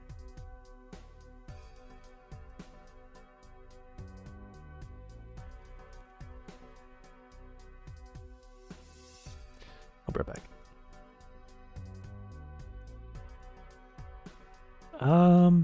You know what? I'm gonna go and get lunch too. So I'll be back with food in a few minutes.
I'm back. I've got food. So, I'm going to be eating it quickly, though. I will not be watching any videos. So.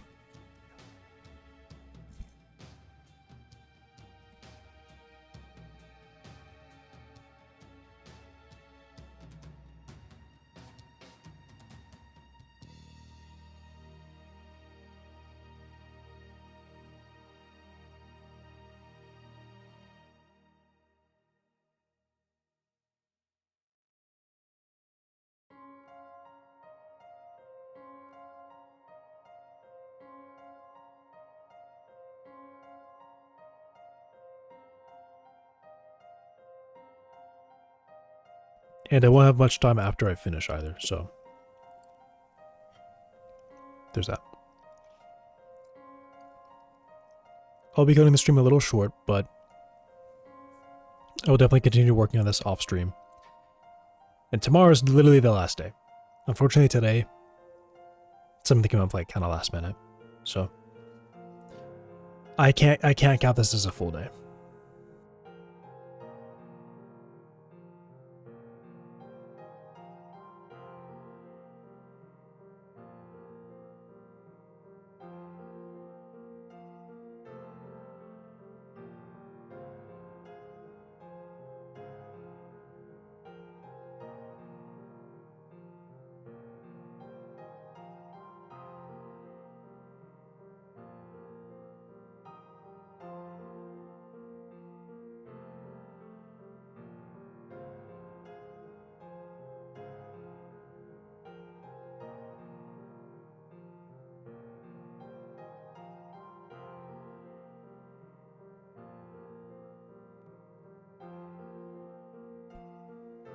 What does that mean? Don't call us. We'll call you. What does that mean?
I like those once in a lifetime jobs. But if you ask about salary in the interview, they cut you loose. They say no thanks, goodbye. How dare you ask about salary? Once in a lifetime job. Do not ask about the salary.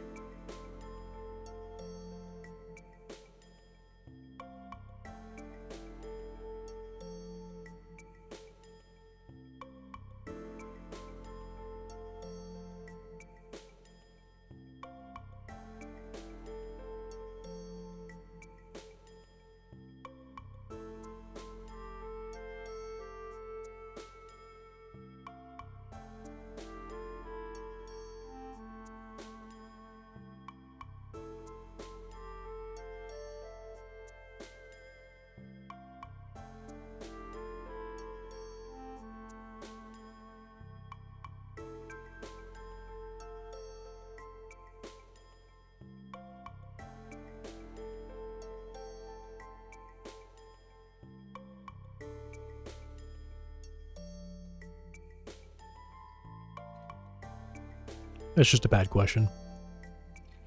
Just answer it honestly and hope that they don't call you back.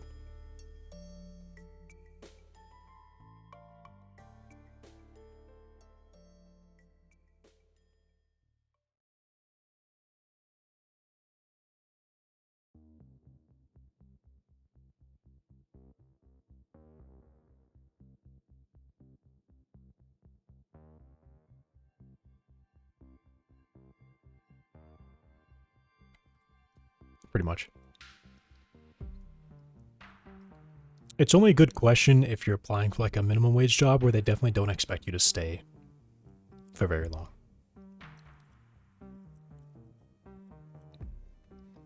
Maybe it's a good question.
Okay.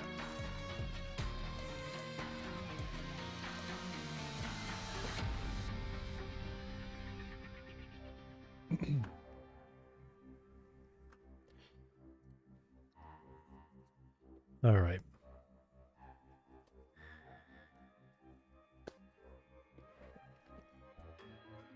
Tenfold subreddit. I don't know what that means.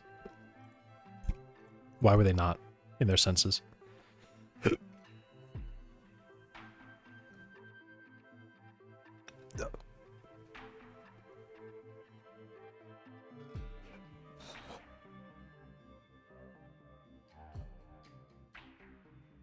Okay.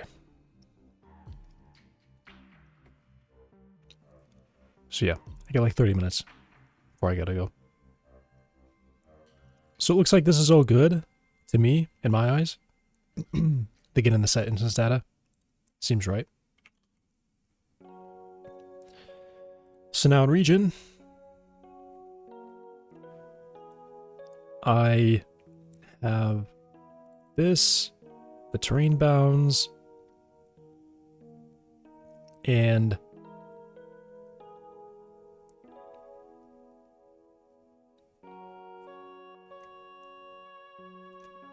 essentially what I can do,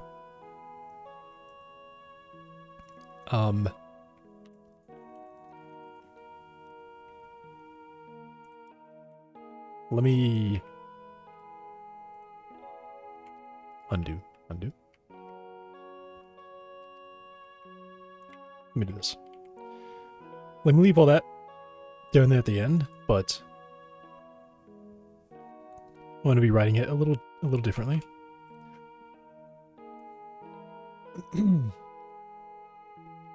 So get the bounding box with the train bounds, and now I will do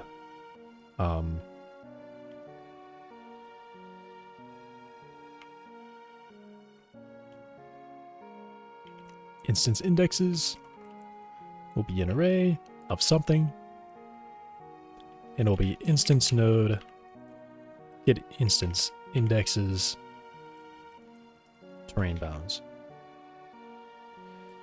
Okay.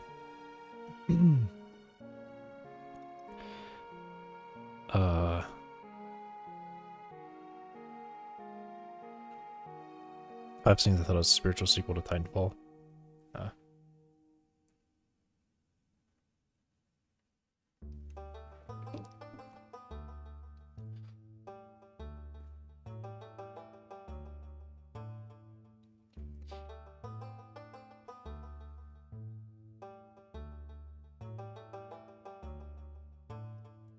I get the indexes, and then I will do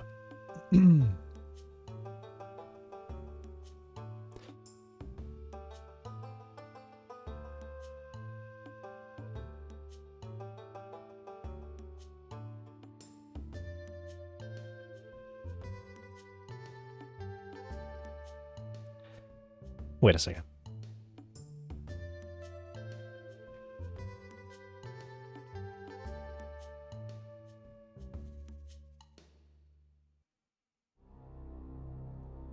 I have the array of indexes, but I don't know where they are. That's the problem. I actually don't know where they are. I need to know something about where I'm putting these.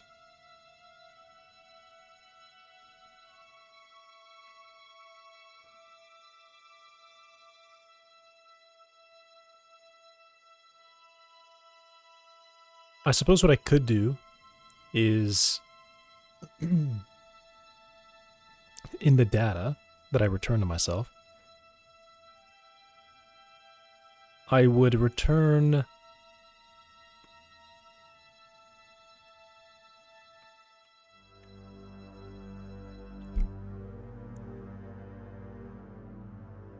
would it be a rect2i? Rect2i?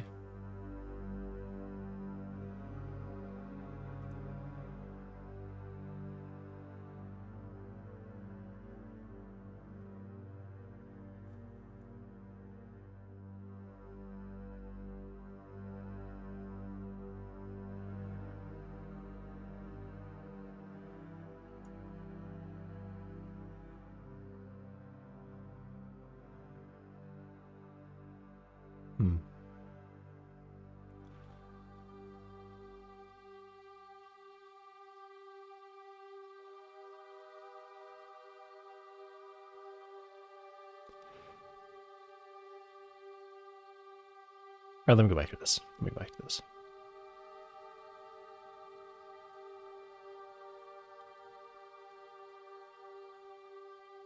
So I will be given not an area like that, but a rect 2. Okay. Region size, vector 2s,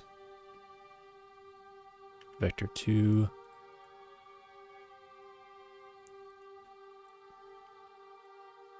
And this is simpler now.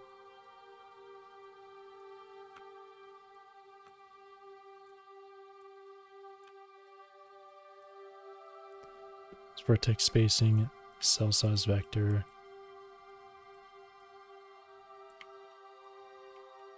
Times that.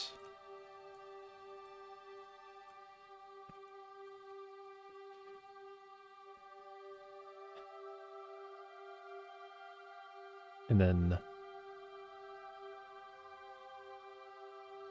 this will be, just call it rect.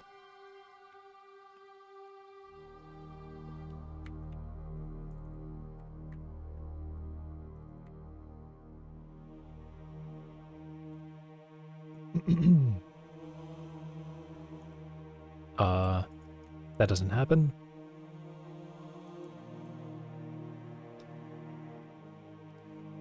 Position will be equal to that.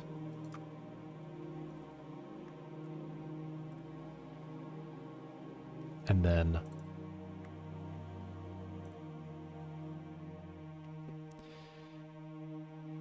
the edges of rectangles are excluded.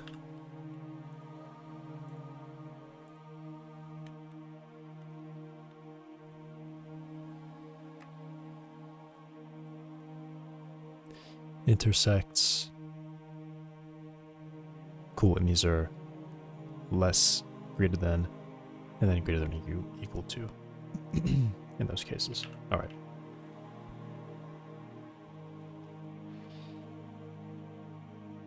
Cool. Okay.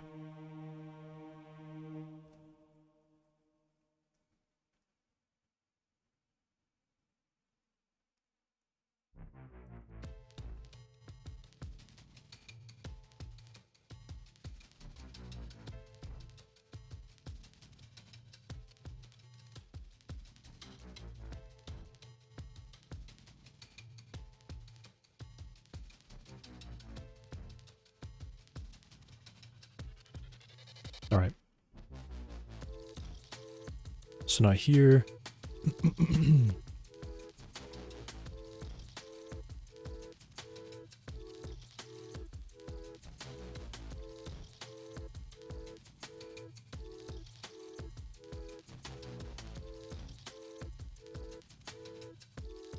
vector 2 of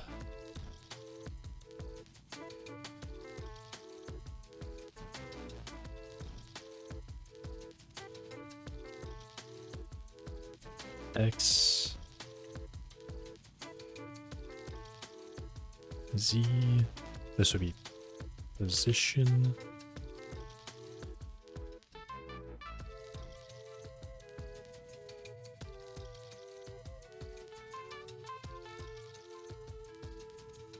Wait, what are the ways I can make this? X, Y, width, and height.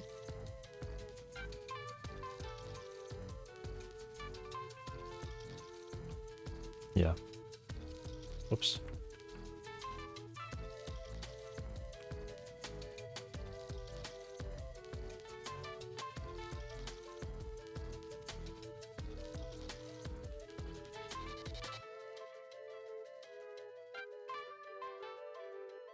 Okay.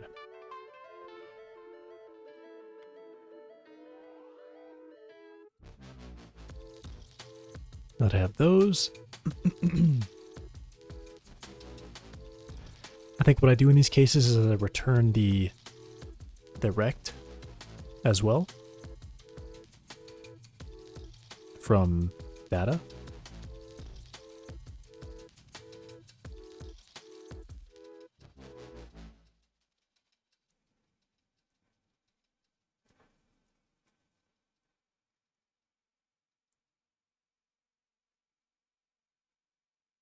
And vertex spacing is a lateral.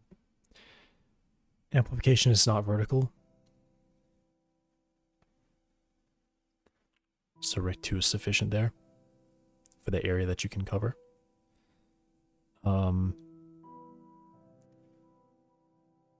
And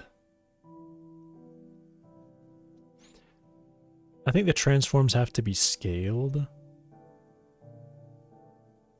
So when I retrieve them, I need to descale them.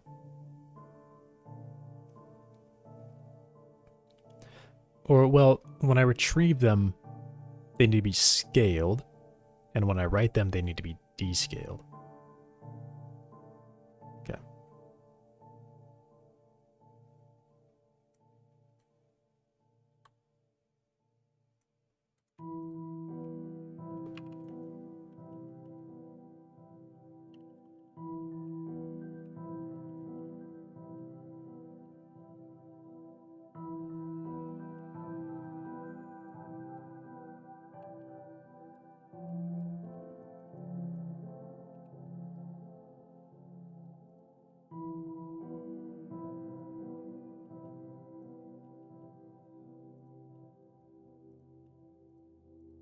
Okay.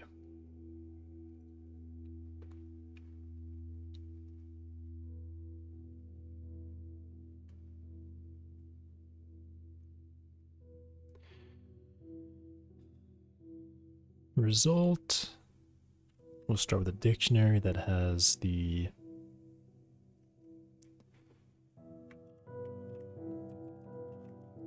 area, which will be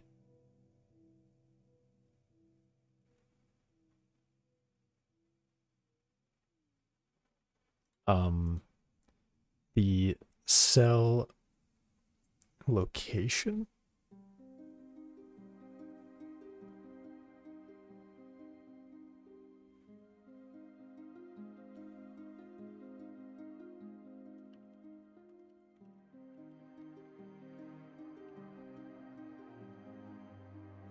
They need to be scaled.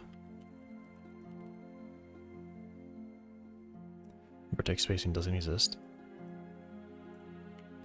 Grab it.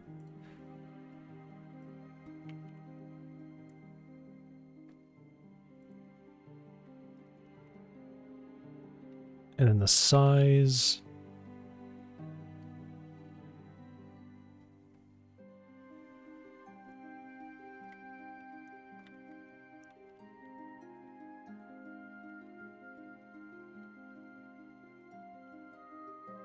That.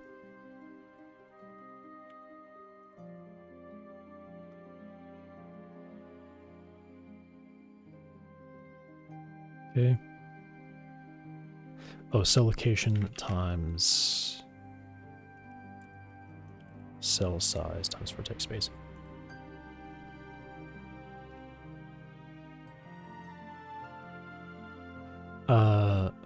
No. It'll be region location.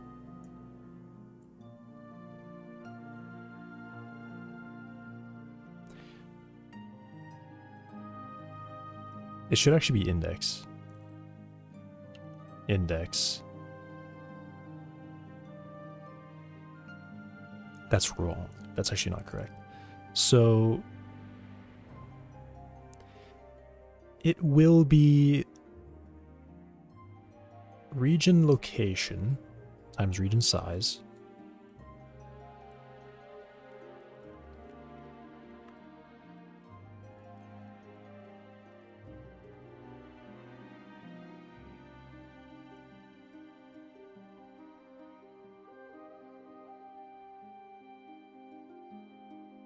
plus vector 2 cell location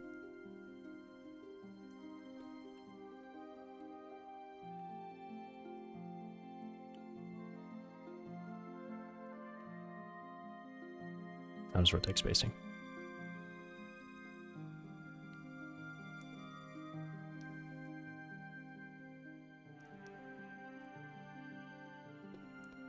Missed vacation already.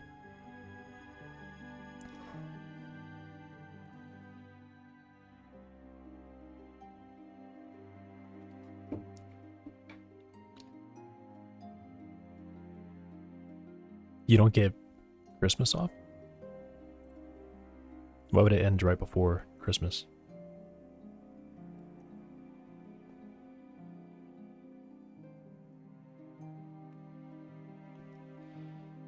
area.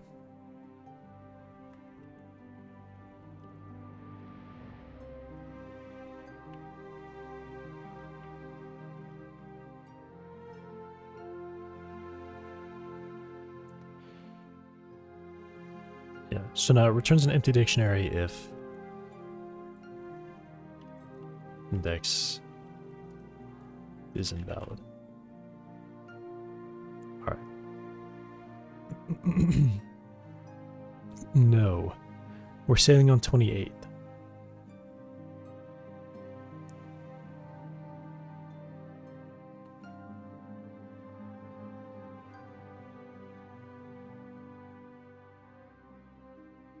So I'm assuming that means you still have to be doing stuff before you can do that.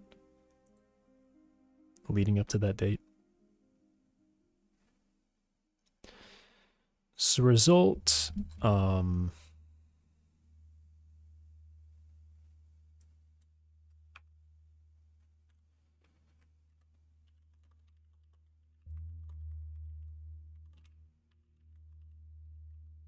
instance data.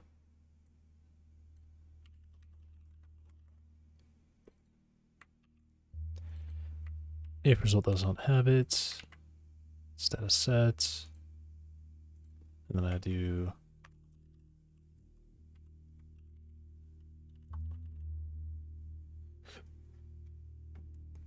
instance. I guess that'd be result set instances. Instance data.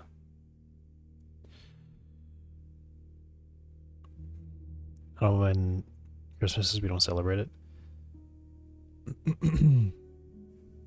Starting tomorrow. Dang. It's the 25th. It's always the 25th.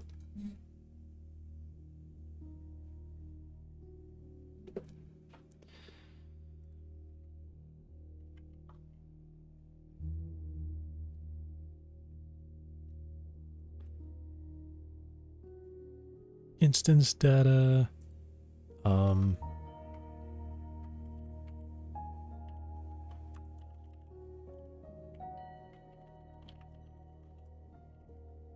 Let's do this.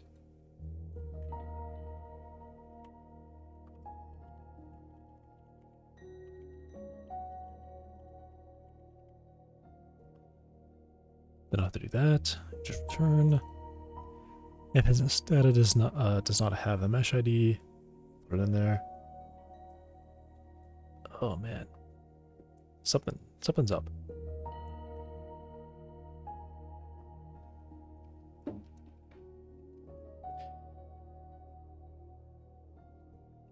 My attention is waning.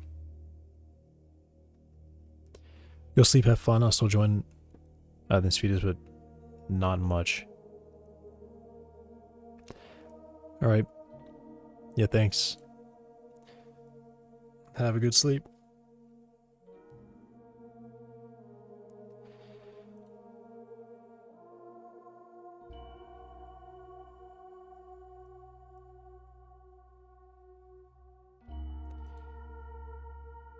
Area. It's probably good.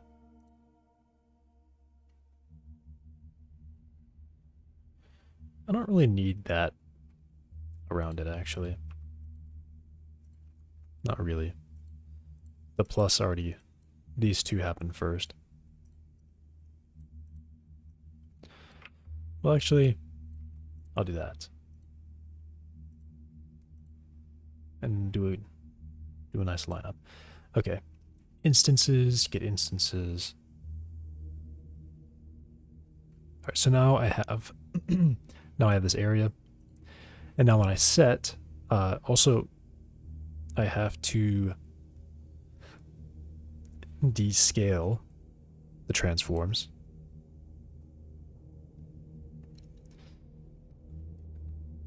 So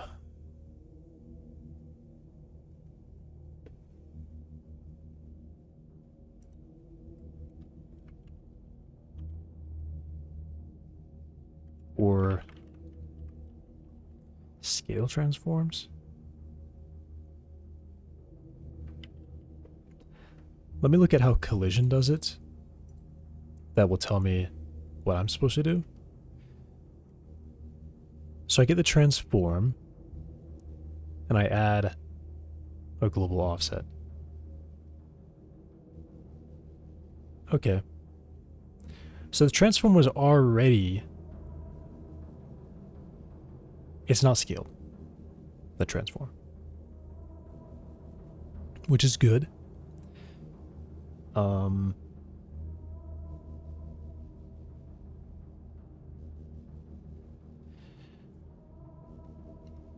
And yeah, but the area does have to be scaled.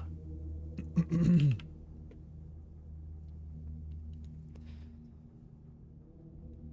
that's what I do.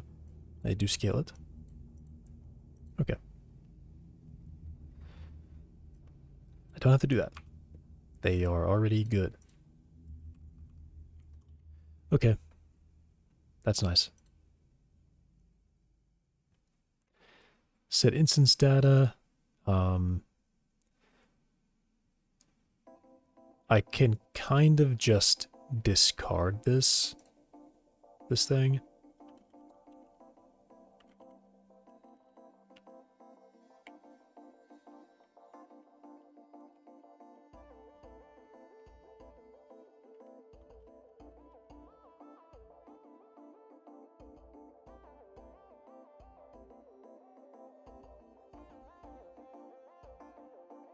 What does this do?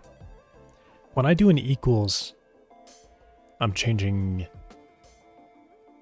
the value of the variable. I'm not making the dictionary literally this value anymore, right? This just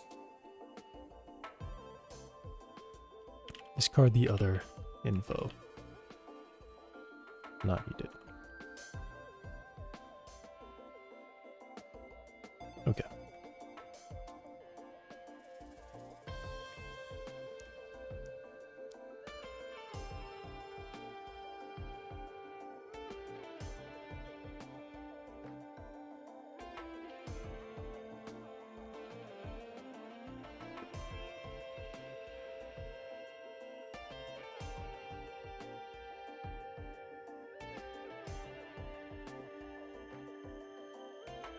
Region local.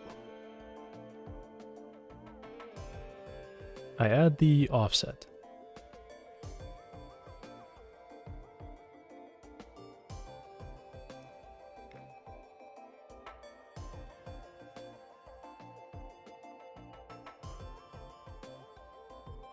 So basically my question is,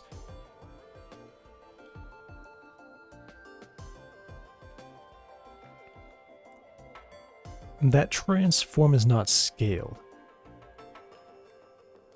Or is it? No, it can't be scaled. The transform's origin is relative to the origin of the scale, the true world origin. The transform's origin is relative to the true scaled origin of this one. Okay. So that does mean the transform is just truly in global space. But it is relative to this. Which would mean it is relative to the area starting point.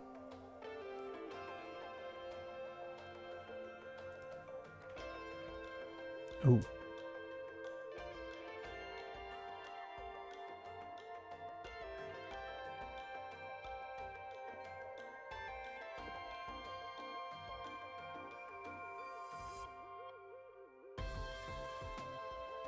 Right, it's the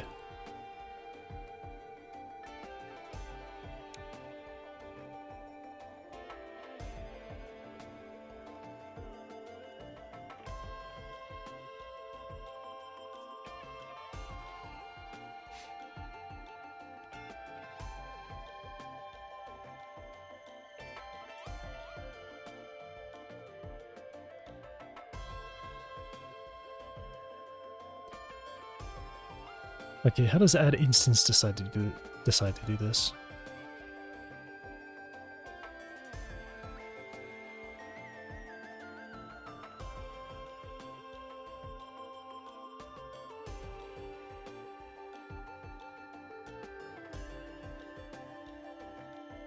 We compute a count.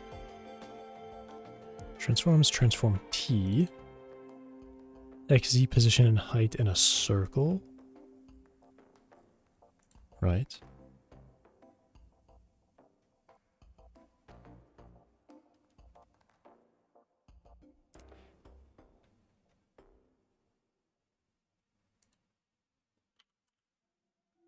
It's pretty annoying that they call it T, so I can't like find it easily. So T basis here. I guess T dot.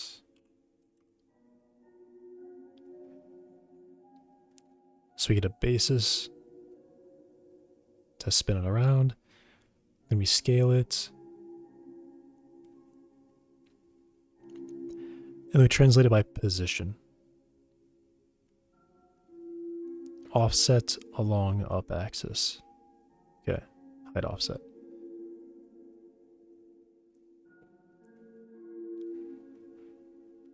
Position is a global position. Global position.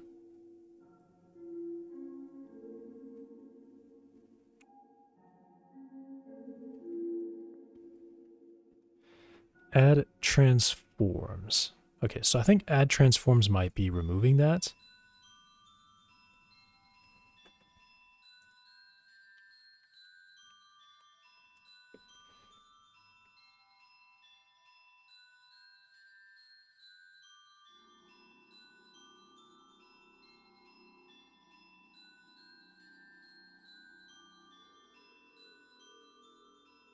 Height offset. Oh, we're adding the height offset twice. That can't be right.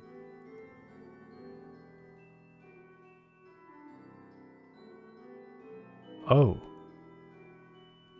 Yeah, that's wrong.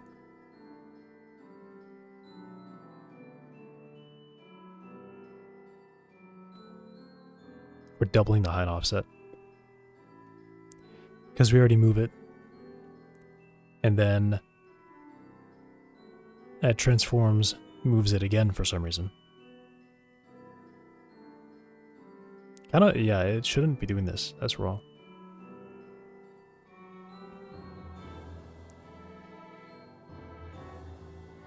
Store by region offset.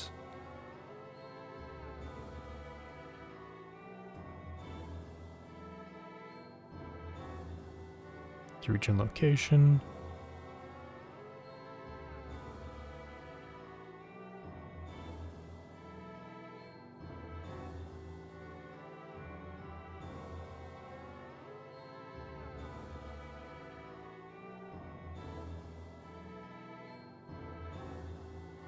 We grab that.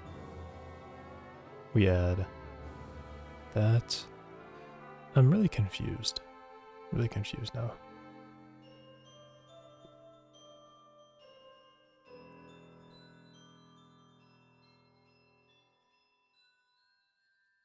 We have to subtract it. There it is. Global local offset. Okay. There's the subtraction.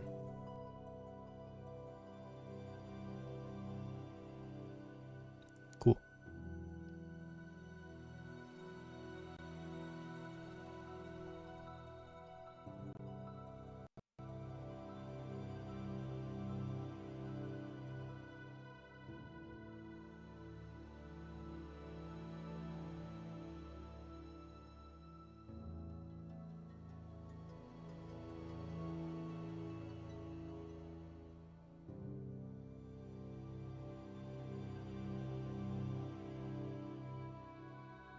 Okay.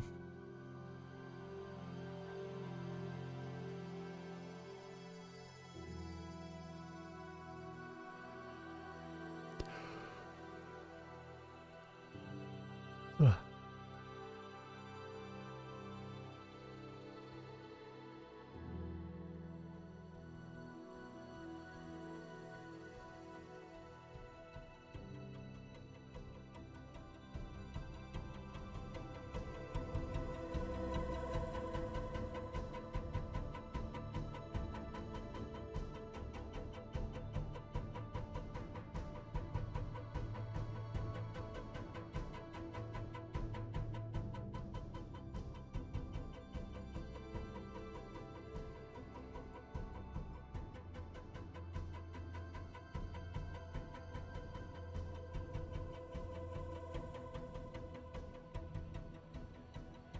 I just had a realization.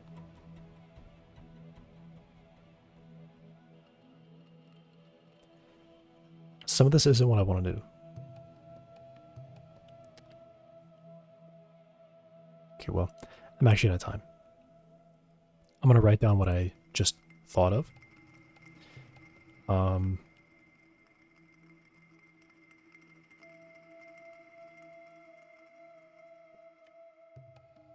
I'm going to remember this. I'm going to work on this on my own time. But yeah, I get it in the stream here. So here's what I just thought of.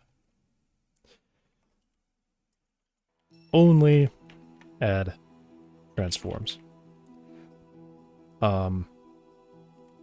You provide a list of transforms, colors by instance ID to node, and it will add them to the terrain. Support a clear button, which will search for instances by managed IDE and delete any within the regions. This should be a whole lot simpler and faster. So when I want to repopulate, I would click clear, it'll delete it. I'll click populate, it'll add it. And make sure to not remove transforms that exist in the custom instances. So if I hit clear, if there's anything that I moved or added manually, it won't be removed. It'll stay there.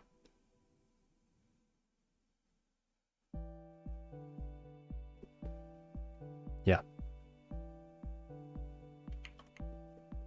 Okay.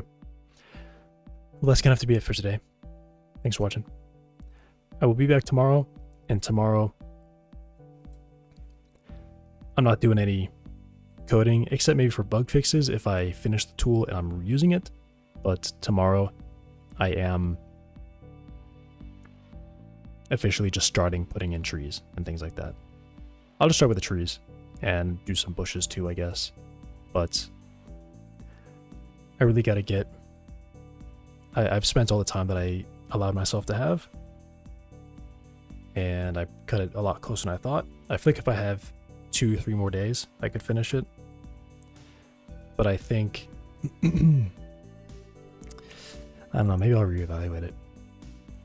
Because if it's going to take me substantially longer to manually paint things than it would be to finish the tool and then use the tool, then of course I should finish the tool and use the tool, right? Because not finishing it, not using it would take me longer than just to finish it and use it. Alright, that's it for today. Thanks for watching. I'll be back tomorrow. Goodbye.